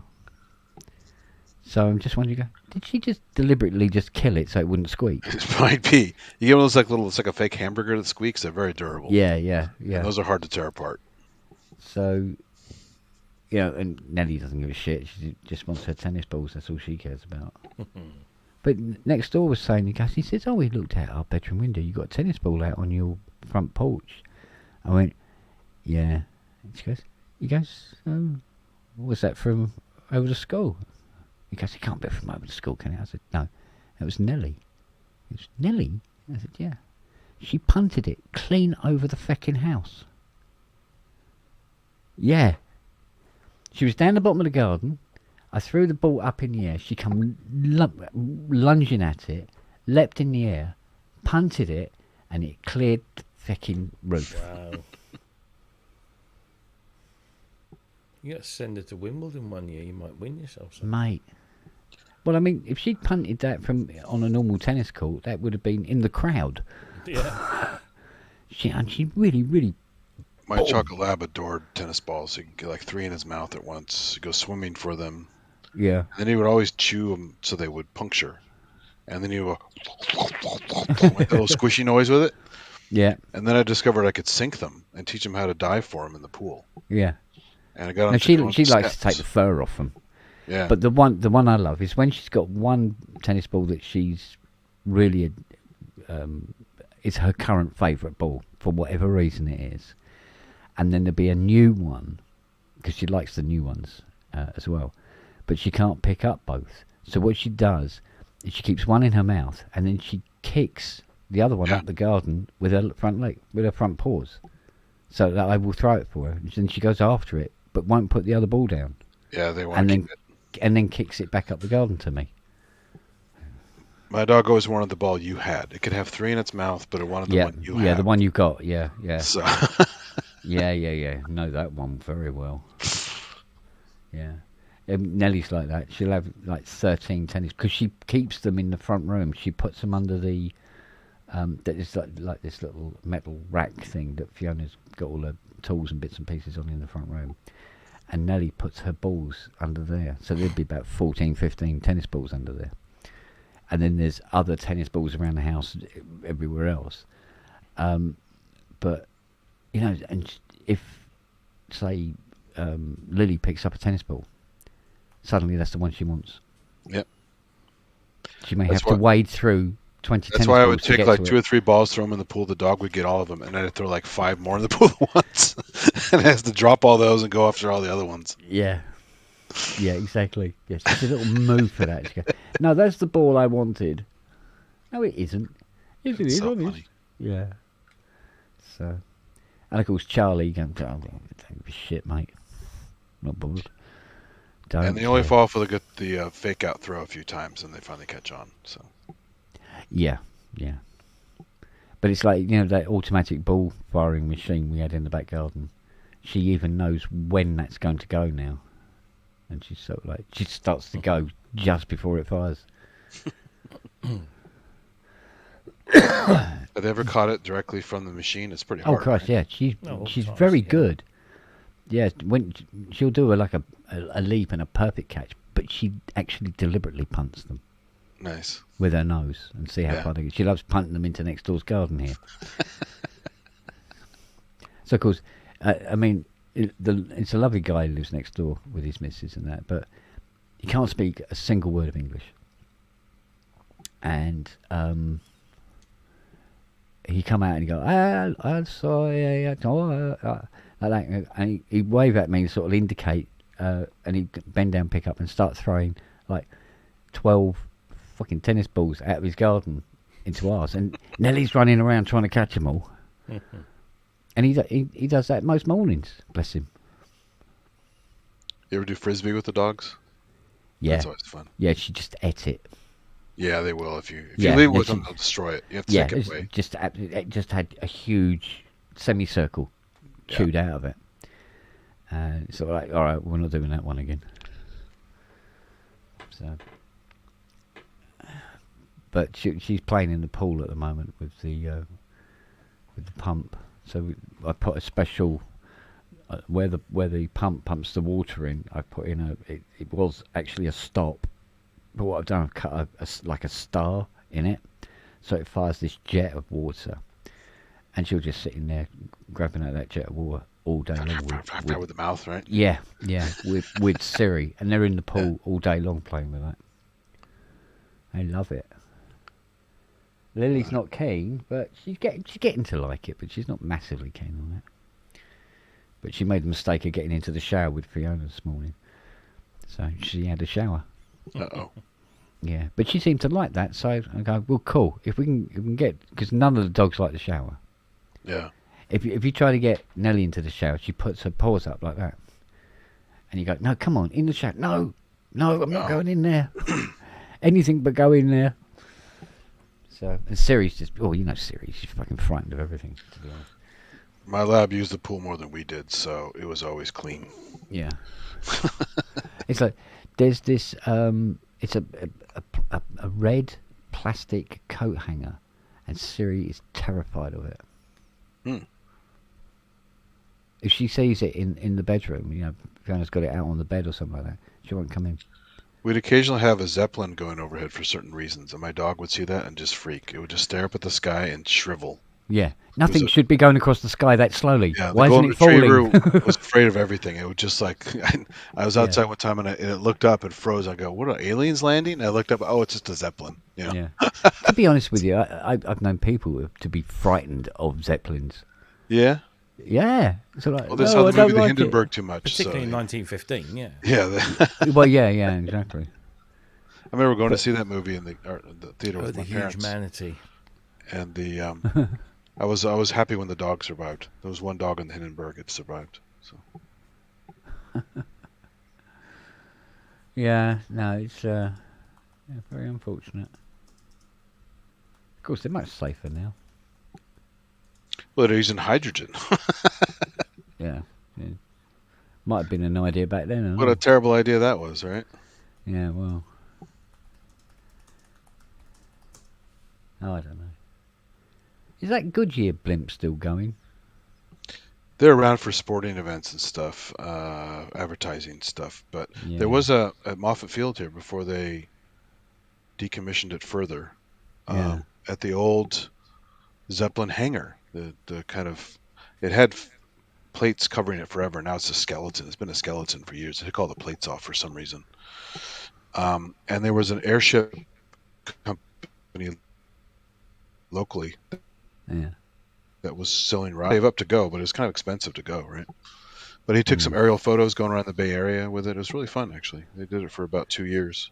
Yeah. Stopped. That was it. Do you know what? Talking of sporting events, I fancy watching Rangers ice hockey games with Richard Hilton again. Mhm. He used to set up my webcam on his little table by his chair onto his TV, and I'd watch the game with him. Hmm. Yeah, I got into the ice hockey.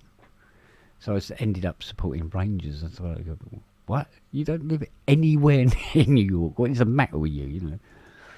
Yeah, it doesn't stop people. A lot of people don't have local teams. Yeah. I've only gone to Shark games because it's local. I'm not really into them, but it is fun to go to an event. We even had corporate sponsors, like vendors who wanted to get us to buy stuff, take us to boxes, Yeah. special boxes up top where you get all the food and drinks and stuff. Yeah. That was pretty cool, actually. It's like with I mean, was it? Yeah, it was today. Fiona was watching the hockey, men's hockey, and it was Australia versus England, and she was cheering on Australia. So I was just booing her and throwing Pringles at her. But it is fun to be down by the glass, where all the action happens. Oh yeah, All the smacks and all the guys' Yeah. face plants on the glass and stuff. Yeah. There goes some teeth. Yeah, crash. Yeah. They don't have as much fighting as they used to. They kind of banned the fighting thing, unfortunately. Yeah, I used to like the gloves off. I know. That was part of video games, too. When you have hockey video games, they had fights in there, too. Yeah, it always is. Mind you, it was like that. What was that? That Paul Newman film, wasn't there? Slapshot, yeah. Slapshot, yeah, with the three Scalextric friends. The Who ended up being right nutcases. what were the brothers called? I forgot. The Yeah, name. the three brothers, wasn't it? Yeah. Identical brothers. I forgot their names.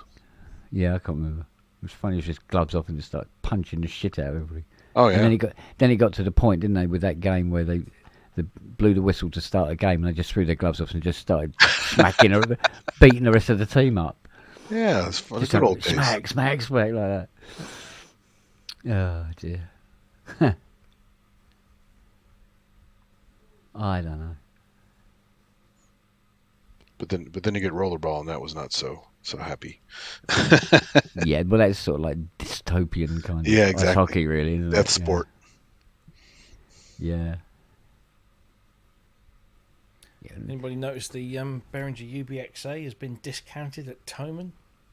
No. Discounted. Is the module or the keyboard? The keyboard. Yeah. I think just the keyboard. Well, normally they discount something if it's not shifting. And wasn't the UBXA supposed to be the biggest shifting product? But, was it? It's down to €1,098. which is 900 and something quid, I think.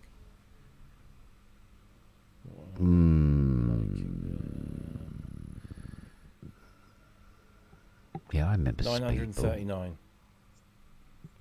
Really? Yep.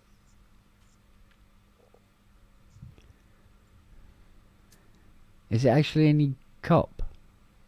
I've not played one, but I've heard it played.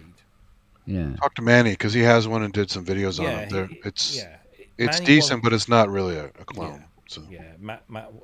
Manny wasn't hugely impressed, but it's not awful, should we say? Right. Because sometimes I wonder if it's, you know, when you do these clones, you're just kind of setting yourself up for a fall. If they just released that keyboard, that synth, and called it the, I don't know, the Persephone or something, you know? It gets rid of the whole, does it sound like an original Oberheim problem? I'd rather just get a Teo 5. At least it's real circuitry. Well, yeah, but either way, I mean, you know, this whole clone thing is just, you know, if they brought out a CS80 clone, I mean, it'd be fine, you know, but does it make, you know, some up and coming laddie feel like he owns an 80? Is he going to get that experience that you get from an 80? I mean, If you're a Behringer bro, yeah. Yeah, I suppose so, but you know, it's hard to put into words. It's sort of like It's like the G-Force stuff. It sounds so amazing, right? And you don't have all the knobbage unless you map a crazy controller out to it. So I understand people want the immediacy of the knobbage. yeah, But ultimately, it's the fucking sound, right? You want it to sound good. yeah. We'll see. Like Wags says, you know, I want the CS80 clone because I'm not buying an original in time soon, and yeah, we're all in that boat, mate. Especially with what they're going for now. I mean, I can't afford to buy an 80. At all. But if they clone it, they're not going to have the little patch bay area, right? The safe patches. That's not going to go that far. Do you know how much of a huge pain in the arse that is? Exactly. It is an enormous pain in the arse. I mean, the travel on the sliders is... I know, it's tiny. They complain about boutiques, and that thing is like tiny. Yeah, right? it is tiny. And trying to get the nuances of that patch is like, fucking forget it. Yeah. You know? But the thing is, like, when you've got... If you have an 80 and you play an 80, you get the 80 experience. And no clone is going to get that. Yeah. Right? But that's fine. Just put that to one side. If a clone comes out and it does a good job at doing the 80 experience, or the 80 sound, yes, it can't be exactly the same. No, it's not going to reach those levels because it's different circuitry. It can't. Yeah. But if it's like, you know, 980 quid, fuck it, go for it. You know? I've actually thought about buying a UBXA, you know, from a place like Tone and having it for a couple of weeks or so, knowing that I can either send it back or if I hang on to it for a little bit longer, I could probably sell it and not lose a huge amount of money, simply so I can have a listen to it and compare it to the instruments that people can't afford, like maybe, you know, the Polybrute 12 or other things that are coming down the line. Yeah. And I don't know. I mean, I've heard lots of mixed reports about it. I've heard people play it and it sounds meh. I've heard people play it, admittedly, with a little bit of effects applied to it, and it actually sounds rather nice. Does it sound like an OB whatever? Yeah. Bit. Yeah. I mean, flavors of it, yeah. The thing is, right, there's people say, oh, you know, I'd love an OB8. And you go, oh, yeah, you know, or the OBXA. You know, oh, the OBXA. Blah, blah, blah. Personally, I think the better sounding one was the OBX. But the OBX is a massive pain in the arse to own. And, you know, you can't get around that. But it was, you know, for the people who wanted the sound, they put up with that. The thing is that if a machine becomes available that is pretty damn close to the sound, you know, close, yeah, brilliant because they go, oh yeah, but the original has that sound. Yes, but when you measure that sound against the sound of the clone, and then look at how much you have to spend as opposed to how much you have to spend, you go, do you know what? I can forfeit that, that 4% fucking better because I'm having to pay 600% more, and then have the constant repair bills and everything else. And the keyboard with its rubber bushings that has to be replaced every now and again. You find it in an OBX with a straight keyboard. Good fucking luck. Do you know what I mean? I can, when I restore them, I get the keyboards dead straight. But after you playing it, bends it. After a few weeks, if there's particular chords you play, those keys are all sitting slightly lower than the others, regardless. Using it breaks it. So. Because I used to have a stick up my arse about Behringer, and I saw them as just clod hopping over history and stuff like that. But that's not really the case. It's not the case. And without being too, what's the word? Elitist synth mafia about it all. Hey. Watch what you say about it. The thing is, when you listen to, inverted commas, young people's music, right, none of them really have, shall we say, a use for an original CS80. Yeah, the nuanced stuff and all that. Yeah, it's just not required. Half the time they're pushing fucking buttons and moving sliders. It's got nothing to do with playing and poly ATs and how they respond. Nobody gives it, most of the up and coming guys couldn't give a shit. Yeah. So it doesn't matter. Yeah. It is a shame that Yamaha didn't do what Roland did with the ACB for the Yamaha CS series and make some cloney CS stuff. Yeah, yeah. I mean, but Yamaha always had that. Oh, we never look back. I know. We never look back. But they kind of have now with the ANX. Yeah. Yeah, they put ANX in the new stuff, so they know where the money is. Yeah, but even they realised that they were going to have to do something by that point, and they've revisited Poly AT. They said they were never going to revisit Poly AT again. Yeah. They left it. You go, oh, that was fine. Yeah. And of course, if the M8X had the same Poly AT experience that the 80 provides, do you know how much this fecker would be? Plus how big it would be. The keys are deeper than the bloody M8X. The CS80 key is what? Foot and a half? And weighs a ton.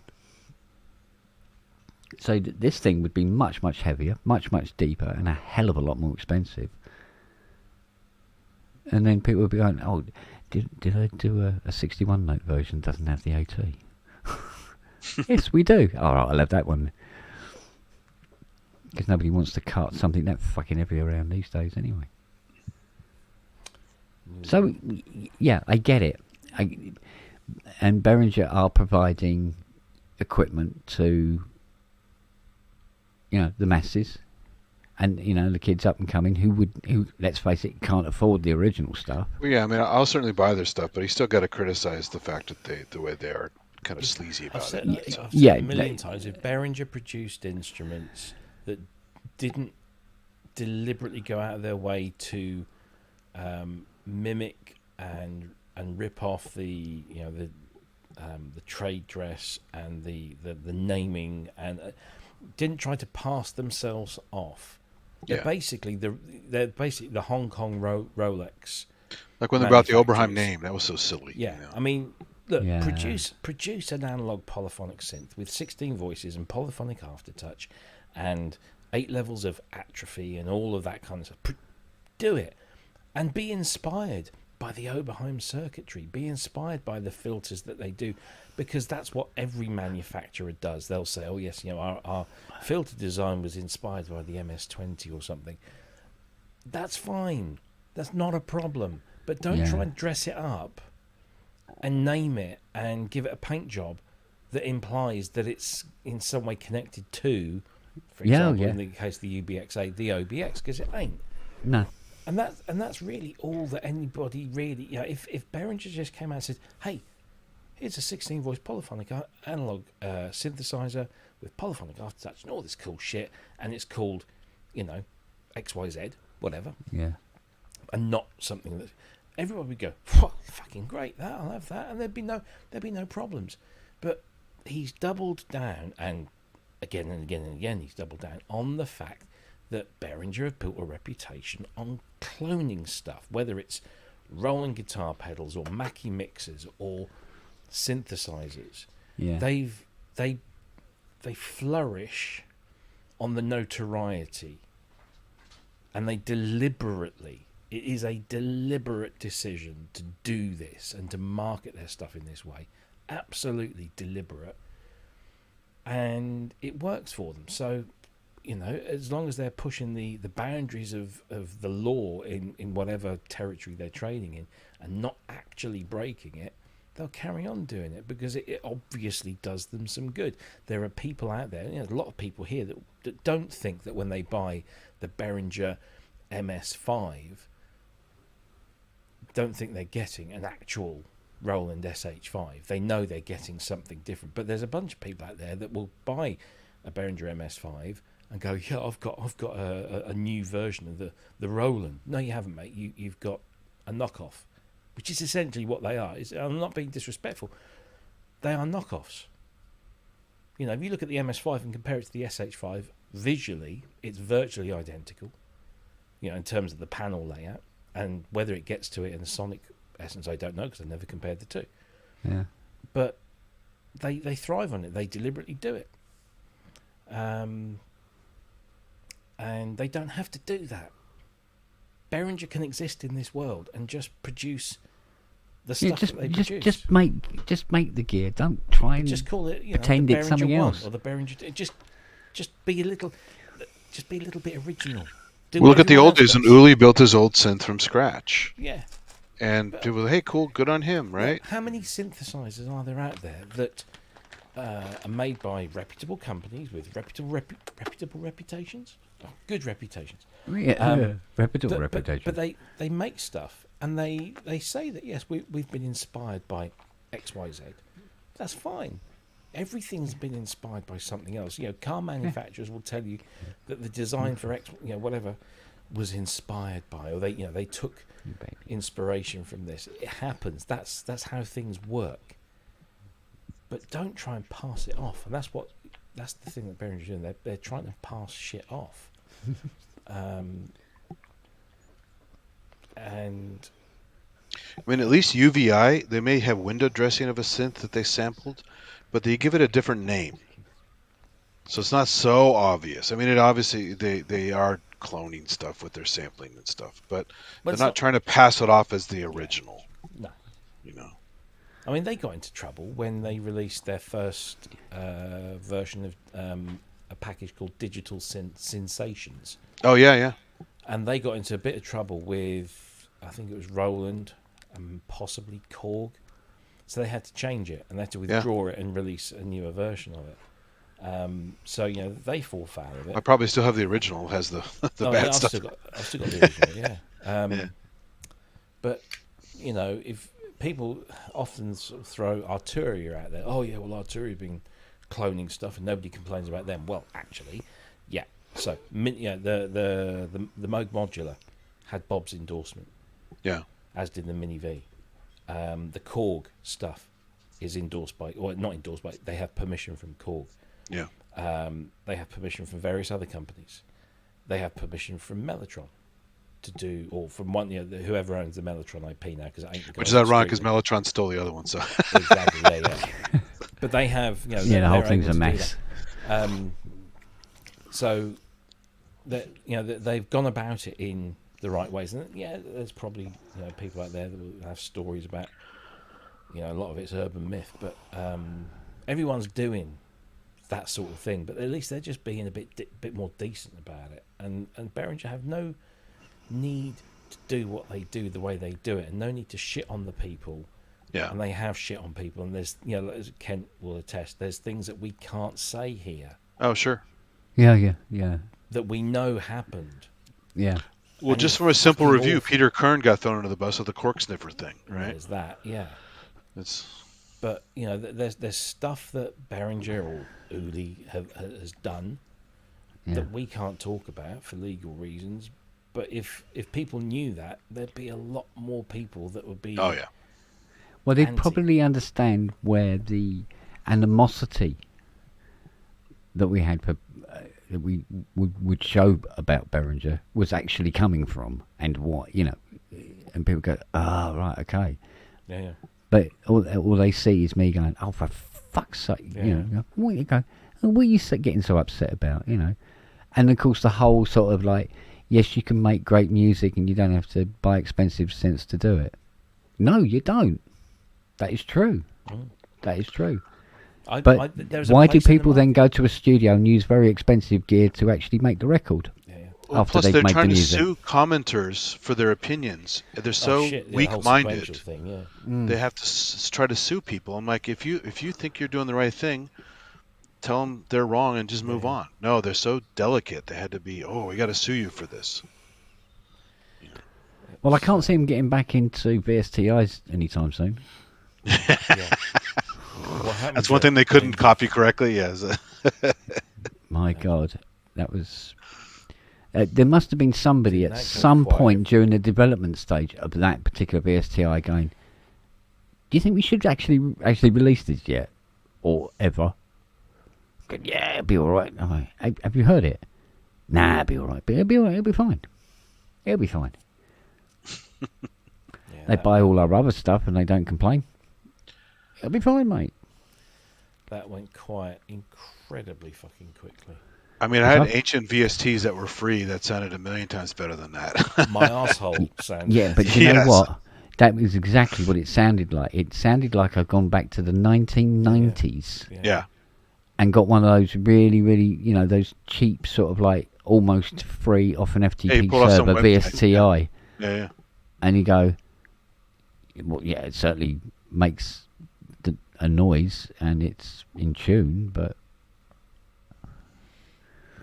yeah, it's lacking something, and there is no excuse for producing a VST now. This time that sounds that bad when you consider the R&D that's gone into all this stuff over the years now. I mean, I still don't understand how the hell Cherry can produce so many instruments so freaking quickly. Do they ever sleep or something? Well, You know I what I'm saying? think a lot They have of great workflow, apparently. Yeah. Yeah. They have the stuff that we feature whenever it gets released has been in the works for a long while. They've got a pipeline. That's what they've got. They've got a pipeline of stuff, and they built up that pipeline and then started releasing it. And so if they carry on back, sticking stuff in the back end, when this new stuff comes out, they've still got more stuff to come. So, and yeah, I mean, I'm sure that there's, they've got a great workflow, and there's probably a number of off-the-shelf bits and bobs. Like, when it comes to sticking in an effects section in any one of their synthesizers, they've got that stuff in the back. And you see how often the galactic reverb is used in their instruments, and they're doing, they put out these instruments and they just, there we go, we've got the galactic reverb. We'll just shove that into the instrument.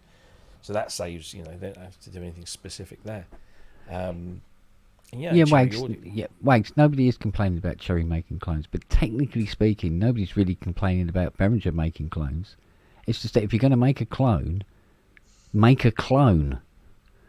No, don't paint it the same color and go. You don't It's put the same stickers on it. thing. Say, there it is.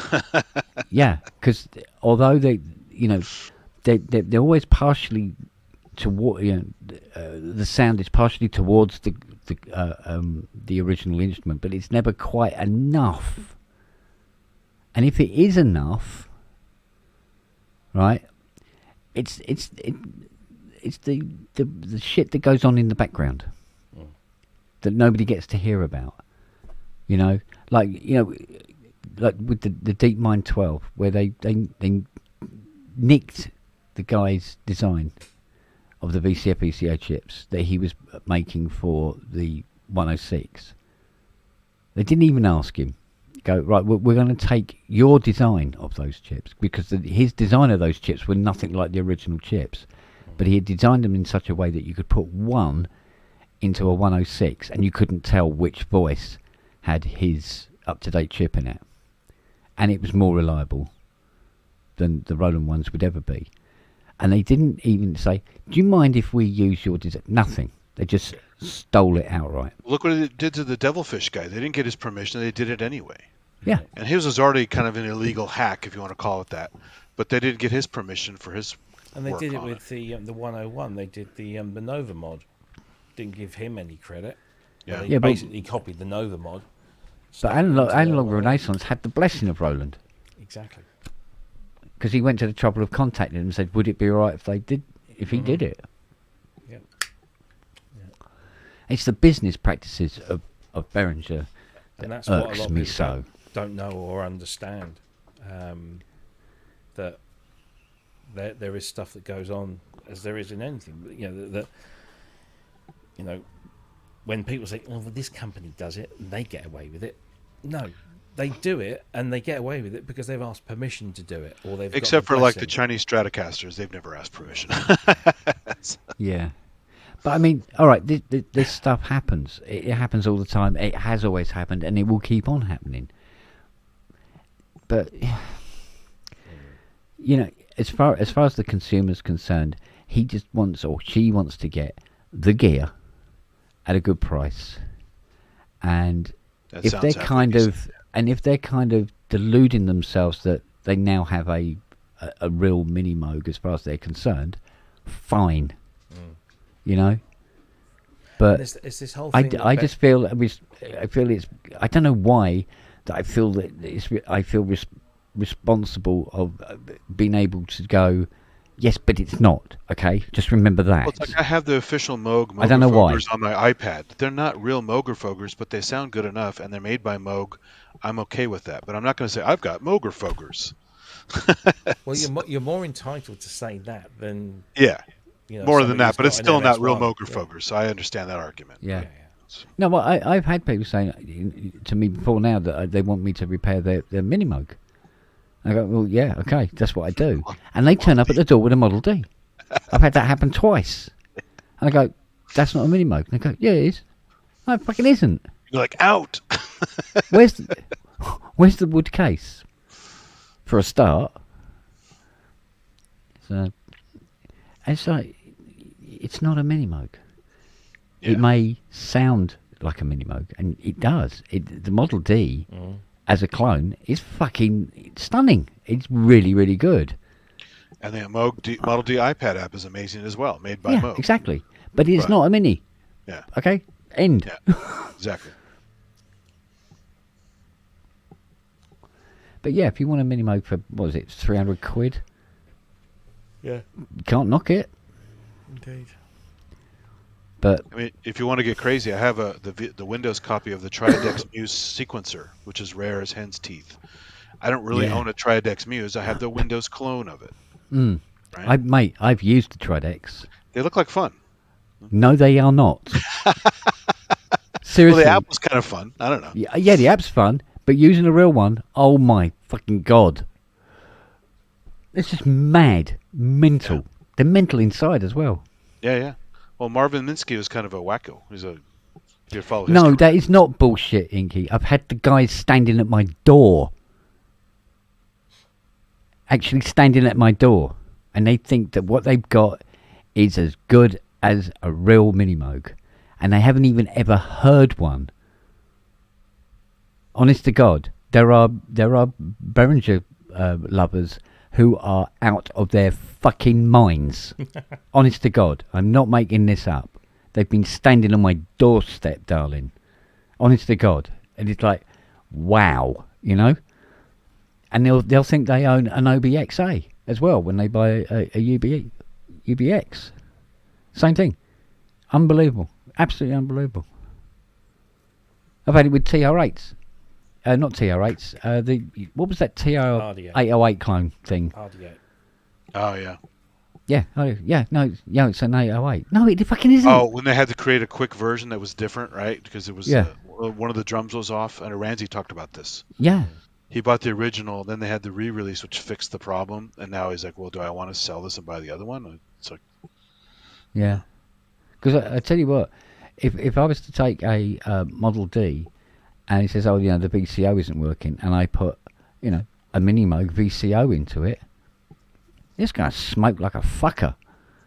Because it's not a fucking Mini Moog. It never will be.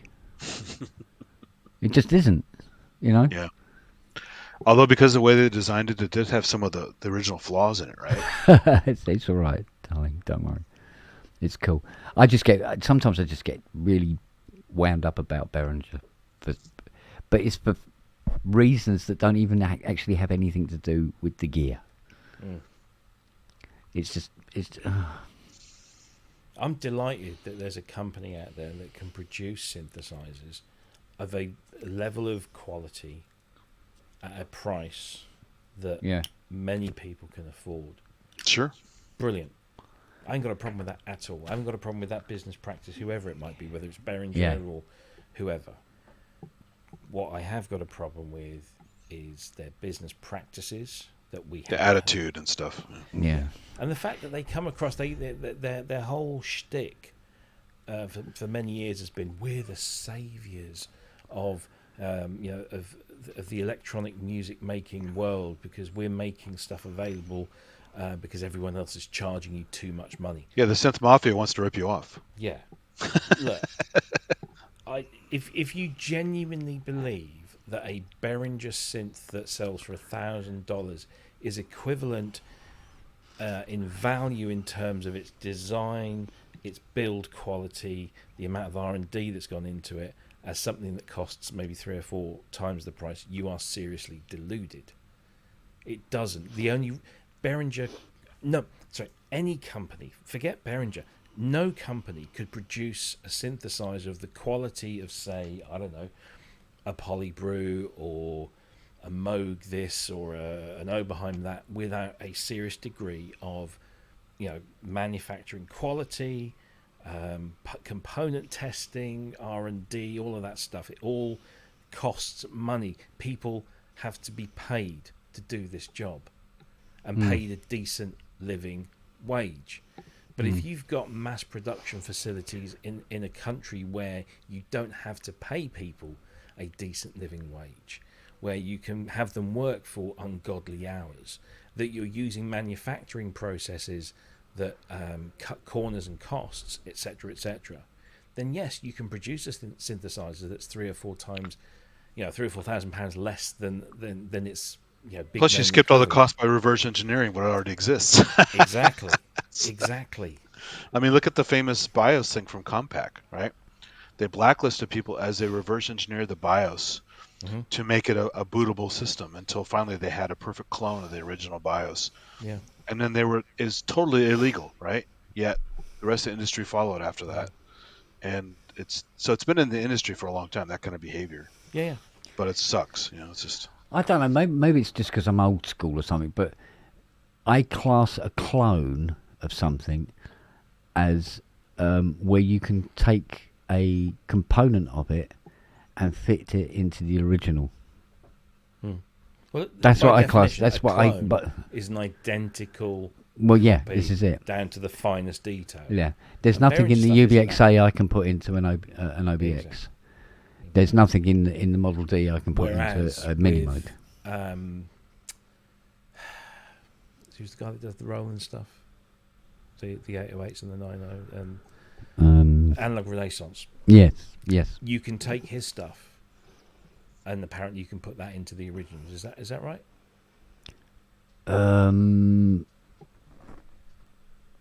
I'd have to get back to you on that one. I'm pretty sure. Yeah, the parts that he does, I think, do fit into the originals as well. Yeah, they are clones of the originals in the truest sense of the word. Yeah. So, that's it. See what ASO head's going on about. Give me a second. I must do this right now because it's related to Puppy.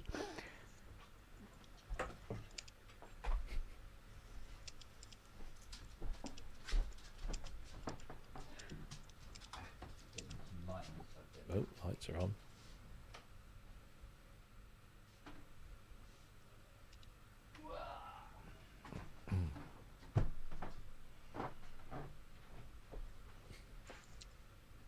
Uh-oh, memory mode.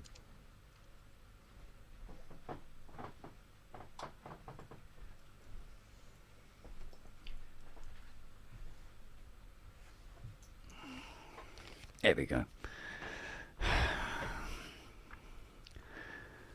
It's still on, isn't it? Yes. Good. I'll fire up tomorrow. Make sure it still actually fires up. I've had official confirmation. Oh, okay. That's good. That's good. Yes. All right. So. Tomorrow's actually today is going to be. Yeah, no, it's true, Wags. I do say, good, some replacement for this synth, so I don't know if I can repair them anymore. That is true. But that doesn't necessarily make it as a good one. That's the thing. But there are certain machines now where there's certain components go on them, and that's it, they're doorstops, they're done. Mm. There's 4 ICs that are FIFO, first in, first out. Mm-hmm. ICs between the DAC and the voice boards of a T8. If one of them goes, that T8 is bollocks, and you can't get those ICs. They haven't made them for years. Nobody has them. I've been looking for 25 years for replacements. Nobody's got any. There isn't anything. And if a T8 clone happens, cool. But better still is if it has, that it is a clone, and they've got this modern version of these FIFO chips I can put in. Brilliant. But it won't. It'll be SMT, and it'll almost be like a,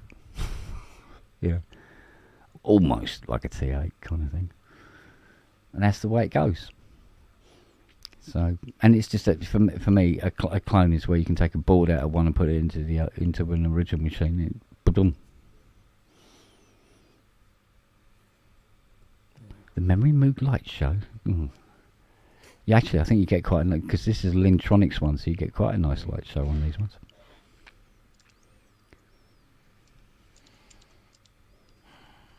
Do you think it would fire up? I put it next to hands for good luck. Oh dear. Yeah, but then other times I just think the whole Behringer thing is like, no, fuck it. I only seem to get upset about it now and again. It doesn't bother me to the point where I get really irate about it, because Not It anymore. doesn't affect me. It doesn't, I've got some Behringer equipment in here. It doesn't affect me. It doesn't bother me that people buy these things and make great music with them. That's fine. That's brilliant that they're able to do that. Yeah. I would have killed for a company 20, 30 years ago that was producing synthesizers of the type that I kind of lusted after for a tenth of the price or whatever. I'd have killed for that. Yeah. The fact that I don't go for that stuff is personal choice, and I have reasons for my personal choices, whether that's because I want to own something where people get paid properly to design and make it, or whether I want to own something that has some history and nostalgia attached to it, whatever it might be. I'm in a position, a very fortunate position, where I can do that. But I fully appreciate that there are many people who are not in that position, and for them, the only way that they can express themselves in such a way is to buy gear by companies like Behringer. That's fine. Behringer aren't killing. Well, as far as we know, they're not killing anyone. I would love not openly. someone.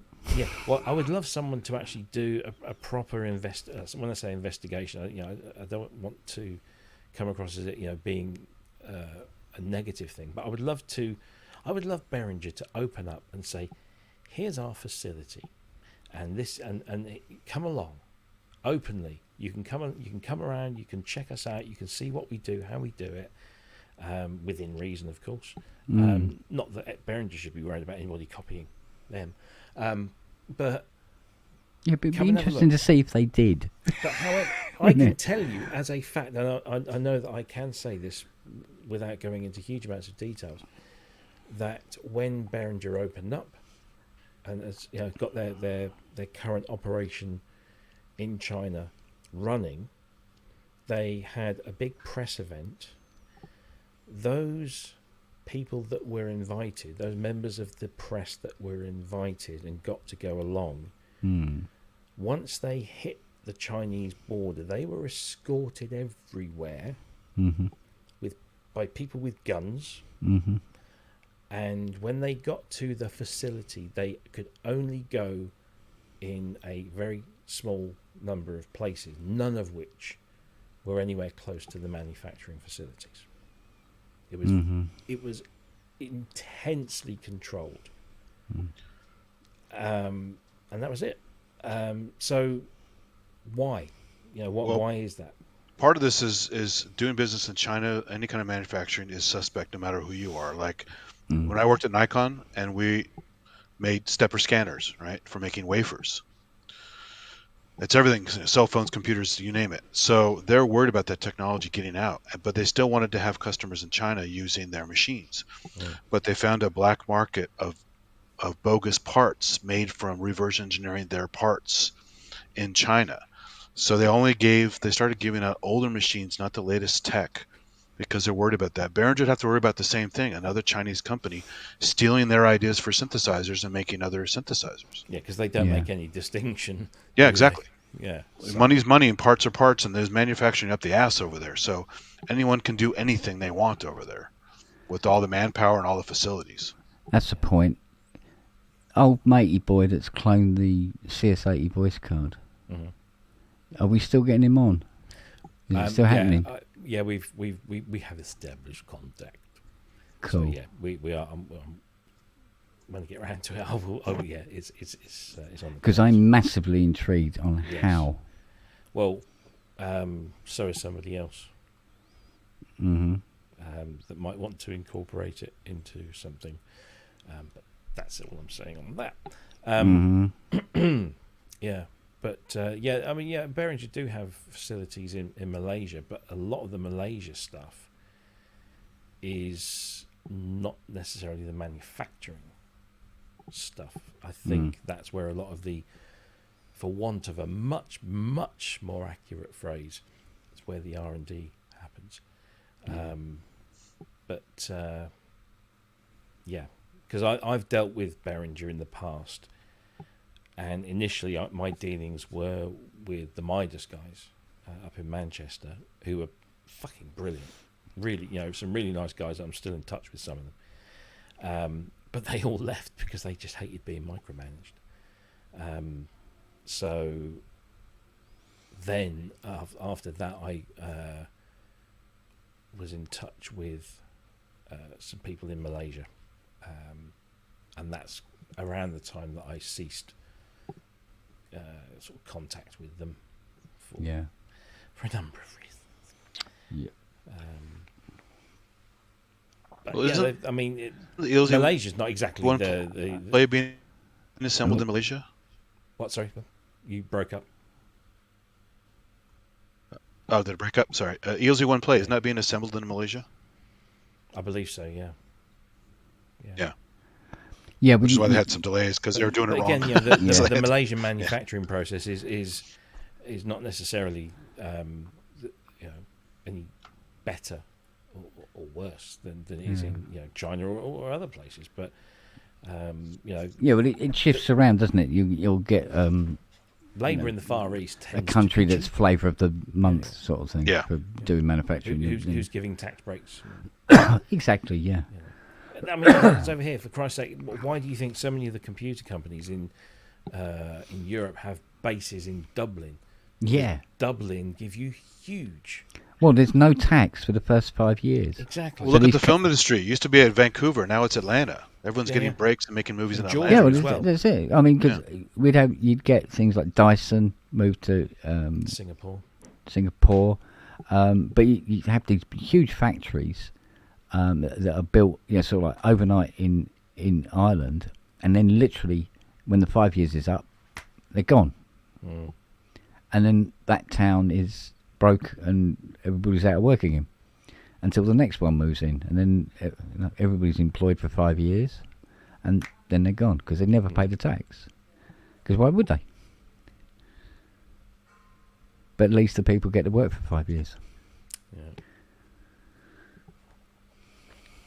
Yeah.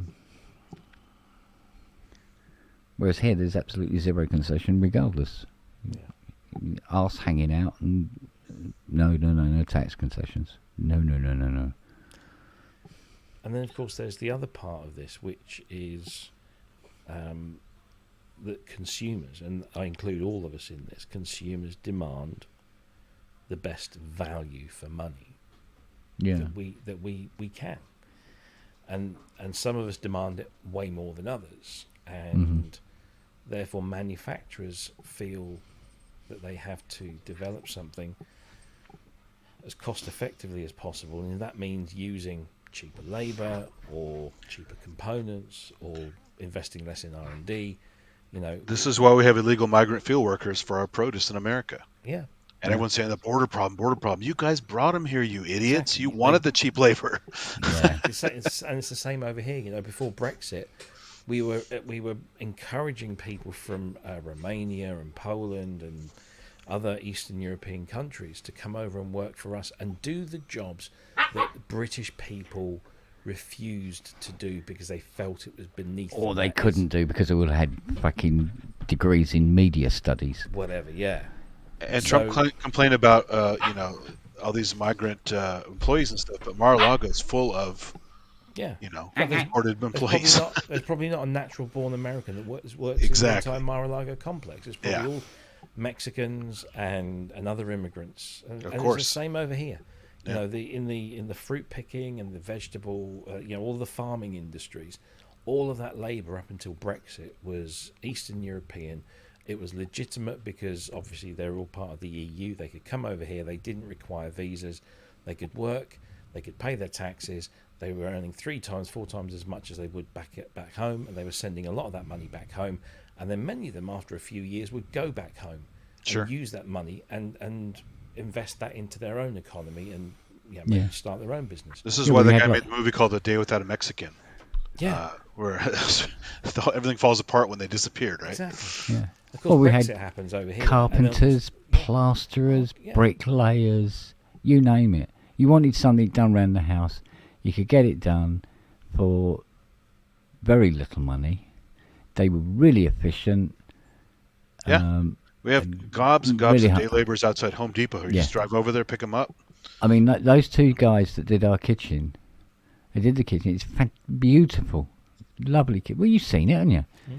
It's nothing wrong with that kitchen. Then they went on and did the decking and everything, and then they laid the AstroTurf, and then they put up the workshop and everything like that, and all of it absolutely spot on. The most expensive thing we had to pay out on was the one guy that did the electrics for the AC and the workshop. But he done it in a day, and it's been absolutely faultless ever since. They've all gone back. Yeah, they've all gone back now. And you want anything done now, you're going to have to wait months before the guy can come in and see it. Yes. Yeah. And then certain people in this country will turn around and say, "Oh yes, but now we've got British people doing those jobs." No, you haven't. We haven't. Because they got fucking just degrees in media studies and don't know their arse from their fucking elbow. They don't want to do it. Yeah, they don't do that job. Yeah. Well, that was the old South Park. They took our jobs. It's like, no, they didn't. You didn't want those jobs. Yeah, exactly. Yeah. I remember seeing something some while ago where this news crew or whatever documentary making crew went to a job centre, in the UK. I think it was in Peterborough, and they're speaking to these people that are going in, and they're just going through the rigmarole of, effectively, signing on and making it look like they're looking for work, but actually, and they went to these people and said, look, there's lots of jobs in here, like fruit picking, processing, packaging. Oh, we won't do that fucking work. They just didn't want to do it, regardless of whether it was more money than what they were getting on benefits. They just didn't want to do those, what they see as menial tasks. Or demeaning in some way. Yeah. And I know that that's probably always existed, but when I was a lad, when I left school, we were all taking whatever jobs we could to get money in, so that we could do, we could buy our motorbikes, or take our girlfriends out on a date, or buy a packet of fags, or whatever it might have been. And we certainly around here, I got a job in the co-op stacking shelves. My mate got a job gutting chickens at a chicken processing plant. He just did those jobs because it might have been shitty jobs, but they paid, especially the chicken factory. The chicken factory paid really, really fucking well, and it ought to, because it was a dangerous fucking job. The amount of people that would come out of that place with fingers missing, or massive scars down their arm where something had got caught, and or they. Yeah, I mean, Not put their handling chicken raw chicken all day, Yeah, and there's all that. But, yeah. 40 years ago, we were a lot more willing to do those horrible jobs, and then something changed, and I don't know what it was, but people just didn't want to do those menial jobs. They thought they were better than that. You can kind of sort of tie it in with the way that society became sort of very focused on your 15 minutes of fame. Oh, I can go, I can do this or I can do that, and I might get seen on a talent show or something. And I want to be a YouTuber. Yeah, but they do this thing where they go on the talent shows because they want to be a household name. Unfortunately, the household name is normally something like Vanish, because you never see the fuckers again, do you? But they've had their 15 minutes. Andy was right. Mr. Warhol. Mm. We all get our little bits of fame, and Well, the stuff that gets you famous now is like the Hawk-Tuah girl, right? Do you want to be famous for that? She was on Bill Maher. Bill Maher does that podcast. Oh yeah, Bill Maher, yeah. She was. I saw a clip of that this morning. I thought, I'll watch that. 'Cause actually, I've watched some of the stuff, some of the interviews that she's done. She seems like a pretty switched on girl, to be honest. And she is making the most of what was essentially a complete fluke of coincidence. Where There's only merch with the phrase on it, and I mean, she's making hay while the sun shines, and she seems like a pretty switched on girl. But that's it. That's the thing. You see, there'll be 100,000 people around the world that will have seen the whole Hawk-Tuah thing and thought, oh, that's what I need to do. I just need to get on a video. Like, I just need Ian to get me on his TikTok channel, and get hundreds of thousands of views. And all it takes is just that one moment, and then I can be known around the world, and make my hay while the sun shines, and then fuck off again, never to be heard from. It's like we were talking about him the other day, Tavon, whatever his name is, the Chocolate Rain. Oh, Chocolate guy. Rain, yeah. Yeah. I mean, we all remember the Chocolate Rain guy, but what the fuck? Tazon Day, something like that? Yeah, that's it, Tazon Day. What the fuck is he doing now? We all remember what his little 15 minutes of fame was. Yeah, but who's this girl you're going on about? Oh, so there are people out there that with TikTok channels where they go and they film real life stuff, Right. and this one guy, I don't know who he is. He's out in some urban area, nightlife area. They're asking sex questions to public. Yeah, and he's people. going up to young girls and saying, so what do you do to attract a guy? What's your favourite chat up line? What's this? What's that? And he gets these two girls, and he starts asking them the questions. and then I can't remember what was the question. I think it's like, how do you drive your man crazy? Oh yeah. What do you do to drive your man crazy? And she just turned around, bold as fucking brass, and she just went, "Oh, you got to on that shit. You could spit on that thing. Spit on that thing." Like you're gonna whack him off, right? I mean, So, it was funny as fuck, and they were pissing themselves laughing, and it just became an instant viral meme. Yeah. And so well, that's some what the people even on Fox News are saying that Kamala is a new Haktua girl. Do you hear that shit?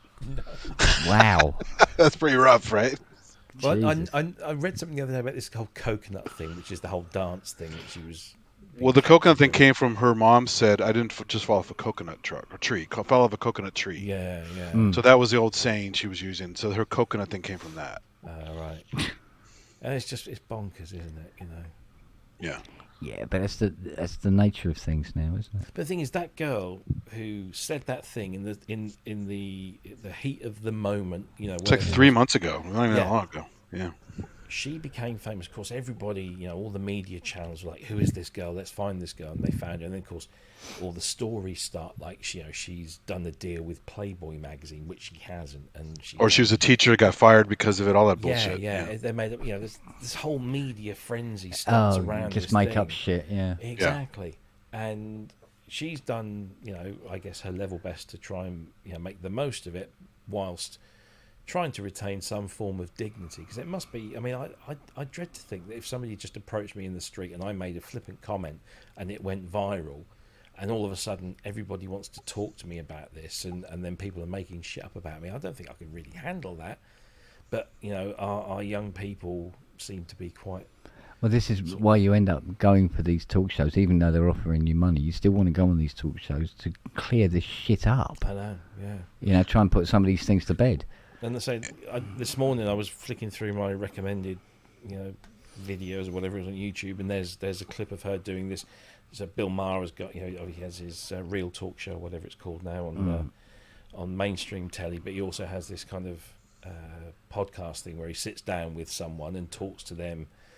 Yeah. And they're generally smoking weed and what have you, and it's some of them are quite good. I mean, I wouldn't say I'm a huge Bill Maher. I was probably a bigger Bill Maher fan about 10 years ago, but he seems to have turned a little. He's kind of a secret Republican now. Yeah. No. Yeah, it's a little bit. But anyway, yeah, he was, and I thought actually that's interesting because he would probably ask some of the questions I would want to ask about, you know, how she did, because he's old school, obviously, but. Because Bill Maher's big anti-vax. He has a lot of bullshit. Yeah. He's been throwing. That's when I thought, yeah, I used to. I mean, yeah, Religulous was a great film. Yeah, no, he's done some good stuff in a long time ago, Very but good he stuff, just yeah. he did what a lot of people do. Like Candace Owens used to be a far left thing, and then she goes, "Oh, the money's on the right. I'm going to switch gears and I go completely polar opposite." Yeah. Where I'm talking about Nazis on my channel and That's stuff. it. You know? I mean, yeah, I suppose you get to a point if, you know, if you're somebody like him that you talk about your stuff, and you can only talk about it so much until there's nothing left to talk about. Yeah, there's nothing much left So to you do. think, well, where do I go? Well, I'll just flip around and go the other way, so to speak, and Keep it fresh. yeah. And you can't I put a know where spoon the- on Hawk Tua, so you got to strike while the iron's hot. So she's got to go before she gets cold, right? Well, exactly. That She'll almost certainly got herself some sort of publicist Yeah. that's telling her, you know, do this, do that. Hopefully, she'll get advised correctly, and she'll make a ton of money from it, and she'll benefit, and it will, you know, and then she'll just go in, you know, fade back into obscurity, and nobody will have to know that she's the Huck Tour girl, and she can just use what she's managed to glean from, you know, the stupid people that are stupid enough to give her. lots of However, money. the internet is forever, so if she ever wants to do something that's really serious, that's going to come back and bite her in the ass. Exactly. So. Yeah, well, Exactly. I think that's the good thing about being much older. It doesn't matter so much. Yeah. Not really. Well, if you're old enough, there wasn't technology to get embarrassing footage of you, so. Yeah, true enough. Yeah. I suppose that's where we're lucky that we don't have. Yeah, no cell phones when I was a kid, so I Yeah. could do whatever the fuck you wanted. Christ, there's a lot of didn't know stuff it I'm then, glad but we that it's never could, yeah. videoed. Yeah, Jesus Christ. Although I would love to see a video of me in that Mini going off the hand in hand on Box Hill, just to see really if it was as bad as it felt when we you was in wiped the out? car. Yeah, we went. It's technically like driving off a cliff, Oh shit! and we just kept going, rolling down this hill until we hit trees, and then Oh my there's a God. big drop, and we're on our roof, and battered and bruised and bleeding and everything like that. He'd driven that track, that road many times, but for Yeah. some reason he thought he could go a lot faster this time, and we just went off the road, clean off, and it felt like we were in the air for hours, just waiting for the car to hit the Oh yeah, ground. time slows down when you're in danger. So Yeah, and it just seemed to roll in the air forever. And then it hit the ground and go, it's hit the ground. And then it just kept hitting the ground hitting and the ground. bouncing, and it just would not stop. And it seemed to go on for days. And then when it eventually ground to a halt, I mean, the car was destroyed, absolutely destroyed. Well, we weren't in much better condition, to be honest. And then we had to climb up the hill to get help. Because it was like, I don't know, it's about 2 o'clock in the morning we had this crash. It should have killed us, technically. But we had 6 points and buckets on. So, if we hadn't... Yeah.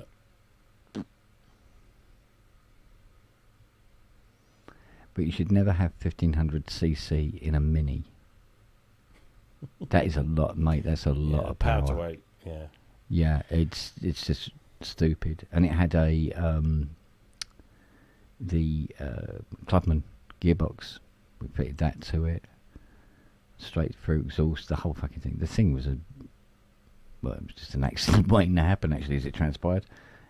And we didn't have to wait long.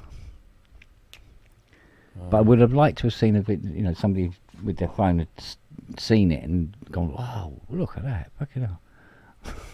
And then watch it back, go, oh no, it was actually only a minute Yeah. of rolling down this fucking hill forever, and then crashing into trees at the bottom, and then dropping down another bloody ravine.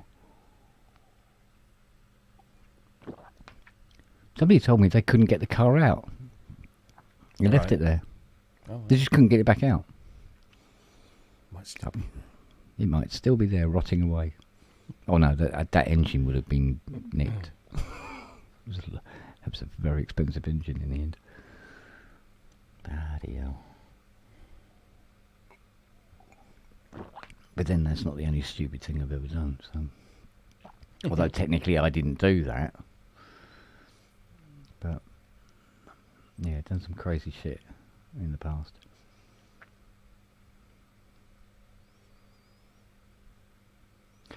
My initiation when I started at University Motors, I'm glad that wasn't filmed.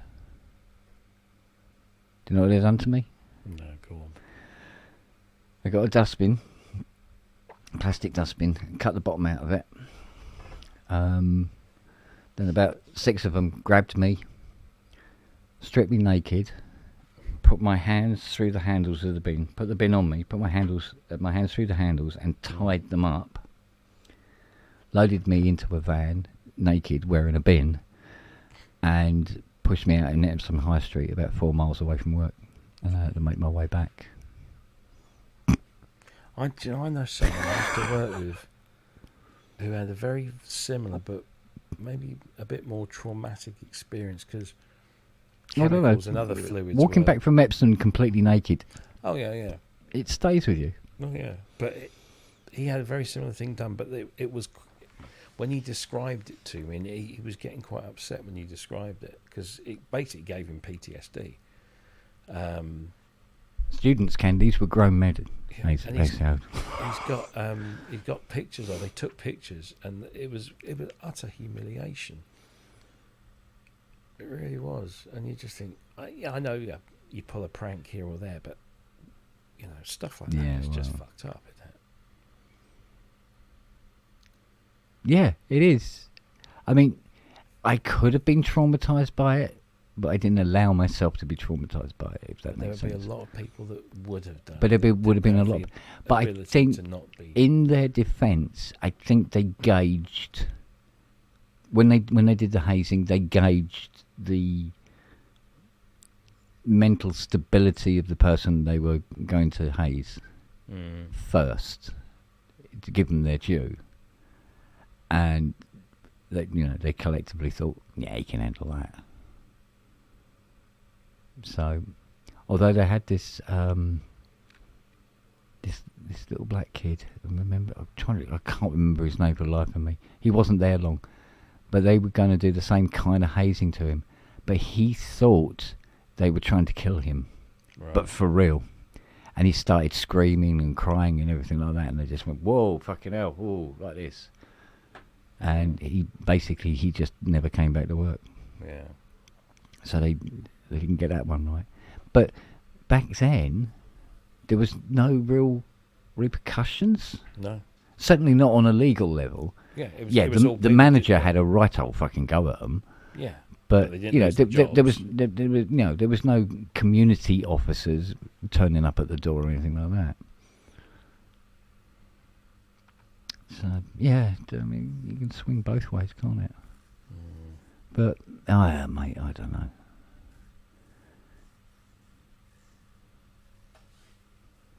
I can look back on it and go, yeah, it was funny, But to be pushed out of a van in a high street, I mean, to be honest with you, the car that was behind us nearly ran me over. And I couldn't get up. You ever tried getting up tied inside a bin? Can't say I have. So, do I still wear it? Yeah, it's in my wardrobe. I get it out on special occasions. I cut a peephole in it as well. But yeah, no, it was just. I think one of the things that made it better in a way was, while I was walking back to work, there were people there going, "Oh, he works in the motor industry," They go, "Oh, he's been initiated." They knew what it was. Nobody was like massively surprised at me. Not really, anyway. There was a couple of old ladies that were very surprised that I was naked, and made sure I knew that they had seen that I was naked. So it made their day, I suppose. But yeah, I don't know. You just sort of. But the idea of a bin is it means you can't really get on a bus. No, exactly. Yeah. Or call a cab. Not that a black cab would probably take me in, to be honest. Because you can't sit down. It's the thing about wearing a bin. You can't sit down. Anyway, I'm going to head off because I've got to be up. Well, it is a school night, isn't it? Yeah. Well, we're doing a webinar, but we're doing it for the east of the world. So we haven't early in the morning to coincide with the times in India, I guess, is the key thing. So I've got to be up at stupid o'clock to be ready to do that. So yeah, I can't. I just want a holiday. Was it about 2 weeks now? No, 3.5. Oh God, it's still a long time, isn't it? It does feel like that. It seems like it's still a long. I mean, we're still way in off. July, and technically, it's the end. Yeah, of yeah, August, yeah, yeah. So it just feels like when we get It's into like, August, I might start feeling a bit more hopeful. Yeah. Yeah, because is it August tomorrow? No, today effectively is the end of July. It's the 31st. Right. It's Okay. Thursday Right. is the Oh, first. so today's the last day of July. Yeah. See, for me, summer used to be June, July. So, Yeah. I kept forgetting. Like the Well, I kids didn't normally break take up this- until Yeah.